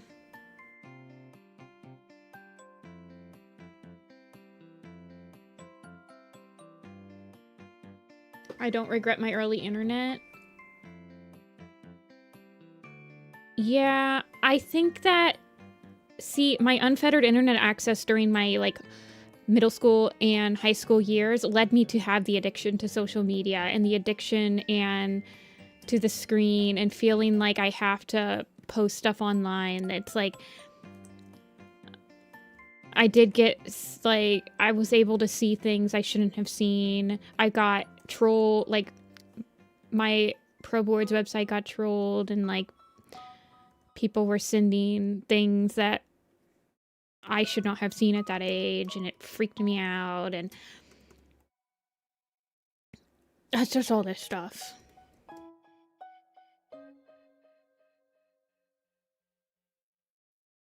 Did I wish I didn't? Oh, I need the scar, though. The scar needs to be put on there. No, you're fine, Yuna. I appreciate you trying to catch me because you know.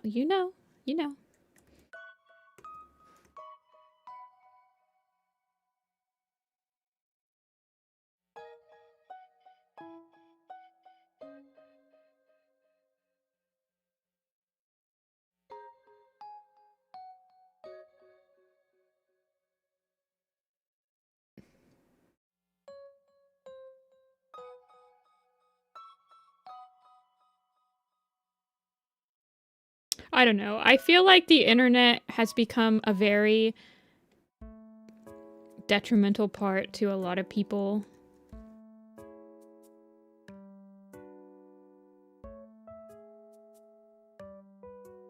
like mental health wise. And it's taken me like years of therapy to get over it. And I would love to prevent people from having to pay for years of therapy to get over the issues that social media causes to you when you have an addiction to it for multiple years on end.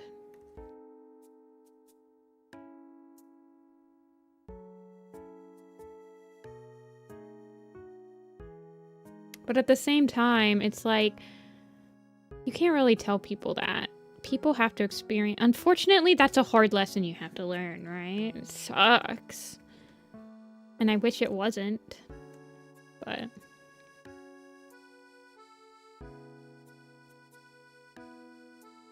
it's sucks.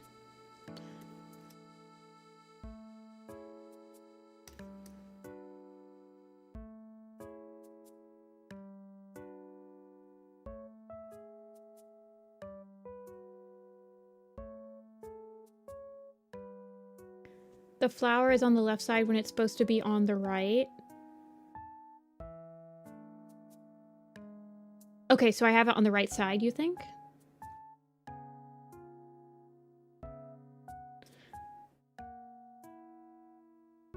I have that there usually to show what the other side would be like. Okay, I'm looking. Or right to give me unmonitored time as a teenager. Having the right to privacy. I understand that, yeah. I think that restricting... But see, this is the thing, right? I remember when I was in high school, my parents tried that. They would turn off the internet when they'd go to bed, right? Because they knew I was up until like 2 or 3 a.m. on school nights talking to friends on Skype. And they wanted to try to prevent me from having even more screen time. And so they'd turn off the internet. But I just bypassed it by, at that point, you could pre-download YouTube videos and stuff. So I would just pre-download a bunch of YouTube videos to watch when the internet was turned off. And still stay up that late. Because they never took away the laptop from me. They just turned off the internet.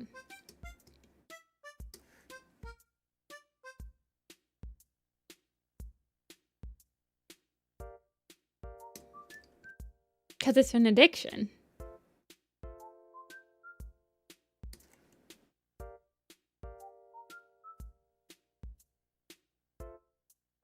You're gonna find a way to get your hit, even if the internet's turned off. See ya, human. Hope you have a lovely rest of your day. I'm here for my wife.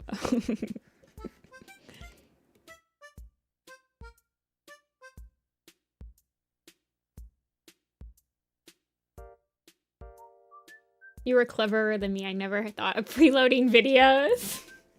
I would just not do my homework until they turned the internet off. I never did my homework. I'd always do my homework on the bus. Or in the class right before. I was crazy. I was a little crazy.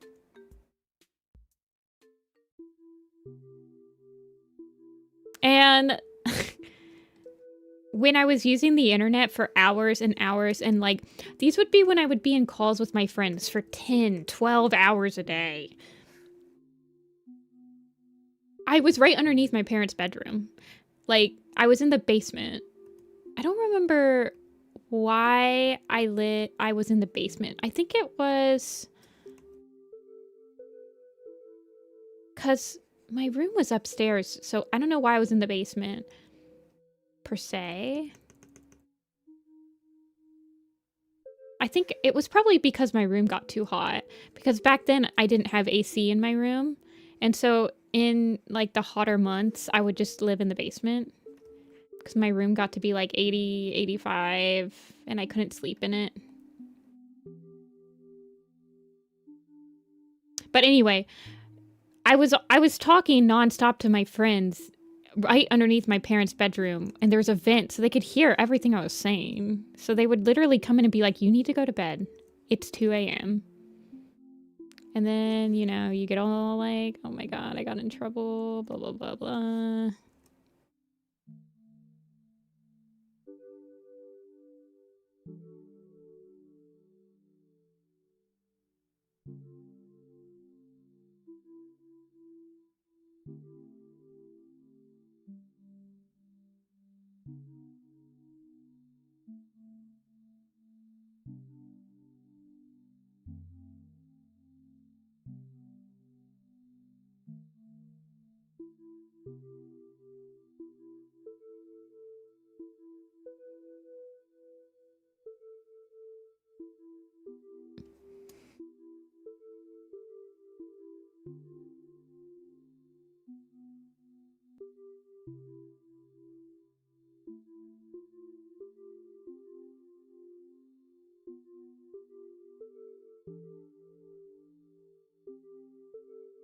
Wait, where are the eyes? There they are.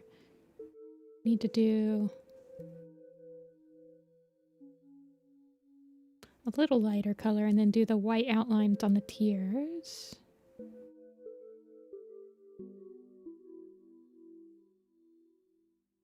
This is what happens when I don't take the time to label my files.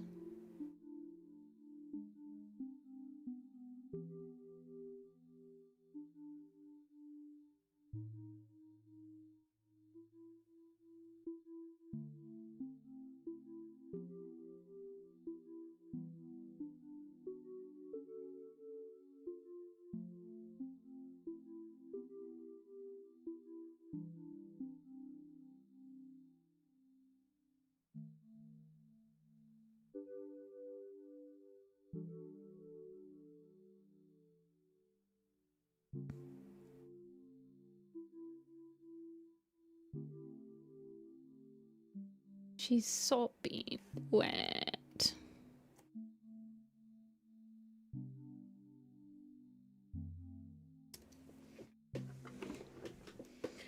Does my black star, and I like him. I like his mustache. I can tell he has a mustache.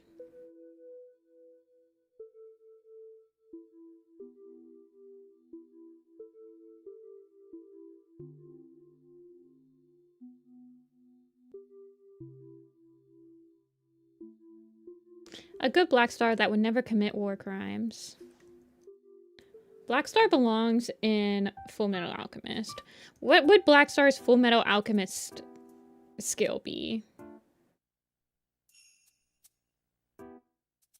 A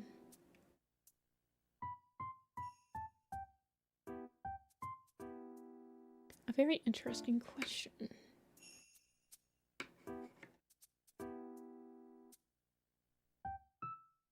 I think she's done. Let me give her some... Well, I guess she doesn't need them because she's got eye. I think she's done. Oh, let me give her some whiskers of the spotted variety.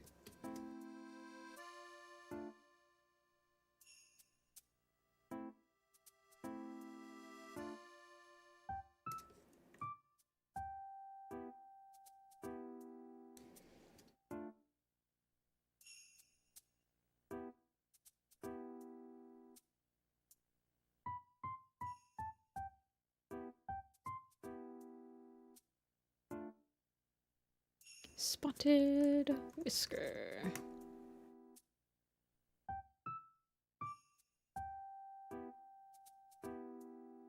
Alrighty, I'm sending it to you via coffee.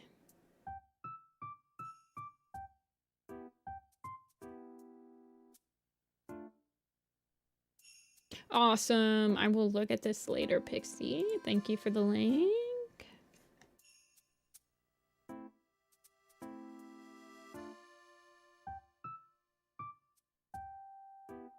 Alrighty, who's the last one in chat? Or who's the last one in queue? Lynx. Is Lynx here? I don't think...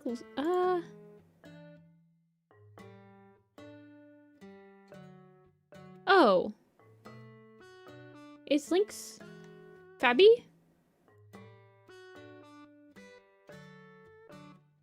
No, this isn't Fabby. Okay, you are here.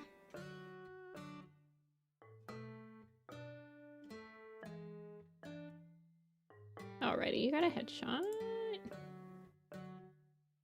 Chin up, looking down, neutral expression. Yeah, you're like, you want it to be like, hold on.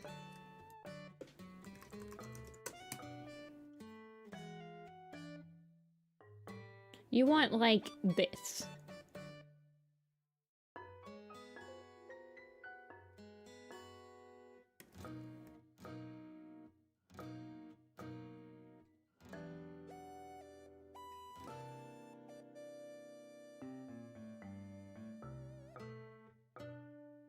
You can't download the draw lane?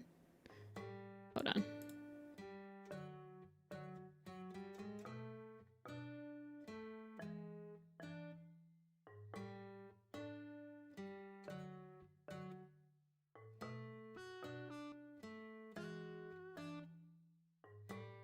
It says error.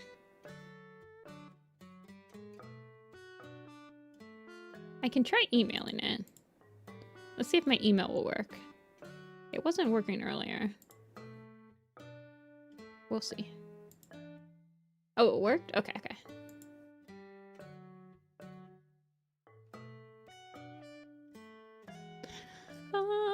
Next weekend, I'm going to do something. Alrighty, constellations do not need to be entirely accurate. Chin up, looking down, neutral expression, judgy. And the silvery sheen is optional. I love this design, by the way, Lynx.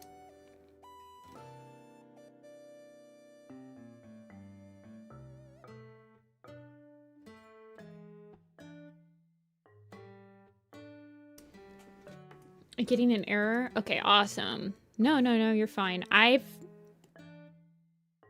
guess I have downloaded. I've never downloaded an image. I have. Does it give you the full HD version? I'm hoping that it does, because no one has told me that it doesn't.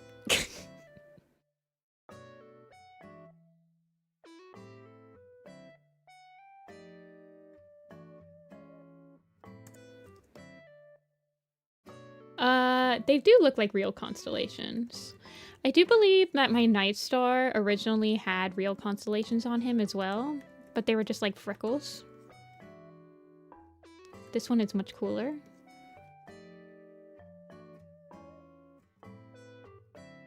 Why am I using a brush of size of 7?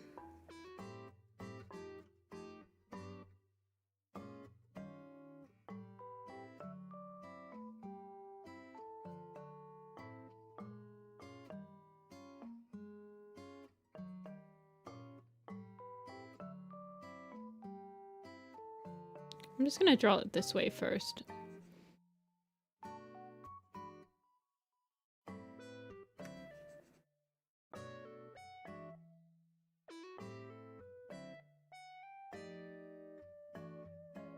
The eyes really stand out with the like purple hue. It looks really cool.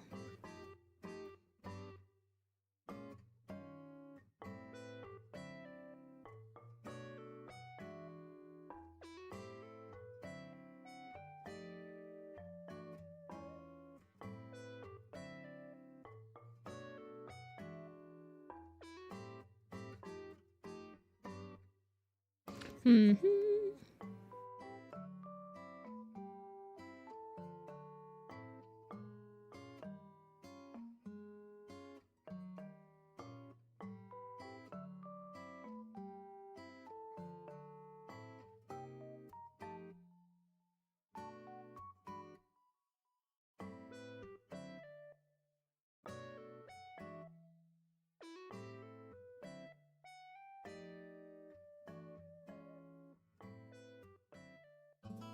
Have 4 different eyes depending on the time of day. Ooh.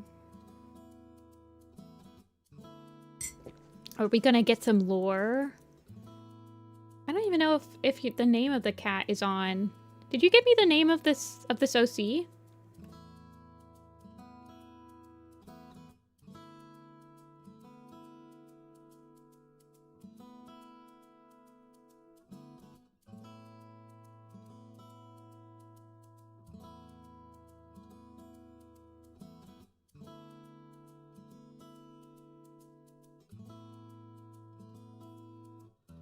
Artemis, deity of time. She would look down on you. Have y'all ever heard of the game 4D Golf? 4D mini golf or whatever?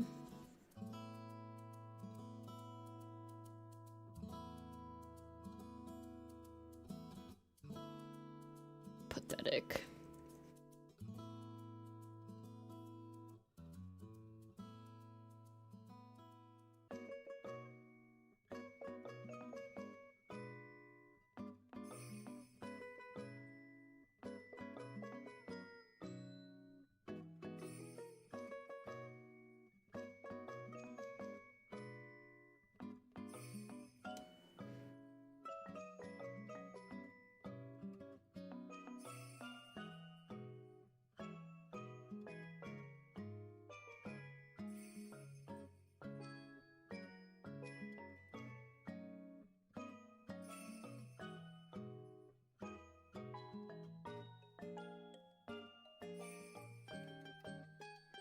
Ooh, yeah. That's the expression.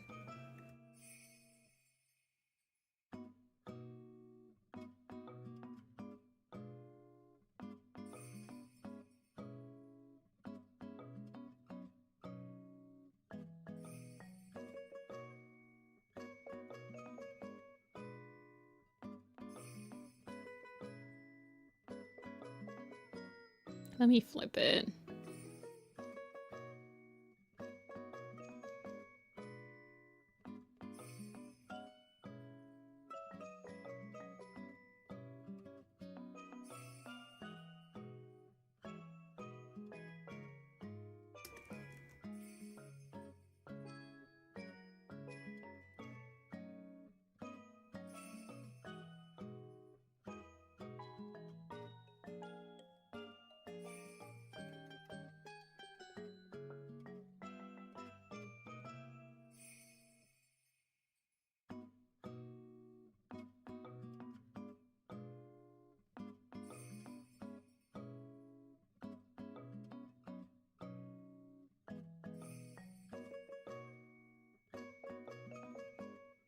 Is this perhaps a cat stream?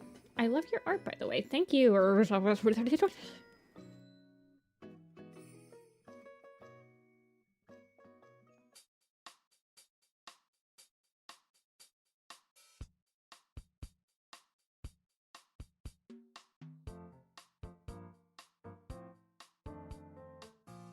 Wish cats were real. If I draw them enough times, they'll become real. Trust.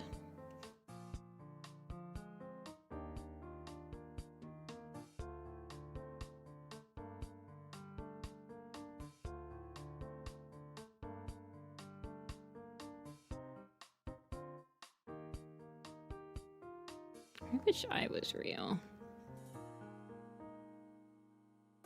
Yeah, it's a shame we all live in the Matrix, isn't it?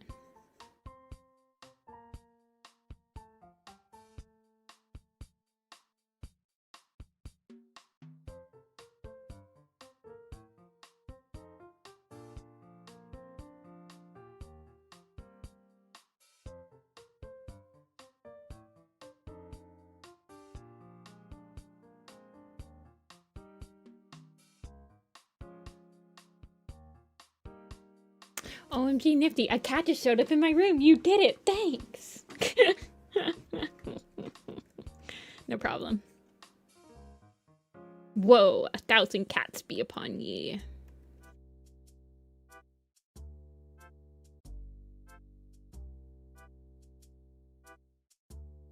Let's see if I can't render this face out a little bit more. It is a slightly difficult angle. Let me just see if I can get it looking a little bit better. Also, I feel like I need... So in the picture...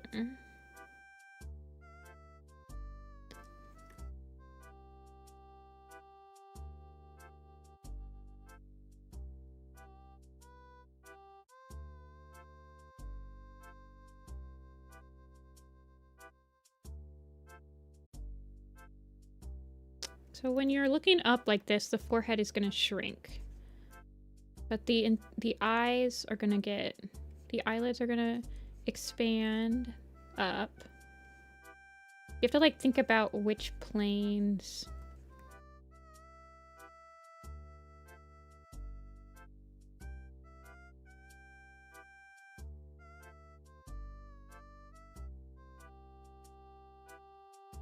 And then the nose, the upward nose bridge is going to shrink as well.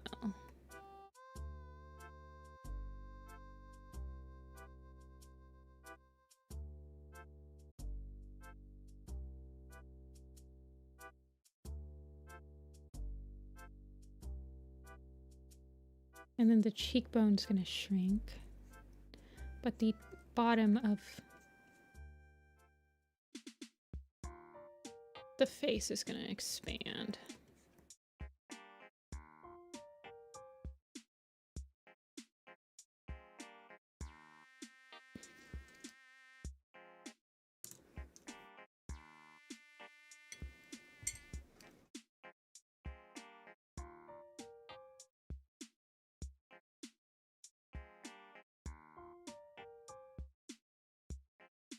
And I want to kind of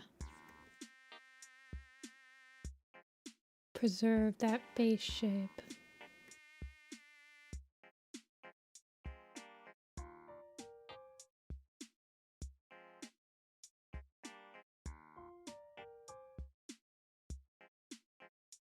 It looks like she put a face mask on now.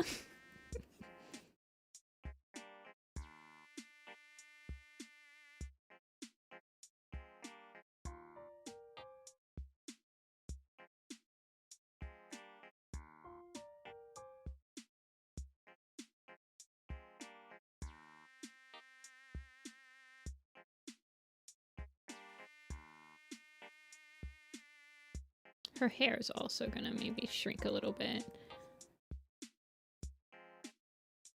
Not on the bottom, but on the top.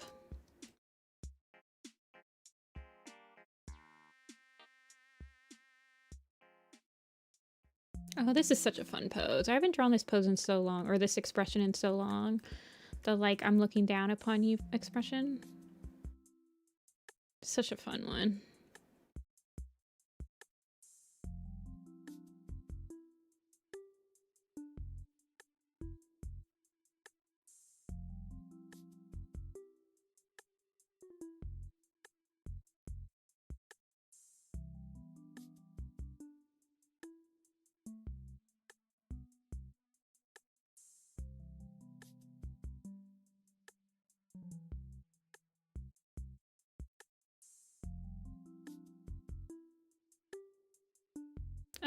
I think her ear can be shrunk slightly.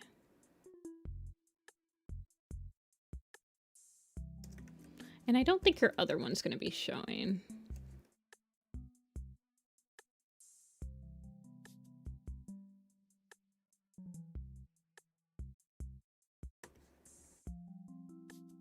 Have I played Rain World? I have not. I think it's on my wish list though, Nathan. Or is that... I've definitely heard of it. I don't think I've ever played it. I need to play the Terraria update.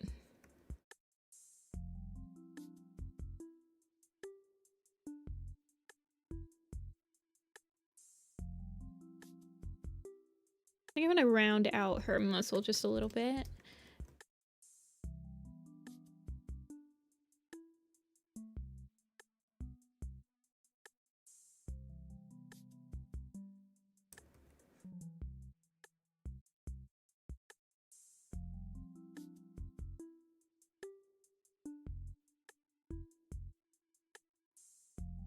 And then I almost feel like the chin doesn't need... I don't think it needs to be completely...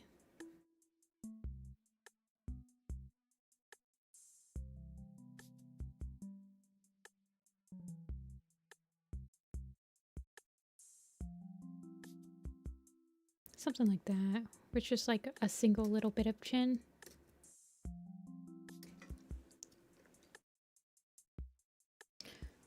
Ugh, same. Just been hesitant. Yeah, I wish I had a friend. Actually, I did just reconnect with a buddy that I think I used to play Terraria with. My buddy that I have played Terraria with in the past, we're kind of playing Factorio right now, and I don't want to suggest to him that we pause and play. No, I think it's better without. That we pause and play Terraria, because I fear we will never get back to Factorio if we pause. We both have, like, very short-term goldfish memories when it comes to video games.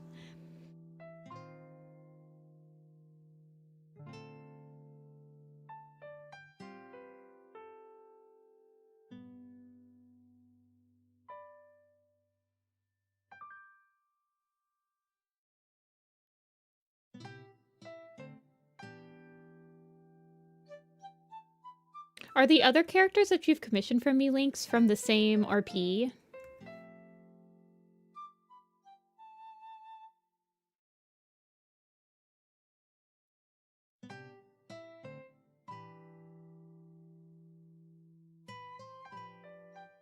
Monster Hunter? I never got into Monster Hunter, but my old roommate used to play it a lot, I think.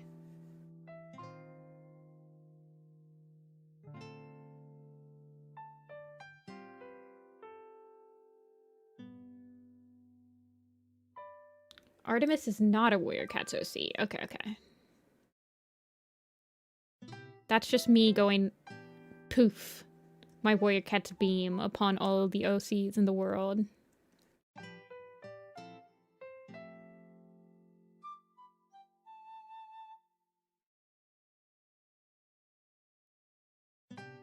I mean, no disrespect. It just is my brain chemistry to assume everything is Warrior Cats, unfortunately.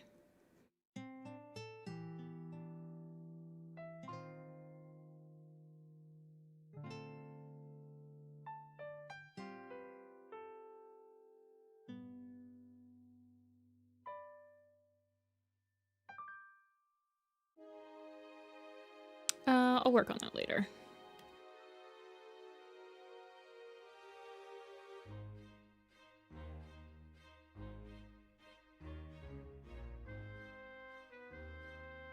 Yeah, the only thing about Monster Hunter is, isn't it MMO? Also, I just, man.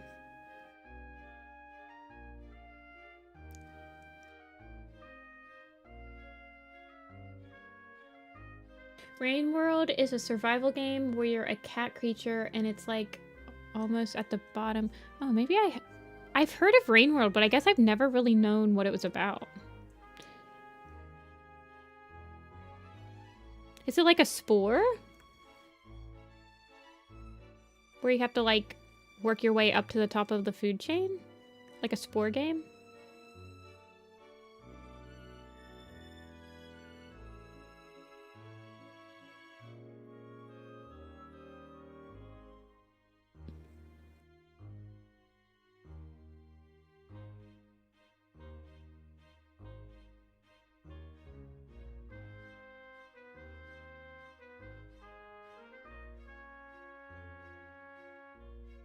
She is like my one cat insert of this universe strictly because of warrior cats. I'm required to have at least one cat in anything I draw. I understand completely what you mean.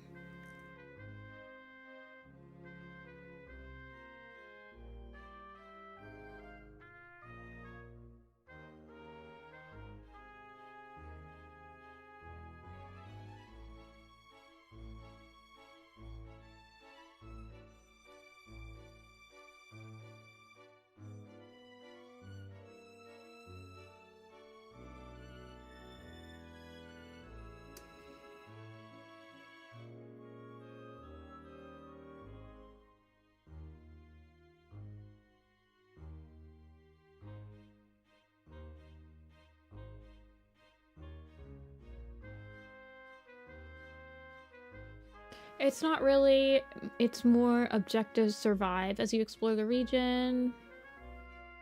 Depending on what slug cat? Oh goodness. Yeah, I have not played it.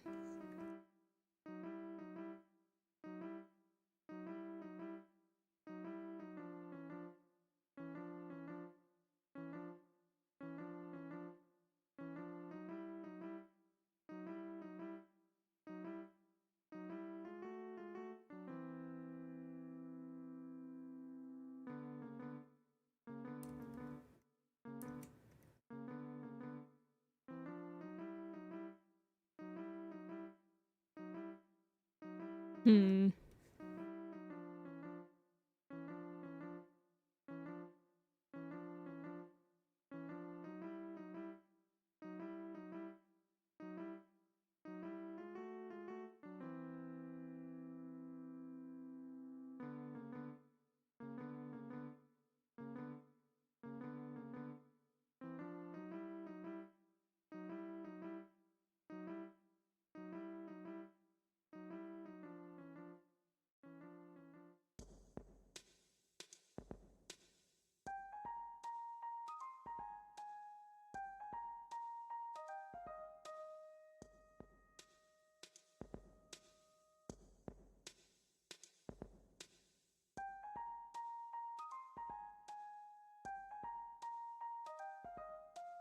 Rain World has multiple characters. Oh, and you spawn in randomly as... Like, can you pick who you spawn in as?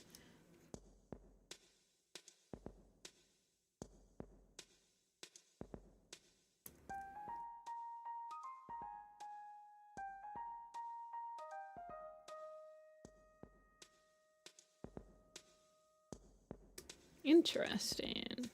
I think I just bought Animal Well, which I need to play. It's been kind of intimidating me though. I've heard it's a pretty hard puzzle game. And so I'm like trying to pick a day where I have brain power to do a puzzle game.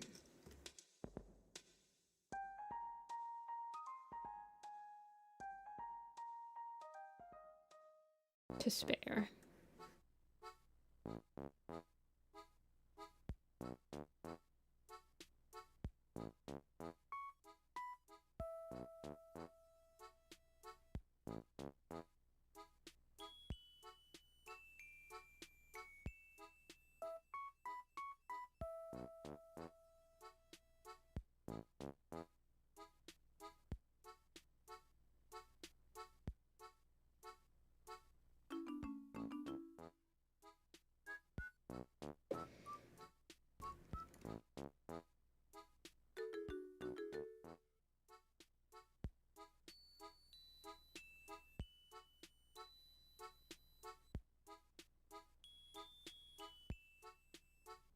I love the tail on Artemis.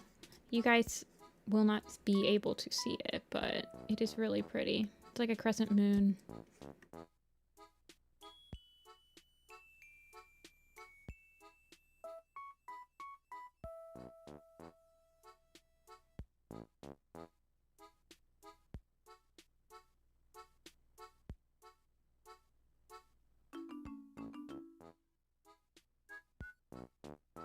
Oh my gosh, it's still light outside and it's 6 o'clock. Oh, that's so exciting. I'm so tired of it getting super dark at like 5 o'clock.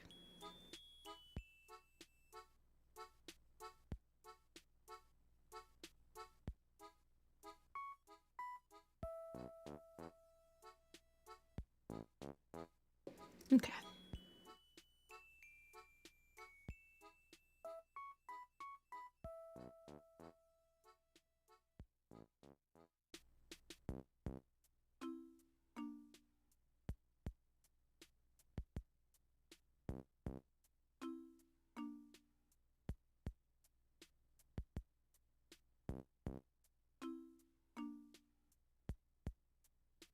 I think it looks better just without the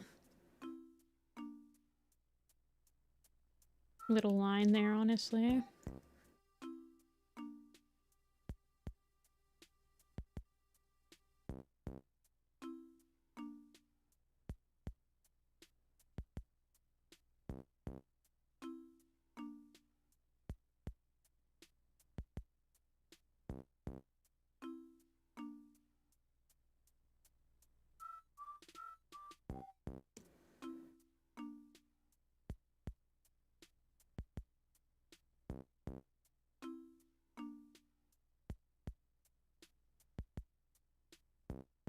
Rain Mode has a bunch of Slug Cat characters, up to 8 if you have the downpour. Different adaptations. Oh wait, I gotta look up what this... You guys keep saying Slug Cats. I gotta look up what this looks like. Rain World character.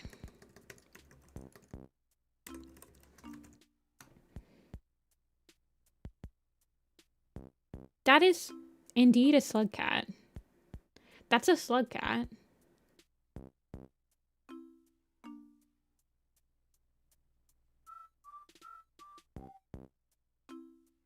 This is a Slug Cat. That's an axolotl. They're like salamander cats.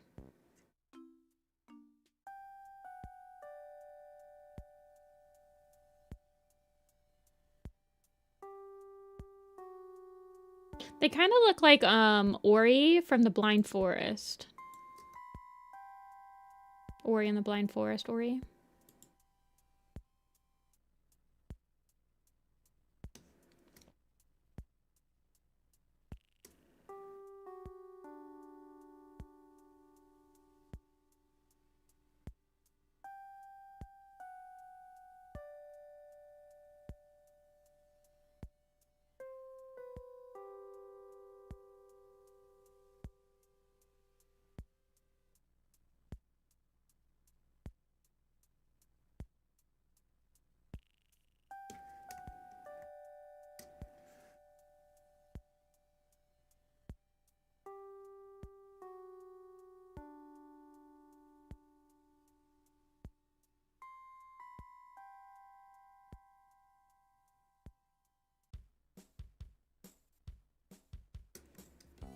Okay.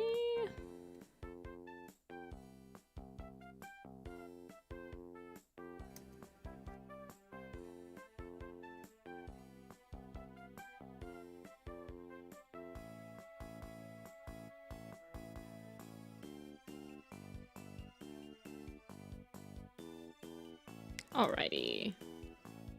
Not optional. Yeah, I know. Give me a sec. I gotta get the eyes in there.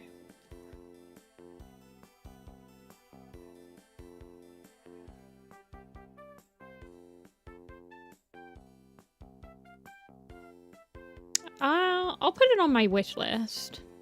But it's just been very, my like games I need to play has just been growing longer and longer.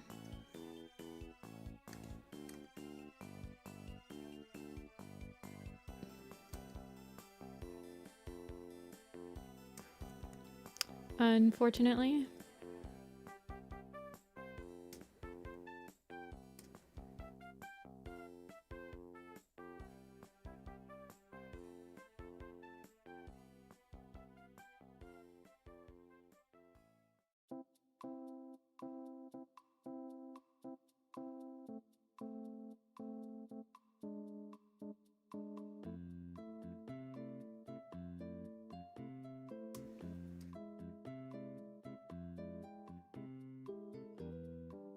Rain World is hard. I don't mind hard games.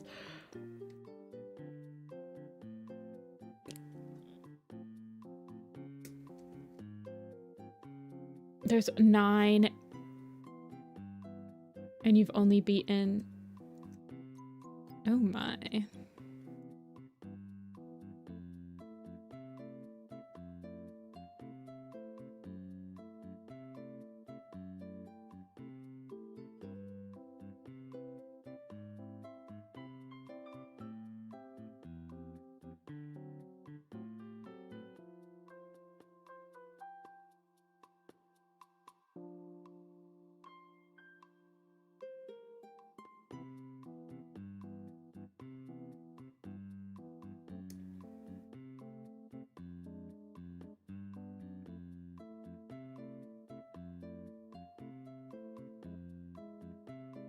The map website open. I am not above cheating in video games. You know, I have the walkthrough open. My time is very precious. Don't freaking turn on sticky keys. Gosh darn it. No one ever wants sticky keys. I need to turn that crap off.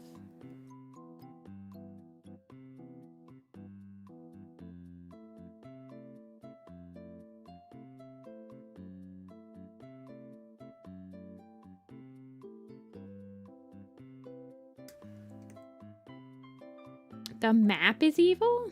Like, it's just hard to navigate?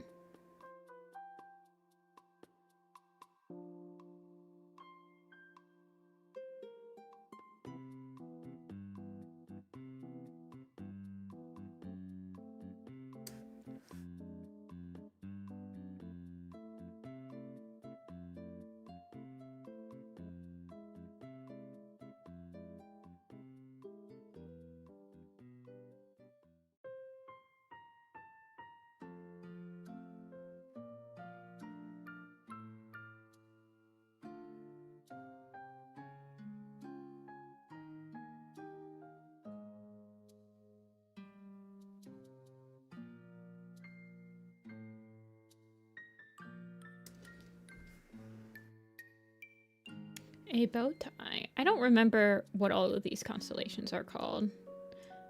I did take astronomy once, but I'll be darned if I can remember the names.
I don't think she has any sheen on her head, does she?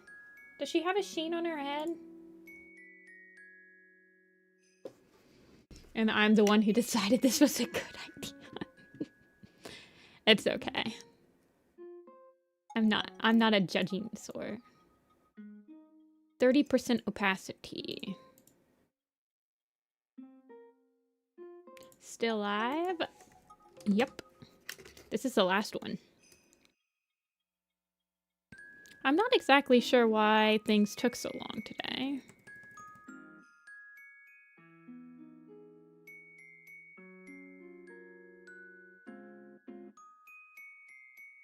But they did.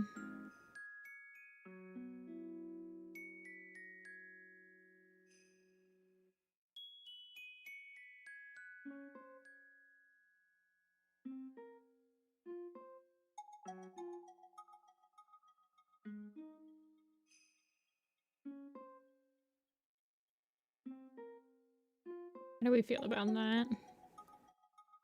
Just a little bit of sheen.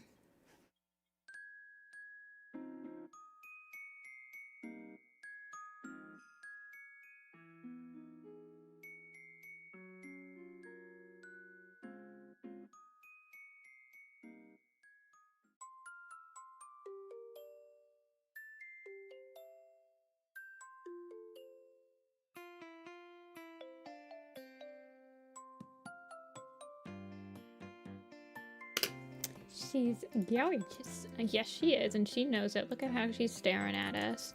Artemis.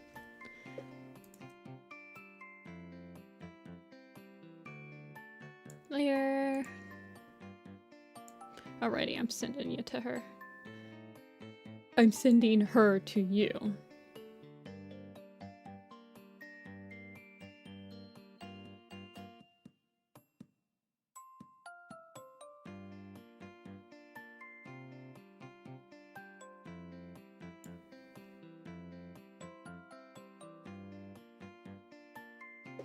And I think that is the last one for today.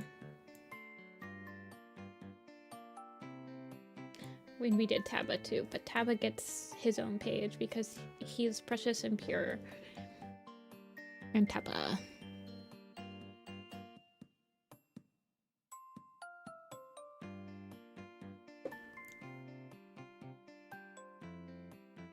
Yes, we are done. I am hungry. Oh, 5-hour stream. It's been a while, but it's not too bad. We used to do 6-hour commission streams. Do you guys remember those days? I have a headache and I'm hungry, so there's not going to be any quiz today. We are the Tabalings. But I will be back on Tuesday. We'll be back on Tuesday. FYI, commission stream next week will be on Saturday. So Saturday will be commission stream next week. And I think the week after that might be on Saturday as well. So I'll keep you guys posted. I'll tell you guys again on Tuesday and I'll tell you guys again on Thursday. But until then, thank you guys so much for watching. I really appreciate it. Thank you guys so much for commissioning me. I super appreciate it. And I'll see you guys all on Tuesday. Bye.